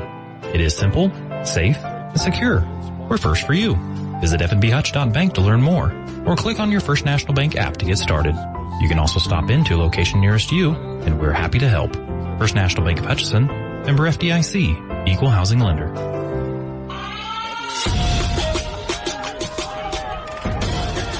Here comes the Blue Dragon kickoff, and it's going to be taken by Snow Utah. He hurdles over one player and is fumbled out of bounds, but they're going to mark it down at about the 27-yard line. So a nice return. Snow will have the football. They lead at 21-16, but what a big touchdown run, a 29-yarder by Lewis. You kept mentioning the fact that it was so hard for Edwards to try to get to the outside, and finally Lewis was the one that was able to get out there and punch his ticket home. Football is going to be right at the 23-yard line for Snow. They'll set it up right there. Sweeten, the quarterback. If you just tuned in, Garrison beats the quarterback. The fine quarterback for Snow was injured on the drive before they scored on the last possession. Now Sweeten, he's the man back there in a shotgun. He'll give it off. This time trying to turn the corner out there is going to be Kalen around the outside. Has some room to run. He has the first down and more. Finally popped down at about the 44-yard line. Lead blocker out there doing a job was Kingsley Holiday out of Draper, Utah. And they'll move the chains 1st and 10. Sweetens came in and done a nice job. Caleb Coleman had an opportunity to shut that run down early and just whiffs there on that tackle to allow the big run. 1:38 to go in the third period of play. Hutchinson trailing on 21-16. 1st and 10 now for the Snow College Badgers. They have the football. They'll turn. Ball fumbled on the play. Loose football. Coming up with it. Let's see who has it. Larson was back there. And there was a fumble on the play. Cam Henderson looked like he might have got on it. And they'll give it back to the Badgers. Hutch had a great opportunity. That ball just popped away. Negative yardage. It'll go back. It'll be about a 6-yard loss on the play. 2nd down to 16 with the ball on the right on the 38-yard line. Snow's 38. So twice now, opportunities for Hutchinson to make something happen. Both have been when Sweeten's been in there. They'll set it up. Back to pass to Sweeten across the middle. Incomplete, knocked away. Coleman got a hand on it. It was thrown a little bit behind the intended receiver, which was Larson. Ends up being an incomplete pass. 3rd down and long. 3rd and 16. 3rd and 16 is the call.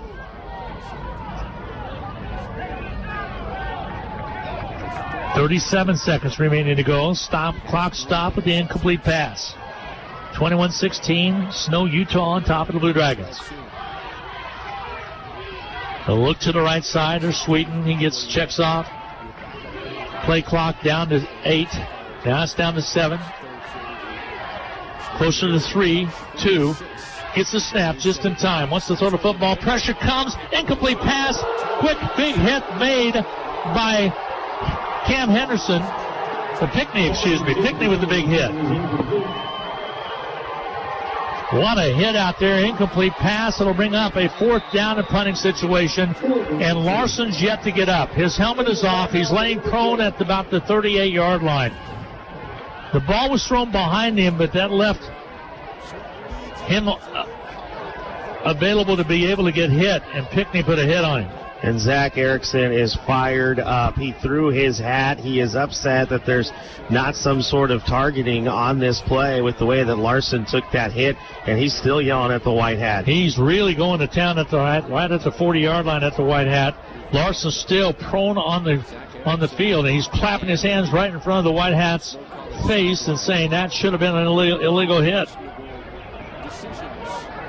So we have some action here with 33 seconds to go in the third quarter of play. Hutchinson looks like right now it's forced a 4th down and 16 situation from Snow's own 38-yard line. By the way, it took a penalty to do it, but the get-back coach is finally doing his job. He was trying to get Erickson away from the white hat. He didn't quite succeed in that, but now he's telling the other players on the sideline, okay, we got to scooch back here. Coach goes out to, Erickson goes out to check on Larson. Larson really hadn't moved a whole lot. He has one knee up in the air, and he's kind of prone, and I think he's just trying to see what planet he's on right now because he took a hit. And I think he's quite woozy. Yeah, they started to pull him up, and it was almost like he wasn't quite ready for it. I've never seen a player kind of cross his legs after the play, so if that tells you anything, just like you said, knocked to another planet. I think that's a pretty solid indicator when you start seeing players do things they don't normally do on the field. He's coming out on his own, but he's being led to the bench, and I'm sure they're going to take a hard look at him. It might be concussion protocol. They've already lost one star today, and that would have been Beach. And here it's going to be a punt situation. Hutchinson's going to have a deep back, and that's going to be Cam Henderson back at the 22 for Hutch. And now a whistle on the play stops the play with 15 on the play clock, 26 on the game clock. Not sure if that all started at the same time. Yep. They're going to reset it to 34 seconds on the game clock, and now they have it set. So let's see if Henderson can get a good return. With 34 seconds remaining to go in the third period of play. Here comes the punt. They came after it, got it away. It's a booming kick. It's going to hit the 25 and take a snow bounce inside the 15 all the way to the 12-yard line. Hutch will have the football from their own 12 with 24 seconds remaining to go in this third quarter of play. Boy, don't go away because lots of football to play here in the fourth quarter. First and 10, Blue Dragons. But we'll see if there's going to be a couple players for Snow return or not to the lineup. I think Beach is done for today, and Larson, they're attending to him on the sidelines as a nickname of Captain America, but he's kind of twisting his neck around a little bit. He took a hit by Pickney. Well, Captain America has one star on his shield, and Larson was seeing more than just one star. Yes, he was. Just moments ago. Pickney bound for Coastal Carolina, by the way. He's going to be a good one there. Ogbonna, the quarterback for Hutch, gives the ball away. Hard running by Edwards, but he's stacked up and then pushed backwards. Did get to about the 13-yard line, so a pickup of about 2 on the play. Second down and 8 to call. He's stopped by Owen Bahamo, along with this War Memorial Stadium. They're doing some renovation. Is a classic football facility. Press box, beautiful. Love the sliding doors, windows that we have that can open it up, and that is the end of the third quarter to get some fresh air. And right now, sunshine trying to shine. We go to the fourth quarter of play. Hutchinson down by 5, 21-16. Fourth quarter coming right up. We'll be back after this 1-minute timeout on the Blue Dragon Sports Network. Hutch CC Sports on Radio is brought to you by the Sportscaster Club members. Mega Fab of Hutchinson, Vernon Chiropractic Center, Barclay Plumbing, Lowen Corporation, Todd and Cindy Miller of Homestead of Hutchinson, Old Office Shares, Man Wyatt and Tanksley Injury Lawyers, Portfolio Recovery Associates, Dr. Robert F. of the Hutchinson Clinic, and the Green Vision Group of Hutchinson. These Sportscaster Club members help provide funds for Hutchinson Community College scholarships. Hi, this is Rob, and I want to tell you about one of my favorite places in Kansas to get a melt-in-your-mouth cheeseburger. It's RV Drive-In, where they've been serving up fresh food, not fast food, since 1948. They're famous for their burgers, but you can also try their homemade pork tenderloin sandwich, patty melts, BLTs, and so much more. Tuesday, Thursday evenings, Friday, and Saturday, they make their homemade onion rings that are the best I've ever eaten. RV Drive-In, Kansas' oldest drive-in at 201 East Avenue A and online at rvdrivein.com. Go Blue Dragons!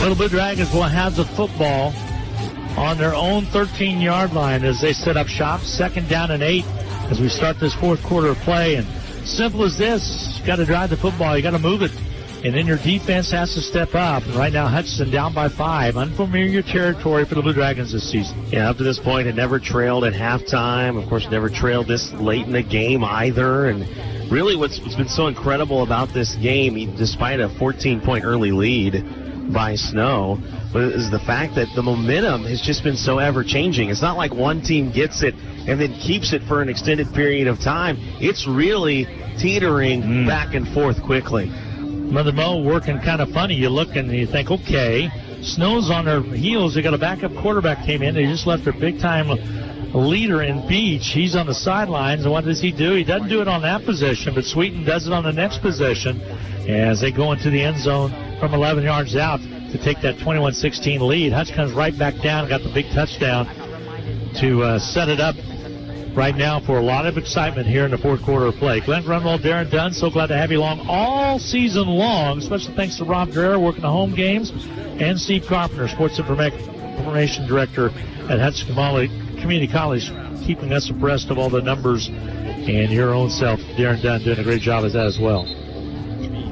So we're about set to get going. A 1st and 10 for Hutchinson. Now, Lewis came in with an electrifying run just seconds ago. And he'll be in the backfield here. The one thing that it had done with that big run for him was you saw it started to open things up a little bit for Ty Edwards. It's just a different pace and the different style of back. So we're caught in a commercial break right now with the CBS Sports Network, and now they'll get set. Here we go. 15 minutes to go in the contest in this national championship. First ever appearance for the Blue Dragons. Third appearance for Snow College. Ogbonna, the quarterback, he's came in relief reliable. Wants to throw it across the middle. He does. He has a receiver at the 30. That's Hal. He has it at the 40. All the way to the 45. Still on his horse. All the way to the 50. Inside of the territory of Snow, all the way to the 47-yard line. He just wanted to be denied. He caught it at the 40, Darren, and just kept working his way along the sideline. What a beautiful route. He makes it look like a fly route, and about the time he breaks it off into a post route, that ball is hot coming from Ogbonna. Just a beautiful timing play between those two. They tried to strip it away. And let's see what they're officially going to mark it. I think it's going to be at the 47-yard line when the officials comes in, stops the clock. They'll reset the game clock. You know why? The chains got kinked up. They're trying to get them stretched back out. So the chains, we're going to make it a 9-yard chain instead of a 10-yard. Yeah, just the rest of the game, you got 9 yards to go. They got it unkinked. So they'll set it up. Hutchinson with Ogbonna just catching Hal in stride. Like you said, it came in hot. Then he moved to his left side. That last 10 to 14 yards were all on Hal. Somehow he got it done. Hal out of Idabel, Oklahoma. Here he wants to throw, has a receiver out there. Catch is made at the 25. Hal with another catch. Ring it up and give it to Hal. He'll move the football all the way to the 25-yard line. They're just keeping Boujon Boyd guessing because, again, it looks like a fly route, and then they go back shoulder to get it to the first teamer at wide receiver this year, the Jayhawk, Tyrone Howell. Dragon fans on the far side said, yeah, they said we saw him catch it. It's at the 26. So 1st and 10 for the Blue Dragons. 13:57 to go in the ball game. Hutchinson down 21-16. The center man in motion. That's going to be Thomas. Will sit up on the left side. Here's Ogbonna. Gives it to Lewis. He'll pop it inside and picks up about 3 or 4 yards. Positive yardage for Lewis. And up goes to Anwar Lewis. See where they officially mark it. Pick up of a couple, maybe 3. Second down and 8. Ball at the 34-yard line. I'll check that all the way down to the 24-yard line. At the 44-yard line, 2nd and 8. 2nd down and 8. Ogbonna mixing up a little bit. A couple of passes to Howell was successful. Moving it quickly. Ogbonna was the starter back on day 1 against Coffeyville. Got hurt against Independence. The throw on the outside. Catch at the 10. At the 15. Howell all the way down to the about to the 4-yard line, and then more. I said 15. It was actually more down to the 5. Just a great play fake in the backfield to hold the defender and get Howell wide open. 1st and goal from the 3 now for the Blue Dragons. Hutchinson about to possibly take their first lead in the ball game today. Nobody's on Howell. He'll turn. He'll give it up the middle. Trying to get into the end zone. He plows in there. Is it going to be a touchdown? Yes, it is. Touchdown, Blue Dragons. I think it's Lewis. And Lewis came away with a TD with 12:48 to go in the fourth quarter play. Hutch up 22-21. The quick opener up the right side, and he plowed his way in there. He was stopped initially, but kept on churning and finally took his way into the end zone. The point after coming up, 22-21 Blue Dragons. Timeout on the field. And a timeout's going to be taken by the Blue Dragons. Will they go for 2? They're going to talk it over, and they want the timeout to do that. What a drive by the Blue Dragons. Darren, I believe it started at the Blue Dragons 13-yard line. You had the big run, and then you had the two at the 11. The 2 catches by Hal. It's interesting. It was number 11 because that's his number. He has 2 catches that takes it all the way down, and then he had the Lewis run that just took it into the end zone. He had another Howell catch as well. He's came alive in his fourth quarter play. Well, and what is crazy, there at the end, even though Lewis is the one that punches it in, there was confusion on trying to trade out a defender on Howell. He was actually left wide open at the top of that formation. Ogbonna could have just slung that ball out there for the easy touchdown, but they let Lewis do the dirty work for his second TD of the day. So timeout was taken by the Blue Dragons to talk things over. They will break huddle. Let's see if they're going to go for it or not. Is Ogbonna out there? I believe he is. Check that. Ty Edwards will be in the backfield. So they're going to go for it. 2-point conversion. Last one was not successful. They're going to have Edwards out there along with Ogbonna. House split out wide on the right side along with Cam Henderson. Braham on the top. So 3 receivers split out wide. 2 on the right, 1 on the left. Man in motion, Cam Henderson. Slides over, foul, a whistle play on the play, and let's see if we had 2 men in motion at the same time. False start on the Dragons, and I think if you get backed up, you go ahead and kick it. Thomas gets called for the infraction. So now, what's your decision? I would say kick it, but C.J. Moya doesn't have his helmet on. Cam Henderson comes off, and have they decided what they're going to do? They're leaving Ogbonna out there. Drew Dallas is a riverboat gambler right now, and he's going to say, hey, we can pick up 7 yards just as easy as we can, too.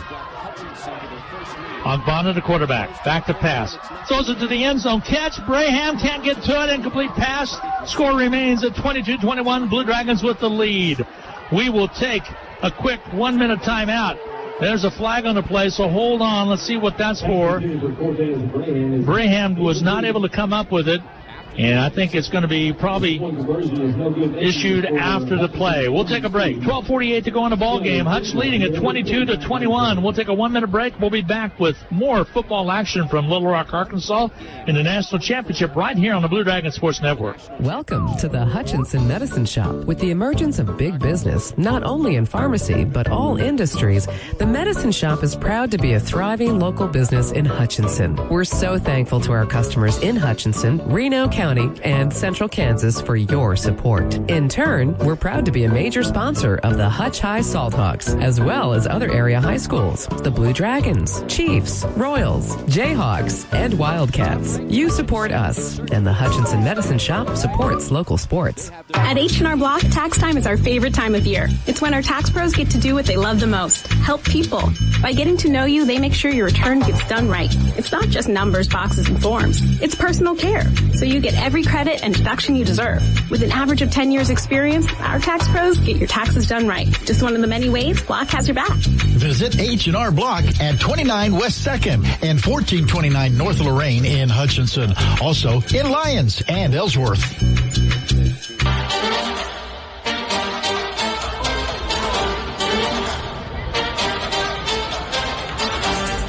That penalty went against the Snow College Badgers.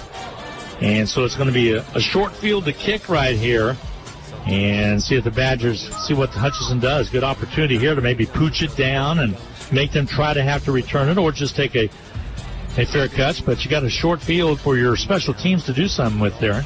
Chad Pulsifer just allowed his emotions to get a little bit of the best of him there at the end of that one. And hey, you're right. Let's see what the Dragons do. They want to just kick it straight through the end zone or maybe try to lay it up at the goal line to really force a decision by the Badgers. We've seen if the Dragons kick it down to the 5, they're just going to take the fair catch and bring it out to the 25.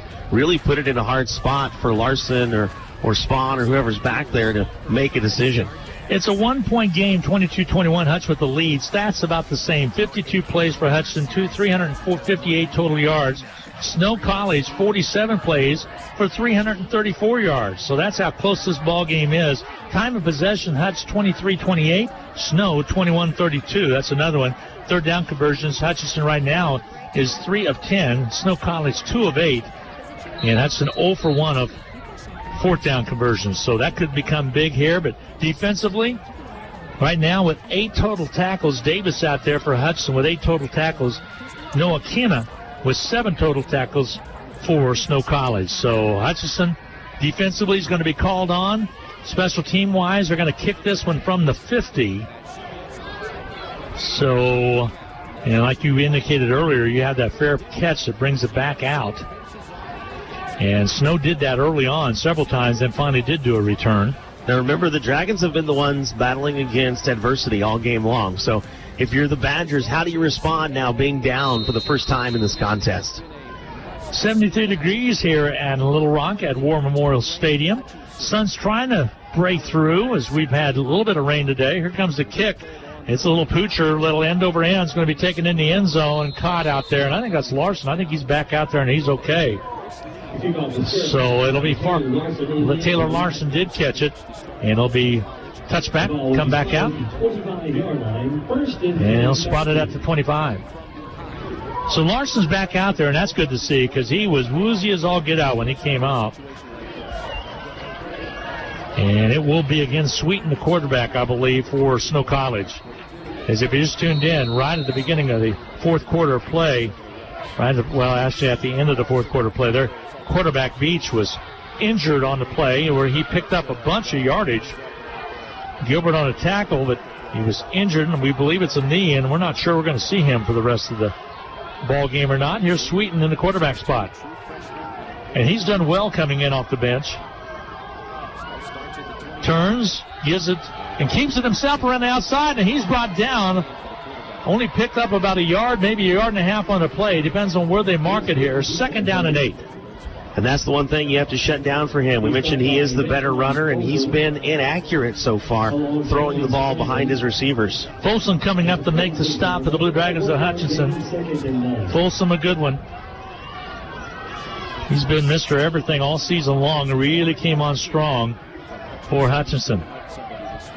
So the Blue Dragons now holding Snow to his 2nd down. We'll say 9. Here's Show Blitz. They come, they want to throw the football, and it's going to be a sack. Dropped back at the 20-yard line. Coming in was Pinckney to get the sack. Trey Pinckney, he leads the nation in sacks, and he finally gets home in this one. Coastal Carolina's getting a good one in Pinckney. I remember talking to some of the boys a couple times over. They couldn't figure out why he wasn't getting offers. Right there, he's showing why he should get an offer, and he's headed to Coastal Carolina. And that was a big-time play right there to drop Sweeten. 3rd down and long. 3rd down and 14. Ball on the 21 of Snow College. Hutchinson's trying to wind up that defense. Back to pass to Sweeten. Looks across. Has a receiver out there. Incomplete pass. Just out of the outstretched hands over there of Miller Royals. Royals out of Abilene, Texas. Previously had been a Texas Tech. A little wide on the outside. Brings up a 4th down, and all of a sudden the defense steps up in a big way, Darren. Yeah, we talked about the inaccuracy issues there with Sweeten. As you mentioned, not only wide, but it was also short on that comeback route, and he's not been accurate in this one so far. See if Hutch can get a good return right now. Set back is Cam Henderson at his own 40-yard line. They're set to punt it away. Snow College will punt. 4th down and 14. Paul punted away. It's going to shank out of bounds on the right side, and Hutch gets a favorable bounce out of it by way of where it angled out of bounds, and Hutch will have it deep inside the Snow territory right at the 45. So great field possession for the Hutch Blue Dragons with 11:13 to go in this fourth quarter play, and this is as simple as can be. You move the football, you take care of the football. Maybe work a little time here with 11:13 to go, but only a 1-point game. It'd be great to come away with a touchdown this possession. Yeah, you'd love to maybe work a little time, but at the same time, if you can strike quickly, I mean, you're really putting a dagger to the heart. Brody Taylor, by the way, that punt not an indicator on how good he's been this season. Yeah, he has a really long good of 70 on the year. He averages more than 43 yards per punt. The rush just got to him that time. 3 guys closing in on him at once, and he just kind of kicked that one straight up. Timeout on the field right now as they talk things over and run some of the highlights from baseball, softball, basketball, and other sports here. NJCAA's had a great year of making it happen this year, Darren. In the COVID year, they've just done a really good job of getting it all in here in the spring. We had 3 sports going on, and I think there was more. That's what we were doing, was 3 sports going on at one time. And again, they had soccer, they had softball, they had baseball, they had basketball, they had football. My. The only thing that wasn't going on was volleyball, because that finished up early on. Well, and it might have been going too. Well, you just really didn't know what to expect, because everything was kind of we were slowly trying to get back to normal, and you just knew, one case or one flare-up, and all of a sudden everything was going to get shut down. It did happen for some teams. These teams are fortunate to get it through to this point in the season. And the Jayhawk Conference had a lot of games, and basketball specifically canceled. Of course, Fort Scott canceled out as well out of their football season. And otherwise, Hutchinson would have played 8 games. Yes. And Snow played Lackawanna just in time, because Lackawanna closed things down right after that. So here we go. 1st and 10 for the Blue Dragons on the Snow 45-yard line, as they're going to wait for the timeout and commercials to all take place, as this is on the NJCAA, well, it's on the CBS Sports Network, NJCAA TV. As we get set, Hutchinson will have the football 1st and 10. Ogbane comes in for Liable here in this second half of play. CJ, he's out of Power Springs, Georgia. They give up the middle, nice pickup of about 5 yards on the play. Edwards on the carry. This is when Edwards can start to shine. He can start to grind a little bit, work them a little bit, as those linebackers and defensive tackles start to get a little tired out there. Well, especially because they're trying to catch up to the speed of Anwar Lewis, and now not only are you trying to catch up to a guy, you know that you could get just full out blown over by a guy, and both of them are in the backfield. Yeah, both in the backfield right now. Lewis on that left side, Edwards on the right. Ogbana looks to the sidelines, gets the play call. Play clock at 8. Now it's down to 7. Ogbana, the quarterback for Hutchinson. Gives it off to Lewis. Lewis, quick opener, pops forward, picks up positive yardage of 2 to 3 yards. Oh, and then he's grabbed and held. A couple different players are going at it inside. A little smack talking going on, but a nice pickup right there. It'll bring up a 3rd down and 3 call for the Blue Dragons. Big play right here. Yeah, both teams have struggled on 3rd down. That one a little bit on the officials. I know you don't want to have a quick whistle, but so far throughout this game, they've been really late. And usually you say, okay, guys, you know when the play's over, just stop. But that's not how players are coached. They're coached to play to the whistle. By the way, some of our officials in the Jayhawk Conference have moved to the arena football that's taking place in Kansas. We'll talk about that in a second. Man in motion, Thomas. Slides over Ogbana, just about a bad snap. Gives it to Lewis. Has some opening. He has the 1st down and more. All the way down to about the 32-yard line. Had just enough of a slant to pick up the 1st down. Not a bad time to get just your 4th 3rd down conversion of the game. Talk about Craig Helzer. He's the director of officials for the Jayhawk Conference, but he's doing some Wichita Force game and Salina games. Yeah, director of officials in the Jayhawk, just so good at what he does. He does the home games for the Wild, it used to be the Wild, of course, now in Mulvane. He does the home games in Salina as well for the Liberty, and just so good at what he does. 1st and 10, Blue Dragons. Ball on the 33-yard line for us. The throw, the catch is made at the 20, slung down to the 19. Hal again. He brings it in. Hal with the catch. That's Tyrone Hal out of Idabel, Oklahoma. He could run for mayor. That ball almost came out. Keontae Scott actually swiped at it, and it almost came out of the control of Howell. And on his second stab at it, was able to pull it down. 1st and 10 for the Blue Dragons at the Snow 21-yard line. Hutch leading at 22-21 with 8:49 to go in this 4th quarter of play. Hutchinson trying to go on top by a touchdown at least. 1st and 10. Ogbana 5 for 5, 128. Ogbana gets the ball, hands it to Edwards. He has some room. He spins at the 15 and dropped right there at the 16-yard line. Looked like he was going to get to the 15, did not. I'm impressed with the Snow defense. They came up with a nice stop out there by Keontae Scott. So pick up a 5 now. 2nd down and 5 for Hutchinson at the 16 inside the red zone again.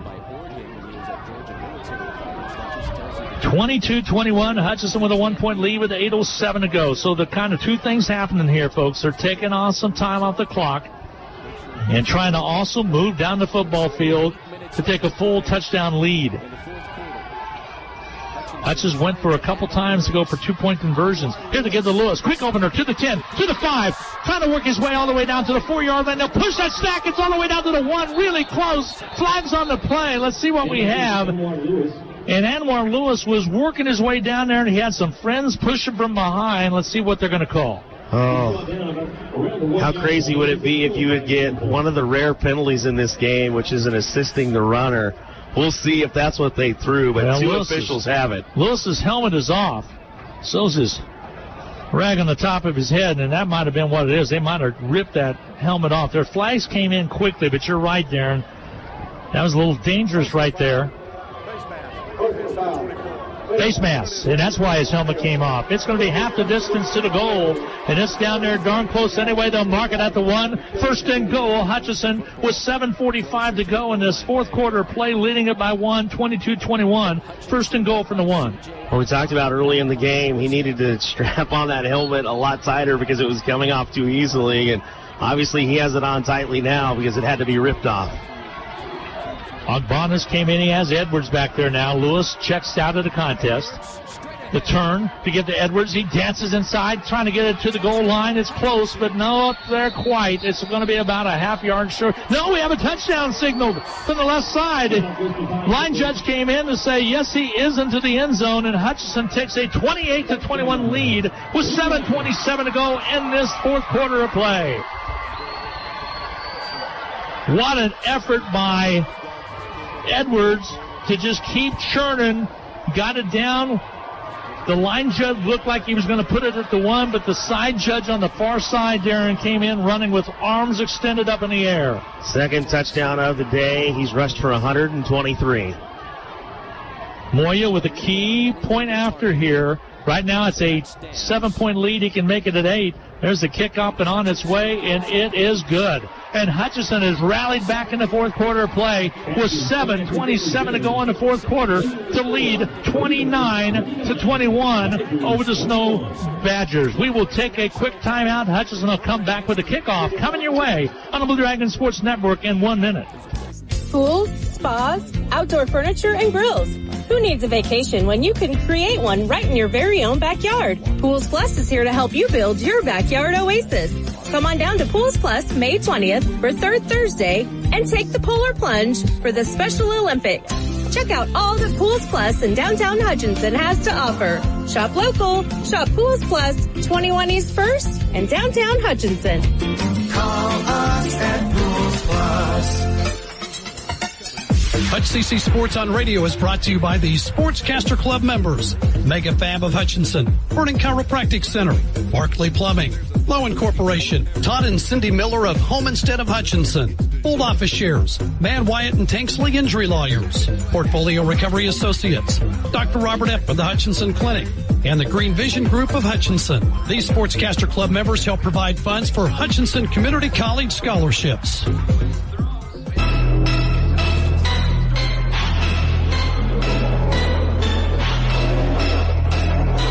Welcome back. 7:27 to go in the fourth quarter play from War Memorial Stadium. Hutchinson with a lead of 29-21 with 7:27 to go. A great effort by Edwards to get into the end zone. It was close, but they said he got in and broke that plane. That's all you got to do. And now we await the Blue Dragon kickoff. Hutchinson's defense needs to step up and try to stop this Snow offense that keeps giving it all they can. And the Blue Dragon faithful on their feet on the far side, chanting, "Go Blue Dragons, let's go defense, let's get it done." Dragons, after trailing by 14, have outscored the Badgers 29-7. 7:27. Hutchinson breaks huddle. So will the Badgers. They'll break huddle and get set. They're going to have two back deep. Xavier Spann is going to be the near up back for us, and Larson is going to be the other one. Larson took a big hit from Pickney, but he's back in there. And Sweeten will be the quarterback. He's set on the sideline, ready to get something to going. So here we go. Here comes the kick from Moya. He puts a toe into it. A high end-over-end kick taken at the 5-yard line by Larson. He'll head up straight up the field and finally gets brought down at about the 25-yard line. Bass came in and just about put a licking on him, but actually missed him right at the last second. Actually, that was not Bass, but nevertheless, Hutchinson just barely ran by one, and that was going to be Peoples that actually whipped by him, but it sets up a 1st and 10 now, and this is a big down right here. If Hutchinson can hold them here, Darren, with 7:21 to go, they're really going to be in a good situation. Yeah, Snow really needs something from Gabe Sweeten. He's 1 of 6 throwing for just 23 yards. He'll split wideouts left side, twins on the left side, single wideout on the top side right now. Ball at the 25, 1st and 10. It turns, gives the ball quickly, comes straightly on the snap, actually, and nothing there. Trying to make something out of something. A face mask going to be called as Kalen had the ball around the outside. He indicates, I had my face mask tugged, and I think they're going to whistle that one to move the chains with an automatic 1st down. Well, that ball just about came to Kalen. It will be face mask against the Blue Dragons. So it's an automatic 1st down, 7:15. Not a lot of time went off the clock, and they basically get an extra down out of it.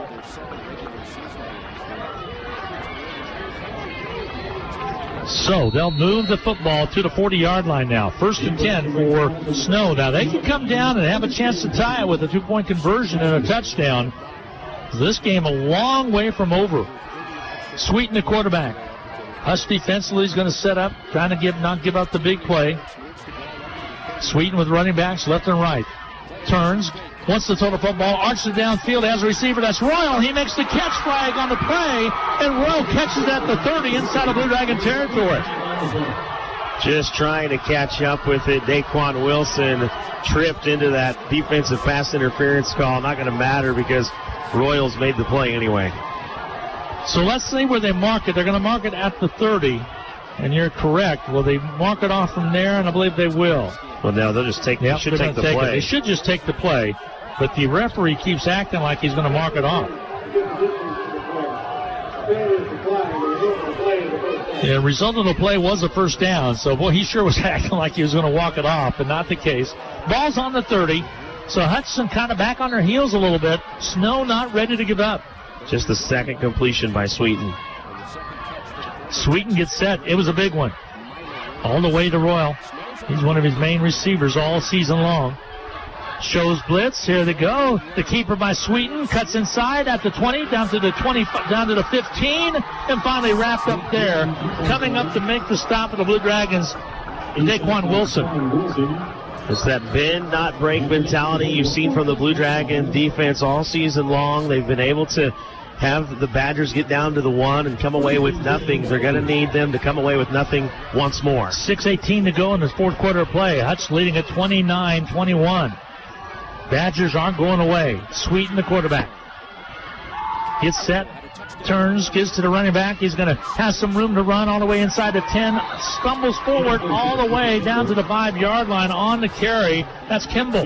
Kimball's came up big on some carries today. Well, and he's just so good at not going down after that contact. Even when he looks like his knee's about to go down, he just throws down a hand and is able to keep his balance. He has 32 yards on the afternoon. 2nd down and 1's the call here.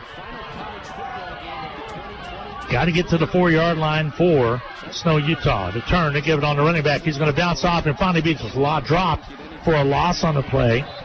Forward progress to about the 6, so 3rd down and about a yard to go. Deshaun Folsom just kind of stacked up all the blockers for Snow, like you see the blocks stack up in Tetris, and he made it to where the runner had nowhere to go and then finished him off. So 3rd down and a long 2. Ball is at the 6. The Blue Dragons 6. Sweeten, the quarterback. Has a running back on his right hip.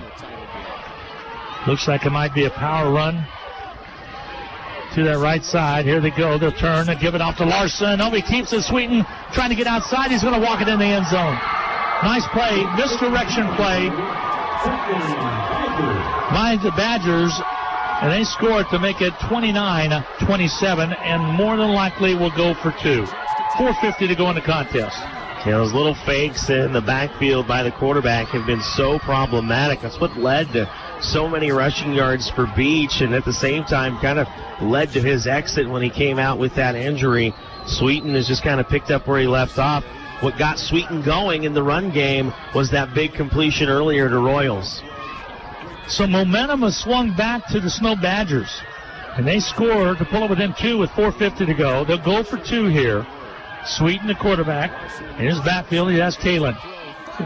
Wants to throw the football across and incomplete. Hutch will still have the lead by 2 at 29-27. We will await the Snow kickoff coming your way. 29-27. Blue Dragons on top with 4:50 to go in the contest. Don't go away. We'll be back with more on the Blue Dragon Sports Network right after this 1-minute timeout. With more than 70 academic and over 40 technical programs, Hutchinson Community College is your choice for an outstanding education. Take classes in Hutchinson, McPherson, Newton, or online. They're available in person, online, or a hybrid of both. Plus, they're affordable, convenient, and flexible.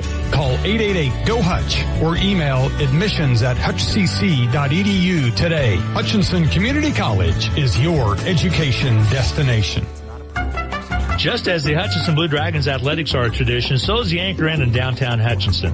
Whether you plan lunch or dinner or even take out for home, the Anchor Inn is a great family restaurant that you are sure to enjoy. Order off their great menu or take advantage of the Anchor Inn's awesome buffet. You'll make a great choice either way. The Anchor Inn is also a great spot to meet up with old friends and acquaintances because everyone goes to the Anchor. That's the Anchor Inn at 128 South Main in Hutchinson, proud supporters of Hutchinson Blue Dragon Athletics.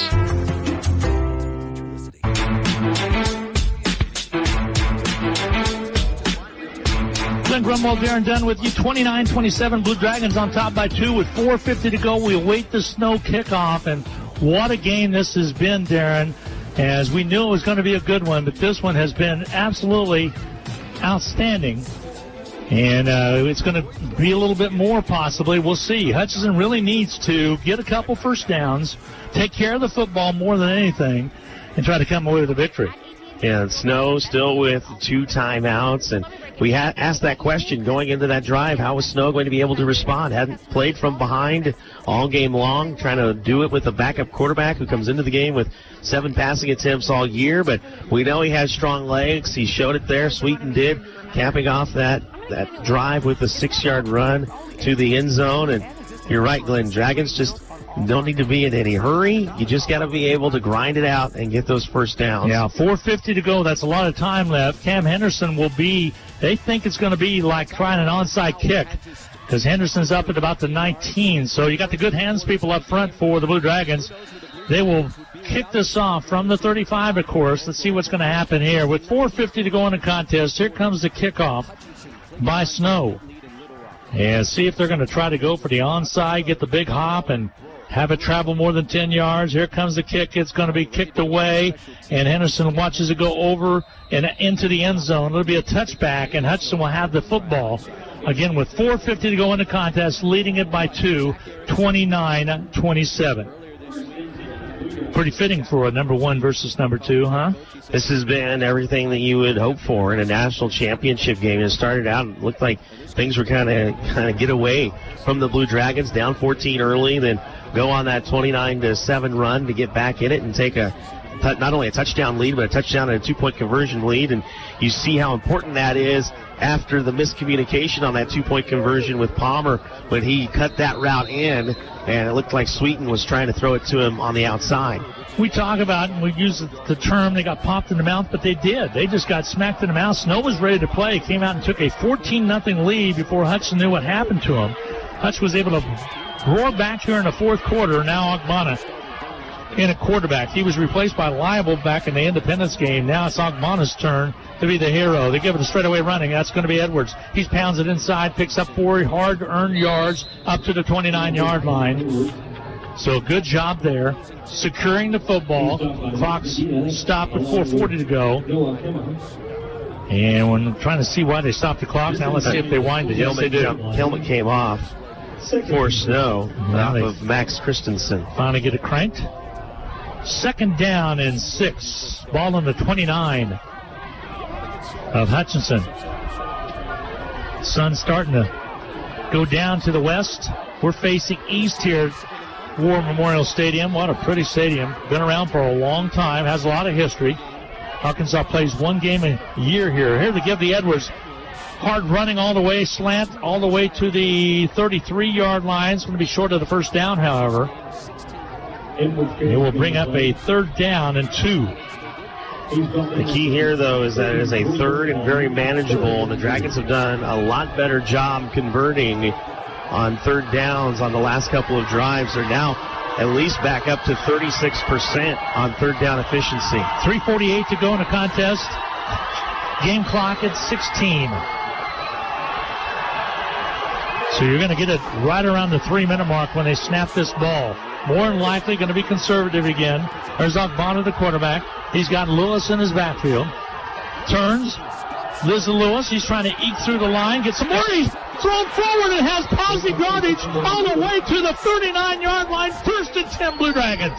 You want to talk about a pinball. Back when he took that second pop, it looked like he was stopped, but he's able to bounce off of that and get the yardage he needs. He felt his way through the line, and all of a sudden he was slung forward by a Badger up to, they'll give his forward progress at the 37-yard line. 1st and 10 Blue Dragons. Clock moving away at the 3:04 mark. And now Zach Erickson has to start thinking about when he wants to take these 2 timeouts.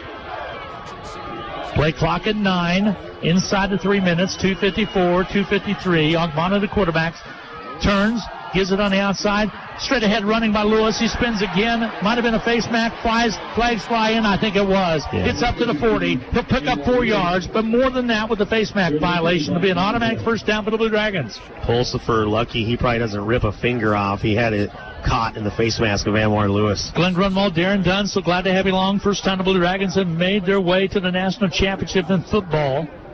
And it will be a face mask call. 2 o'clock at the 2:46 mark now. So an automatic 1st down, 4 more downs for the Blue Dragons.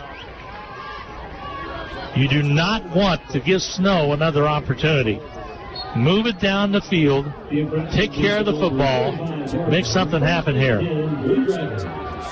By the way, we'll have a little bit different post game. There'll be the presentation of the trophy. Then they're going to go down to an interview room, which Darren's going to go down. That's where we'll do our Medicine Shop post game capsule. We will not have Drew Dallas work his way up here. Here comes the snap to give to Edwards. He's trying to power through. He has some room. 40 all the way down, close to the 1st down. Maybe short by a yard. A 9-yard pickup by the Blue Dragons, Edwards.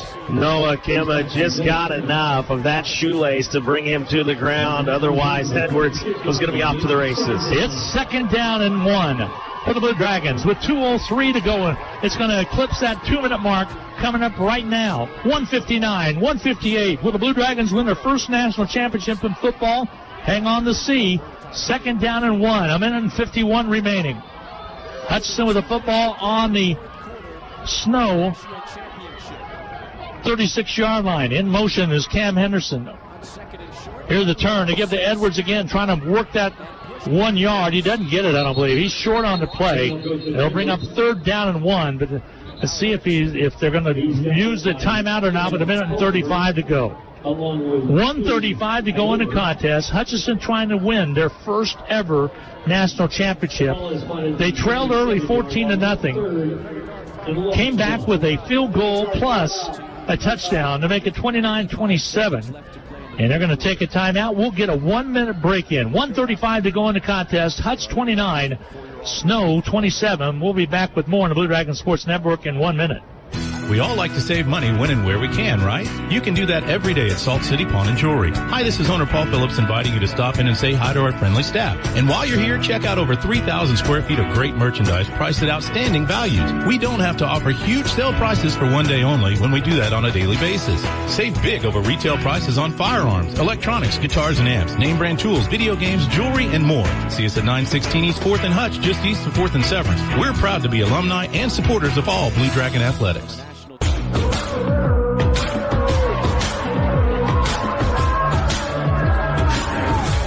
Great job by Trace Salzbrenner, chief engineer, back at the Country 102.9 studios tonight. A minute and 35 to go. Hutchinson 3rd down and 1. 3rd and 1. Ball on the 37-yard line. scoreboard says 2, and it more than likely is 2, but see what Hutch does here. Ogbonna.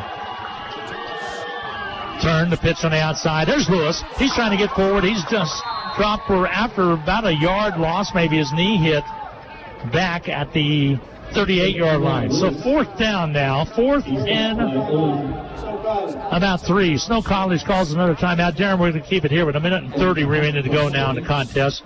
Right now, it looks like Hutchinson might have to punt the football.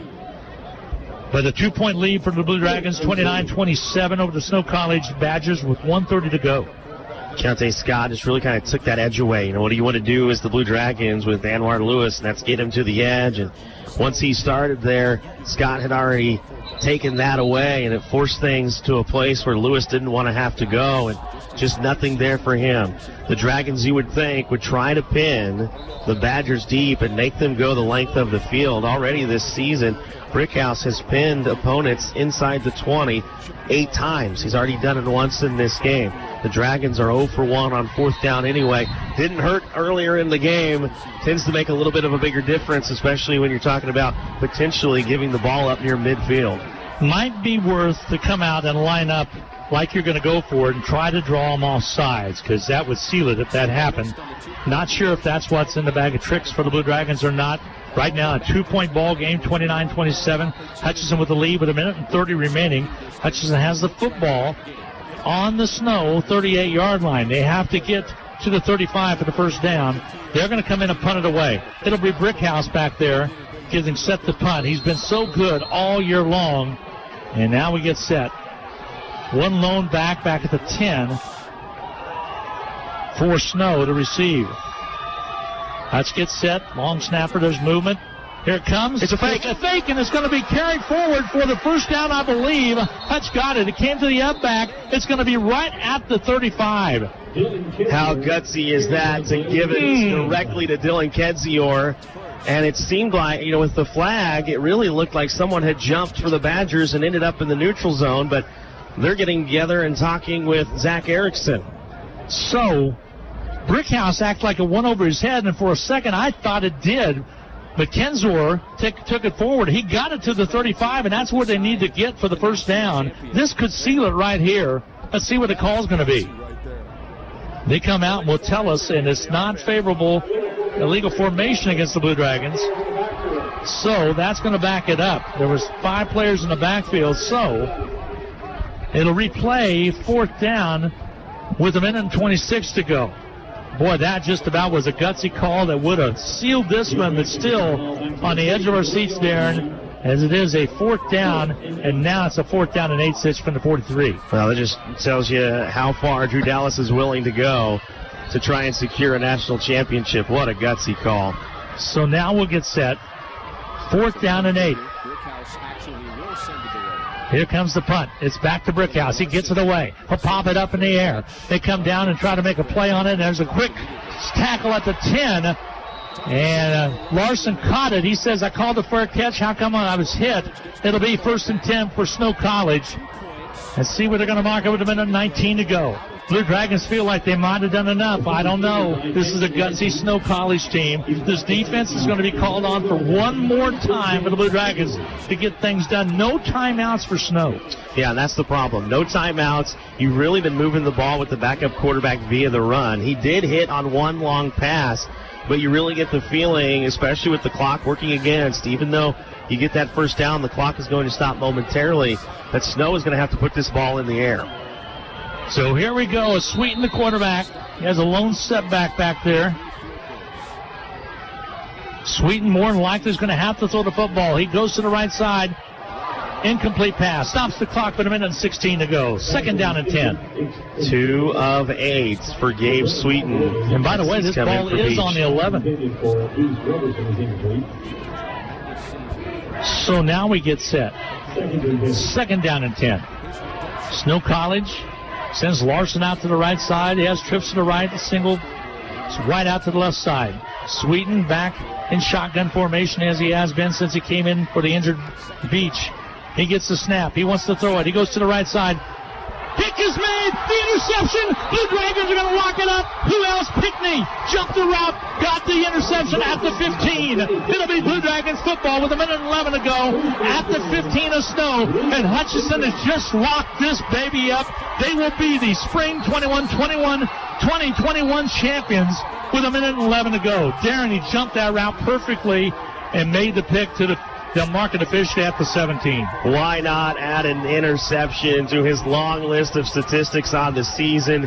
He's tops in the nation in sacks. He's up there with tackles for loss. One of the leaders, if not the leader defensively for the Blue Dragons. So who else is going to come away to seal the deal? Jerron Sanders is one of the assistant defensive back coach, and he brings kids over quite often for lunch after church on Sundays, and they were talking about Pickney going like, why wasn't he being recruited? Well, he has been by Coastal Carolina. They're getting a good one. It'll be victory for Nation for the Blue Dragons with 1:11 to go.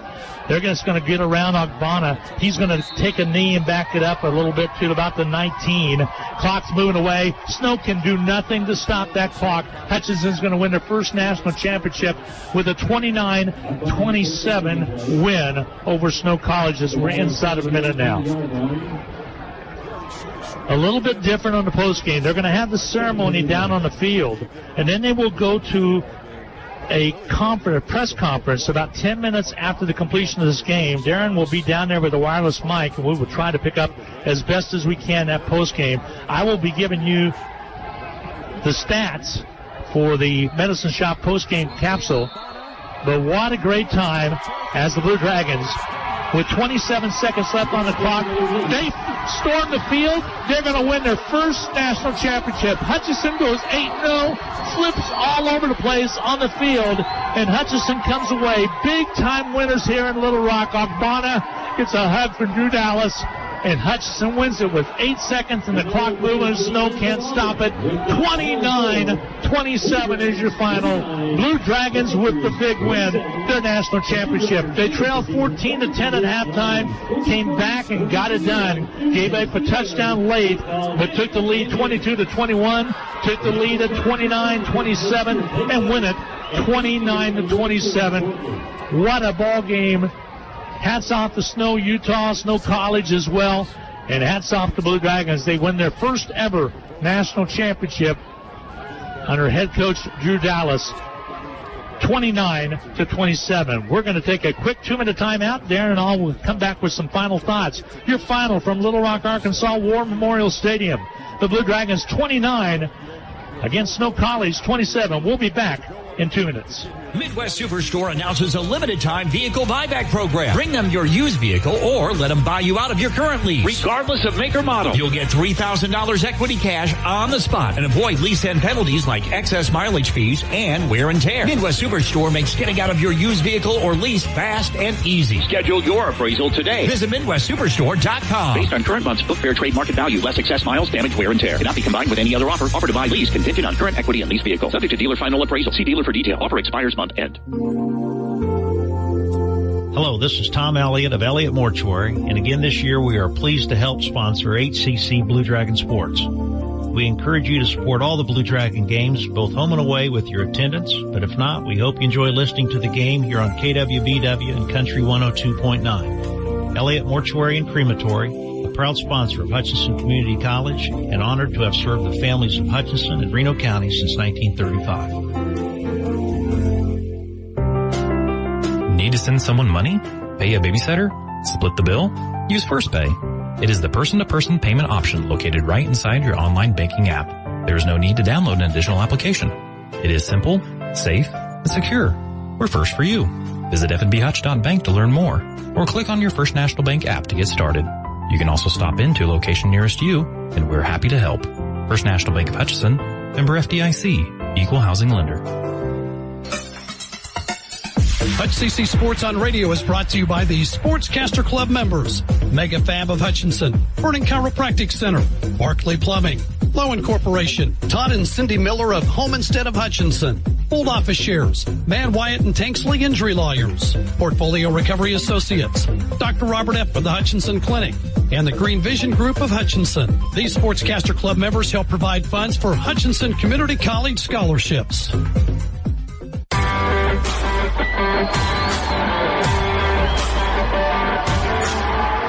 Well, ring the bells and get celebrating back in Hutchinson as your Blue Dragons are national champions in football, 29-27 for spring of 2021. What a ball game. Snow really put up a fight. So did the Blue Dragons as they trailed by 14. Kids are flipping all over the field down here, and most of those Georgia kids can really flip. I know that. 29-27 your final. It's time for the Medicine Shop post-game capsule, and Darren, it's a happy one down there with the guys. Ty Edwards, I think we're going to get to this in just a second, but what a game for him as he ends up with 2 touchdowns, 139 yards, none bigger than that 68-yard run that kind of started the day and got the Dragons back in this after having to take a field goal down in the red zone early on. So Ty Edwards gets the MVP of the game. Anwar Lewis, he rushes for 2 touchdowns as well, 73 yards for him. We talked about those 2 guys, how they're different types of backs. They're different sizes. They run at a different pace. It's so hard to defend for teams, and that's what happened in the end for the Badgers, jumping out to that 14-point lead, but the Dragons fighting against that adversity, going on a 29-7 run to get back in it, to take the lead, and not give up the 2-point conversion that would have tied it late. Garrison Beach, hats off to him as he runs for 42 yards and throws for 185 with 2 touchdowns, but had to come out of the ball game in that third quarter with the injury. And when Sweeten came in, Sweeten did a good job running the ball, but he was inaccurate and ended up throwing 2 for 9, and then that pick at the end that went to Trey Pinckney to seal the deal. The Dragons only 5 of 13 on third down conversions today, 38%, but a lot of those came in that second half of action when the Dragons were trying to get back in this one and then eventually put it away. If you go back for Snow, how sick do you have to be if you're the kicker Lund, who misses 3 kicks today, 1 from 49? You can kind of expect that and say, okay, that's a really long one. But remember, he also missed from 31 and 27. So a tough day for him, a tough day for the Badgers as it comes out this way. But for the Blue Dragons, Glenn, as you said, national champions, and come away with 511 yards of total offense to Snow's 390. Yeah, we're going to, again, change. That is your Medicine Shop postgame castle, by the way. A little bit different format as they're now down on the field getting their pictures taken. Duke the Dragons even down there. And they got the shirts on as well, the championship shirts, and the Blue Dragons are champions of football. 2 national champions this year, 1 in golf and 1 in football. And a great job, and also some nice sportsmanship out there is coming over. There's a couple Dragons to shake the hands of the Snow Badgers. Give the Badgers credit. They came in and did one heck of a job, Darren Dunn, as they took it right to the Blue Dragons, led 14-0. Dragons bounced back, had a 1st and goal on the 5, couldn't convert, got the field goal 22 yards out by Moya to get on the board, then came back and got the big touchdown pass to make it 14-10 at halftime. Then you turn around and Snow wasn't done yet. As Snow got an 11-yard run by Kimball, who was outstanding today as well. They'll go up 21-10. Then you turn around and you get Anwar Lewis with a 29-yard run that took it all the way down as well. And Hutchinson was able to pull it within 21-16. And Hutch wasn't done yet. They had to come back and get that touchdown to go on top, 22-21, then turn around and get another one to go on top, 29-27. And then Snow came back. Like I said, the score of that 27-point, they went for 2, couldn't get it. And Hutchinson comes out a winner today. As again, we're going to go and let Darren go down. And this is going to wrap up the regular portion of the broadcast. We'll get set for the post-game coming your way, brought to you again by the Coach's Show, by the Medicine Shop also. But what an afternoon. What a great game it's going to be. Bringing home the Bacon player of the game, a pretty easy one for this one, Ty Edwards. He's our Jackson Meat, bringing home the Bacon player of the game. Special thanks to Jackson Meat for sponsoring that all football season long and into basketball as well. And it's a happy bunch of Dragons down on the field here at War Memorial Stadium as they win their first ever national championship. Coach will be working his way, I'm sure, to that media room here in just a little bit. We'll get Darren to go down. It's kind of interesting. You have to go down all the way to ground level, then back up through another room. And don't forget to turn that down, but you should be able to turn that on, but you should be able to hear me pretty easy down there, so I'll control it from up here. So Darren's going to go ahead and go. I'm going to take a quick timeout. We'll come back and get set for the Coaches Show coming your way in just a little bit. Again, it's the Blue Dragons 29, Snow College 27. That is your final. Hutchinson, the national championship is theirs for 2021. We'll take a 2-minute timeout. We'll be back with more on the Blue Dragon Sports Network.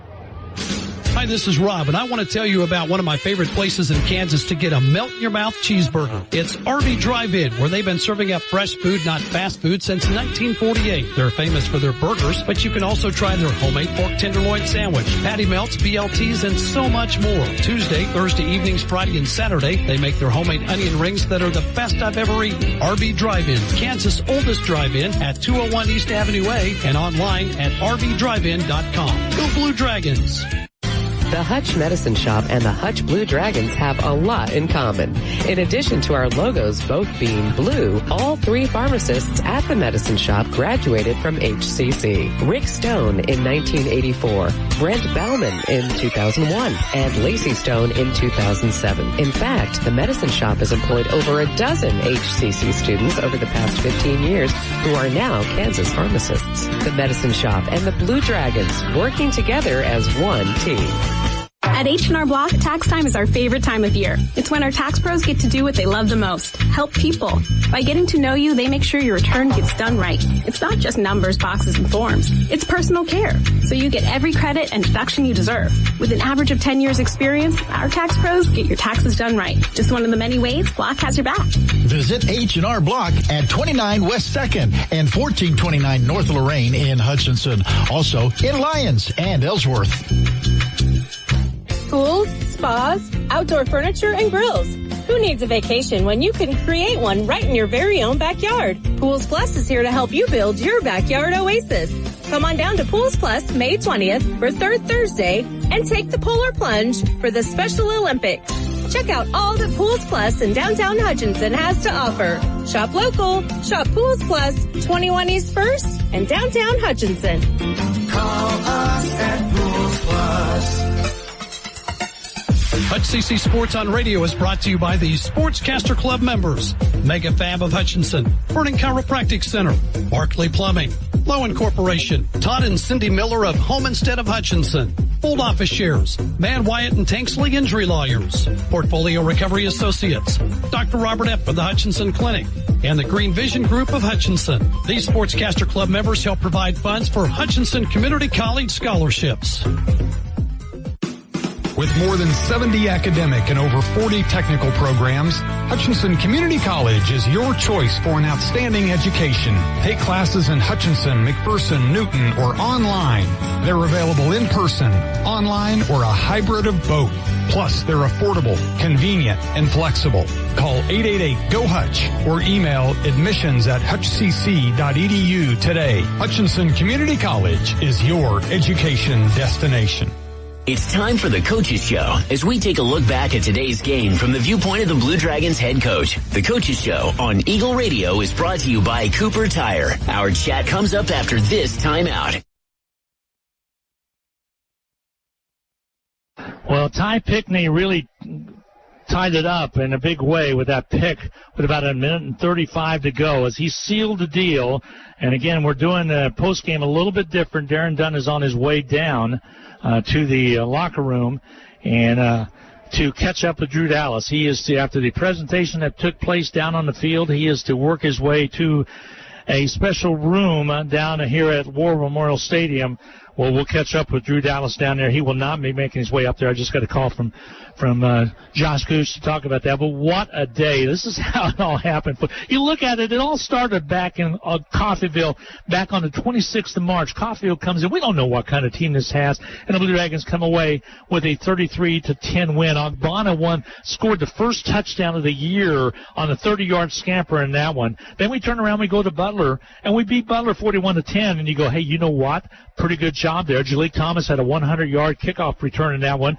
Antoine Lewis with a 73-yard run right before halftime. So you're up 2-0 on the year, and you're going, you know what? We're going to maybe be a pretty good team. There's no doubt about that. Good opportunities maybe for that to happen. So you kind of sit there and get ready. And then we turn around and we have Arkansas Baptist come in, and Arkansas Baptist comes in and Hutch gets the win. Fort Scott, that game was canceled. Garden City was a big win, 23-7. Then we turn around, we go to Independence. That's the real deal, 42-24, and then gets wins over Highland, scoring 77 points in one game and 70 in another. I'm going to go downstairs right now and catch up with Darren Dunn as he is down awaiting Drew Dallas. And Darren, I was just talking about how the season went, and now 29-27, a nail-biter here in Little Rock. You talk about a team that hadn't been down all season long at halftime, and then suddenly is down in the national at halftime, and had to navigate through that, had to navigate through all the adversity that went with it, and just what a great job by this team to not only battle back, but not to get close and lose, but to get close and put the nail in the coffin. Drew Dallas is working his way there right now. And waving to the fans up here. Steve Kappen was escorting him up that way, so he'll be there shortly. But Darren, I'm going to explain to people, you are 2 levels below me, using a wireless mic, going through a whole lot of cement. So. Yeah, and I'm trying to figure out what to do to make it better. And I'm telling you, I'm not moving anything, and it just keeps going in and out. I heard you stand on one foot. You have to stand on one foot, turn yourself around, and put a finger up in the air and see how if it's raining out or not. That's what you need to do. Just letting you know that. So okay, I'm going to try some different stances. All right, he's working his way up there right now, but what a ball game. 29-27. I was just doing a recap of what took place. And again, Snow got that last touchdown, but could not get the 2-point conversion to tie it up. And Hutchinson had enough left in him, the defense especially. That Pickney pick was big, really big.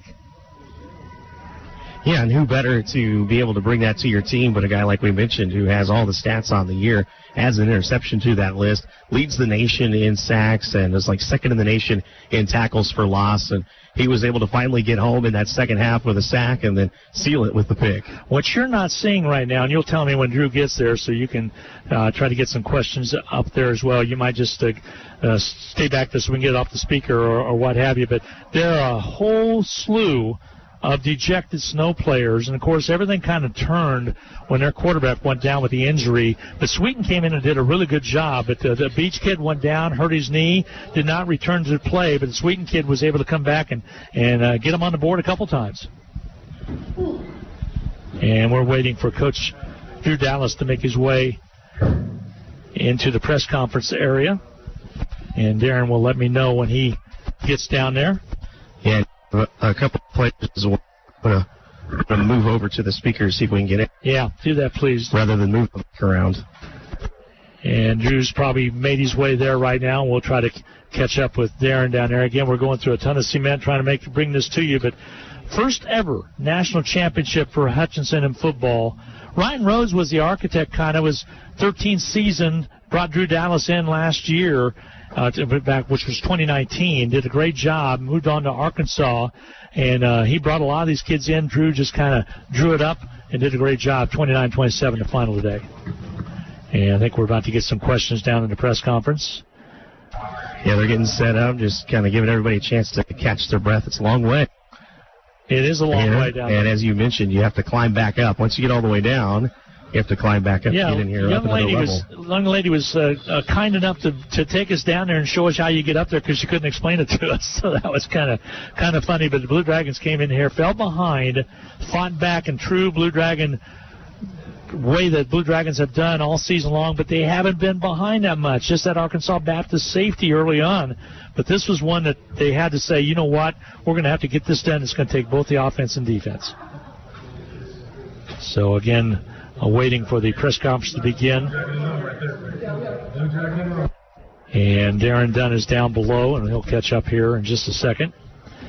I guess if we brought along enough a cord, Darren, we could have got down a little bit closer down there. And we'll let him get set up. So this is the post-game show. Again, if you just tuned in by chance, 29-27. Blue Dragons win it by 2 over a really good Snow College team. Number 1 versus number 2.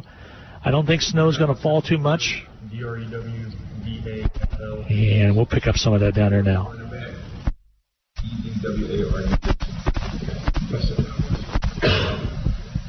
Ty Edwards, the MVP. T-R-E-P-I-N-K-E-N-E-Y.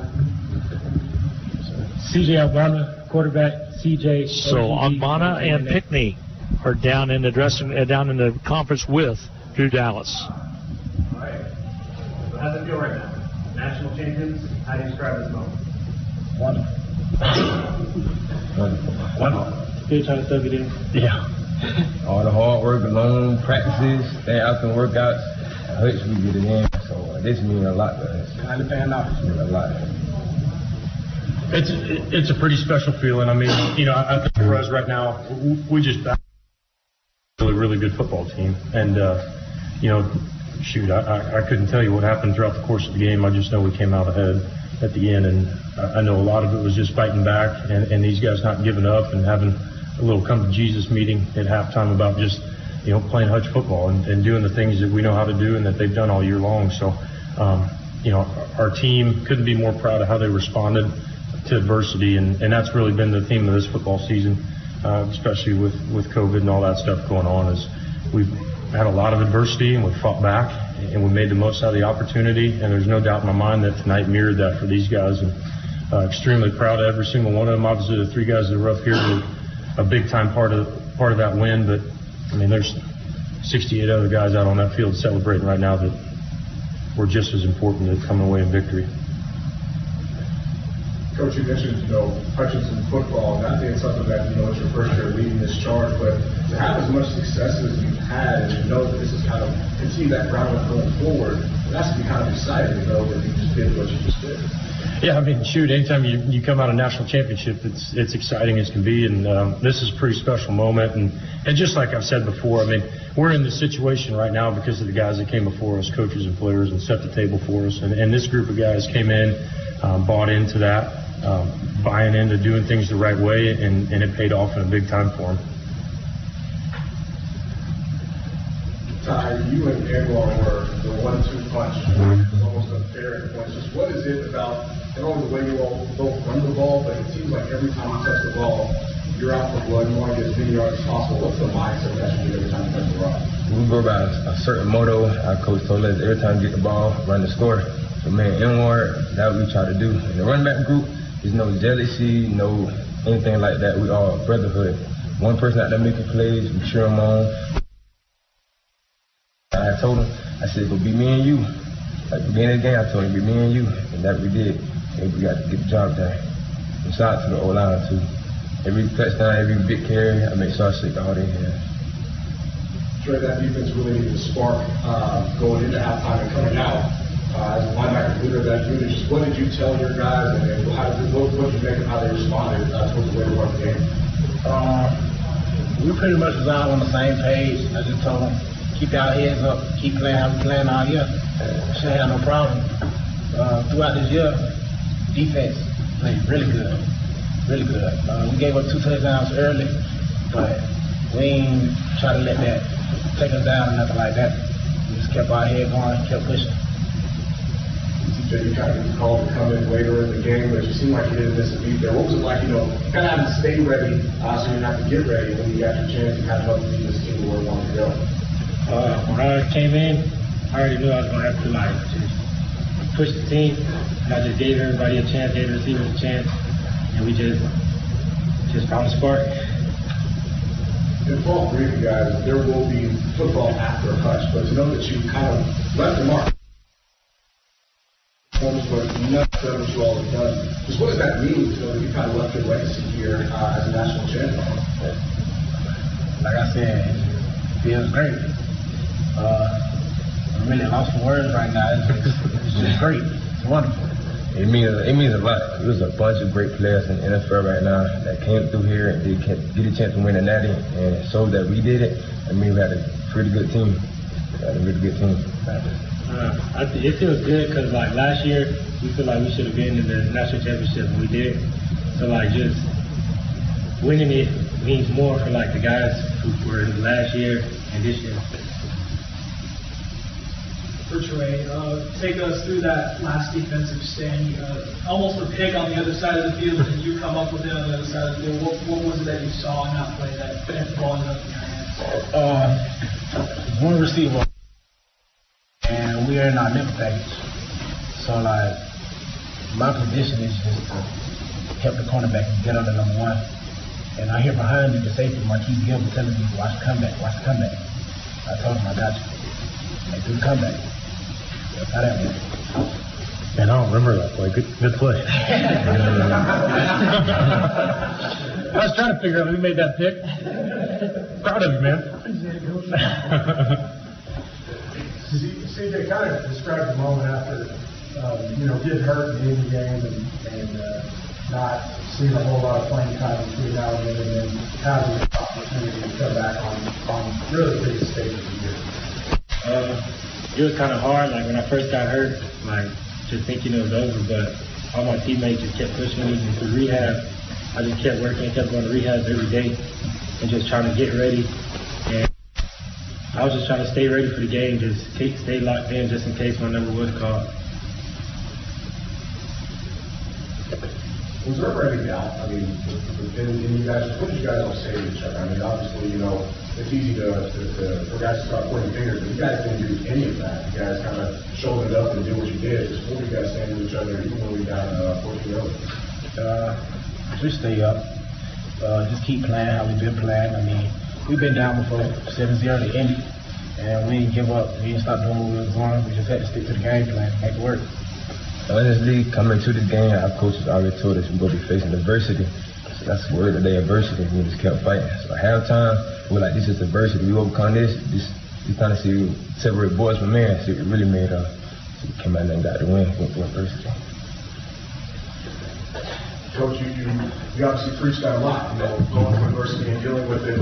The guys did it today, and how you kind of hear them articulate it. Just what does that mean to you to know that they passed the test, if you will? Yeah, I mean, you can't control adverse situations sometimes, and really the only thing you can control is your attitude, your effort, and your response to the situation. And those are things we've talked about, and we were prepared for this situation with the adversity we faced for the last 16, 17 months. And it's awesome as a coach. It's rewarding as a coach to go into a locker room at halftime. You're down.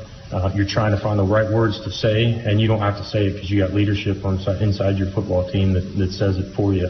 And, that was real. We let them talk. I mean, we were in our coach's locker room sitting there talking about, hey, what do we have to do moving forward to, make changes to go win this football game. And we were about to pull up, break out of there and start talking to them, and the players started talking. And so when you got leaders from within that are talking, we sat there and listened, let them talk, and they echoed the right message. They were exactly, on the same page as us as a staff. And, when you have player-led teams that do it the right way, even when things are going wrong, they step up and made the right changes and brought the right attitude and effort to the second half. This is the outcome of it. Listen to a special press conference after the ball game, after the Blue Dragons won 29-27 over Snow, Utah, down in the conference area. Darren's done down there as well. I seen that they were just playing just man, just back there. And Tyrone, he wasn't really getting the ball in the beginning, so they were like, they had number 11 on the other side, the better corner, and number 24 on Tyrone, so I decided just to attack.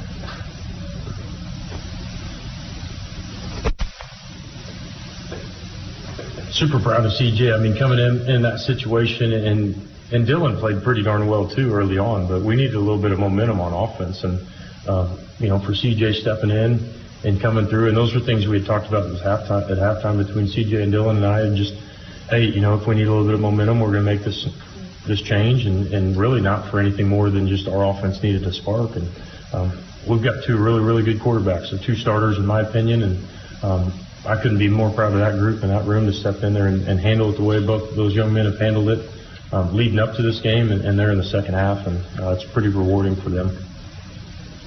Coach, all you talked about 1-0, you've done it again. What comes next for you?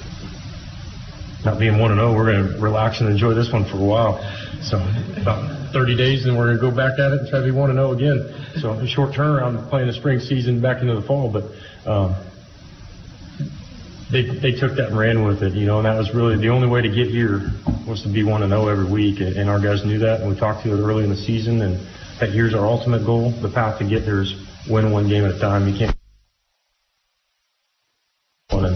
And they did that, and we talked, last night leading up to this time that 1-0 couldn't mean anything more than today. This is the most it can ever mean for us as football players and coaches. And man, I'm just super excited for our football team to do it. And it wasn't easy, wasn't fun at times. We had to grind our tails off to make sure that we were still in the football game, and then to come back and get it done. I couldn't be more pleased as a coach.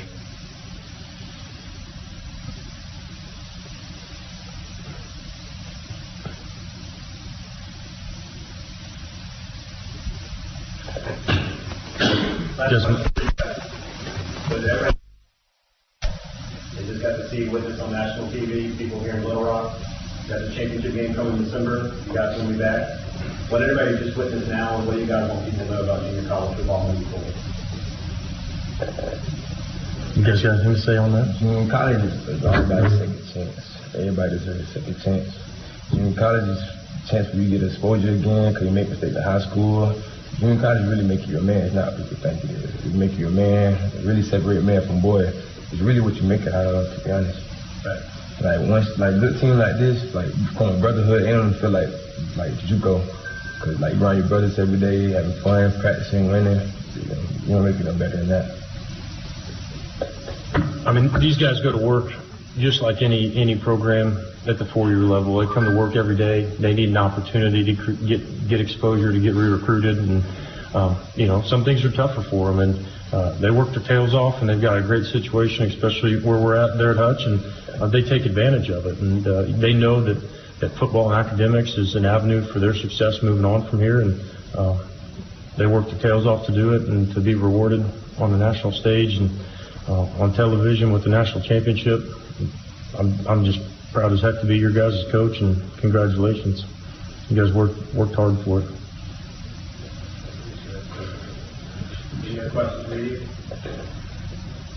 Again, covering a press conference down with Drew Dallas and Darren Brenn down there as well. Let's see if Darren's going to catch up with Coach one-on-one here in a second. Yeah.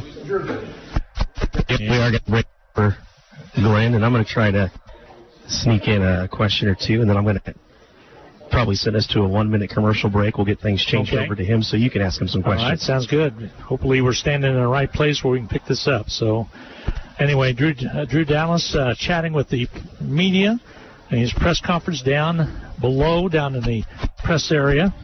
Let's see if we can make it a little bit better over here, Glenn. That sounds good. Yeah. A little closer to where we are. And trying to find that sweet spot. I think it's right here. Maybe even one earpiece right there, and we can both work this. Yeah, first-year head coach Drew Dallas comes away a national champion. You addressed a little bit of the halftime. It was more the players than it was you. But talk about the initial shock, getting over the initial shock of not even 7 minutes gone, and you're down 14.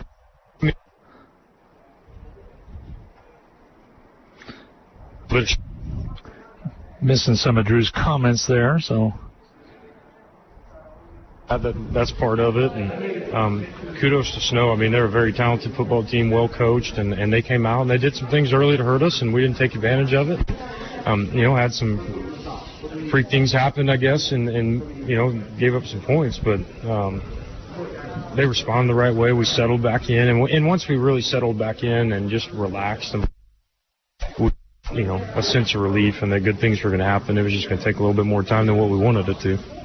You said in the press conference you had the conversation a little bit with those guys at halftime, but what was kind of the feeling you got from Leibel, from Dylan, of making that change a little different from changing over from the injury earlier this year? Does he understand that's a team thing, and how's his psyche moving forward? And again, the communication that him and I and CJ had leading up to the game, and then at halftime, I think just the transparency on what we were trying to do and accomplish was a big part of that. Dylan handles it with class, and just like CJ handled it with class. They respond the right way. They're great teammates. They love each other, and they work hard for each other. I'm super proud of both of them. All right, Glenn, we're going to send it up to you if you have a few questions for Coach.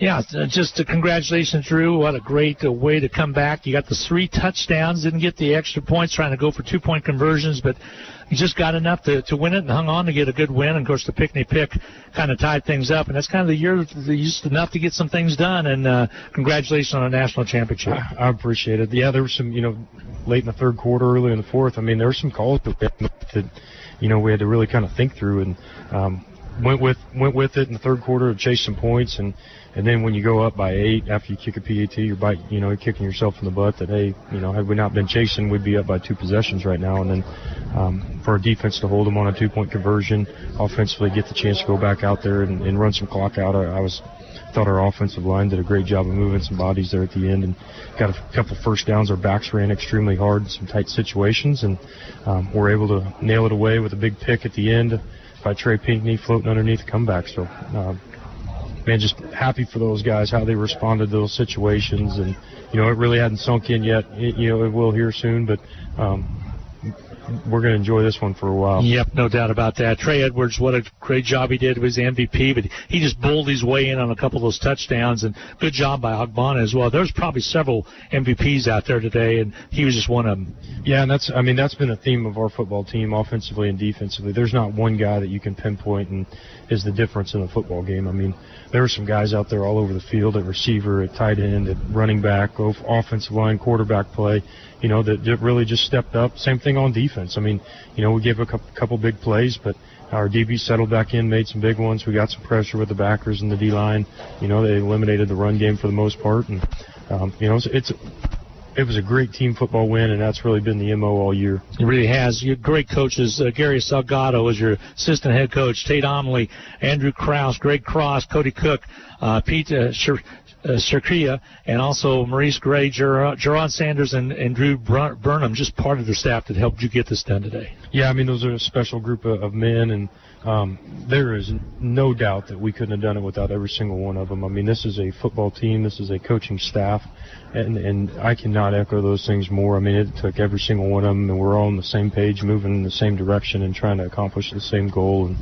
And that's the reason why we're having the success we're having is we're all going in one direction. Even when things get tough, even when guys disagree, those guys handle it the right way, and we step up and we do things on a professional level that need to get done. And I couldn't be more fired up for the coaching staff that we were able to put together, and the way those guys go to work every day. And every single one of them is important in their own unique ways, and we all kind of feed off each other on that. And just a really special group of men to lead a special group of young men, and that's why the good things are happening. Exactly.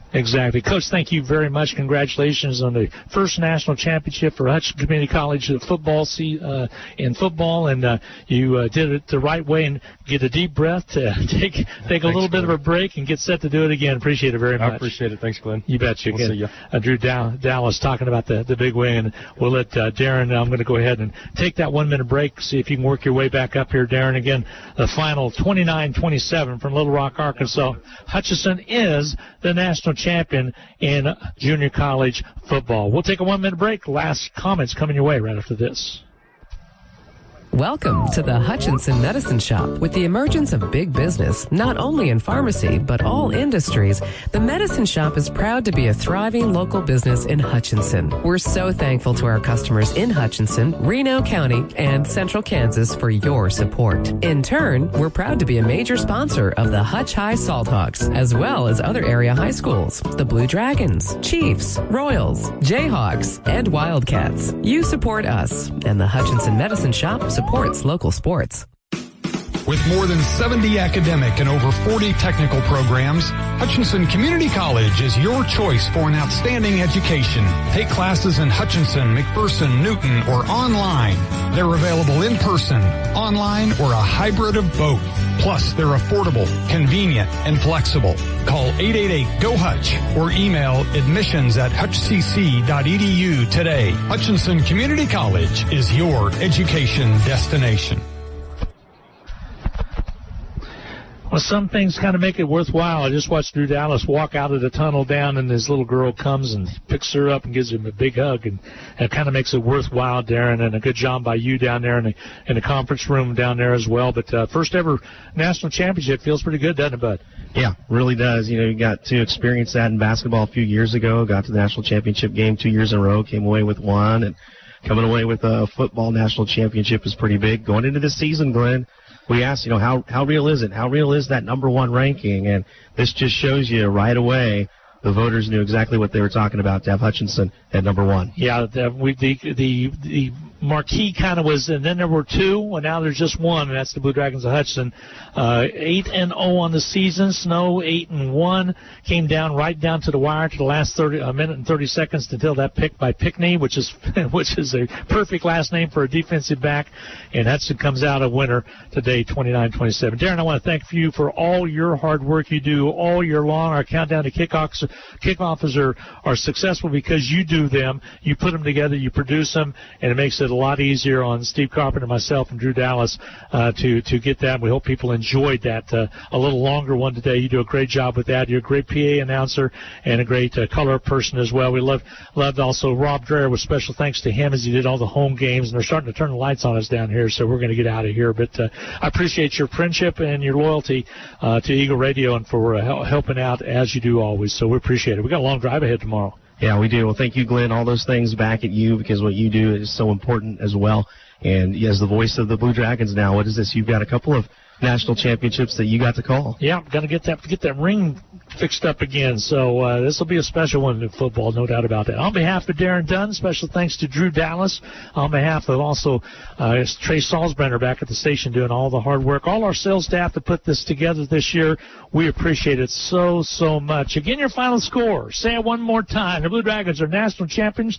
They win at 29-27 on a rally, come from behind in the second half of play, touchdowns to come away, and then their defense stood up and got it done, 29-27. So long, everybody. Enjoy the rest of your Saturday night. We'll see you soon down the road. So long, everybody. You've been listening to Blue Dragon Sports on Eagle Radio. The Blue Dragons on Radio have been brought to you by Ashcraft Pharmacy, Elliott Mortuary, Anchor Inn and Anchor Away, Salt City Pawn and Jewelry, RB Drive-In, The Bag Lady Donna Pitzer, and these Sportscaster Club members, Home Instead of Hutchinson, Lowen Corporation, Mann, Wyatt and Tankersley Injury Lawyers, Mega Manufacturing, Bold Office Chairs. Keep listening for more Blue Dragon Sports coming soon on Eagle Radio.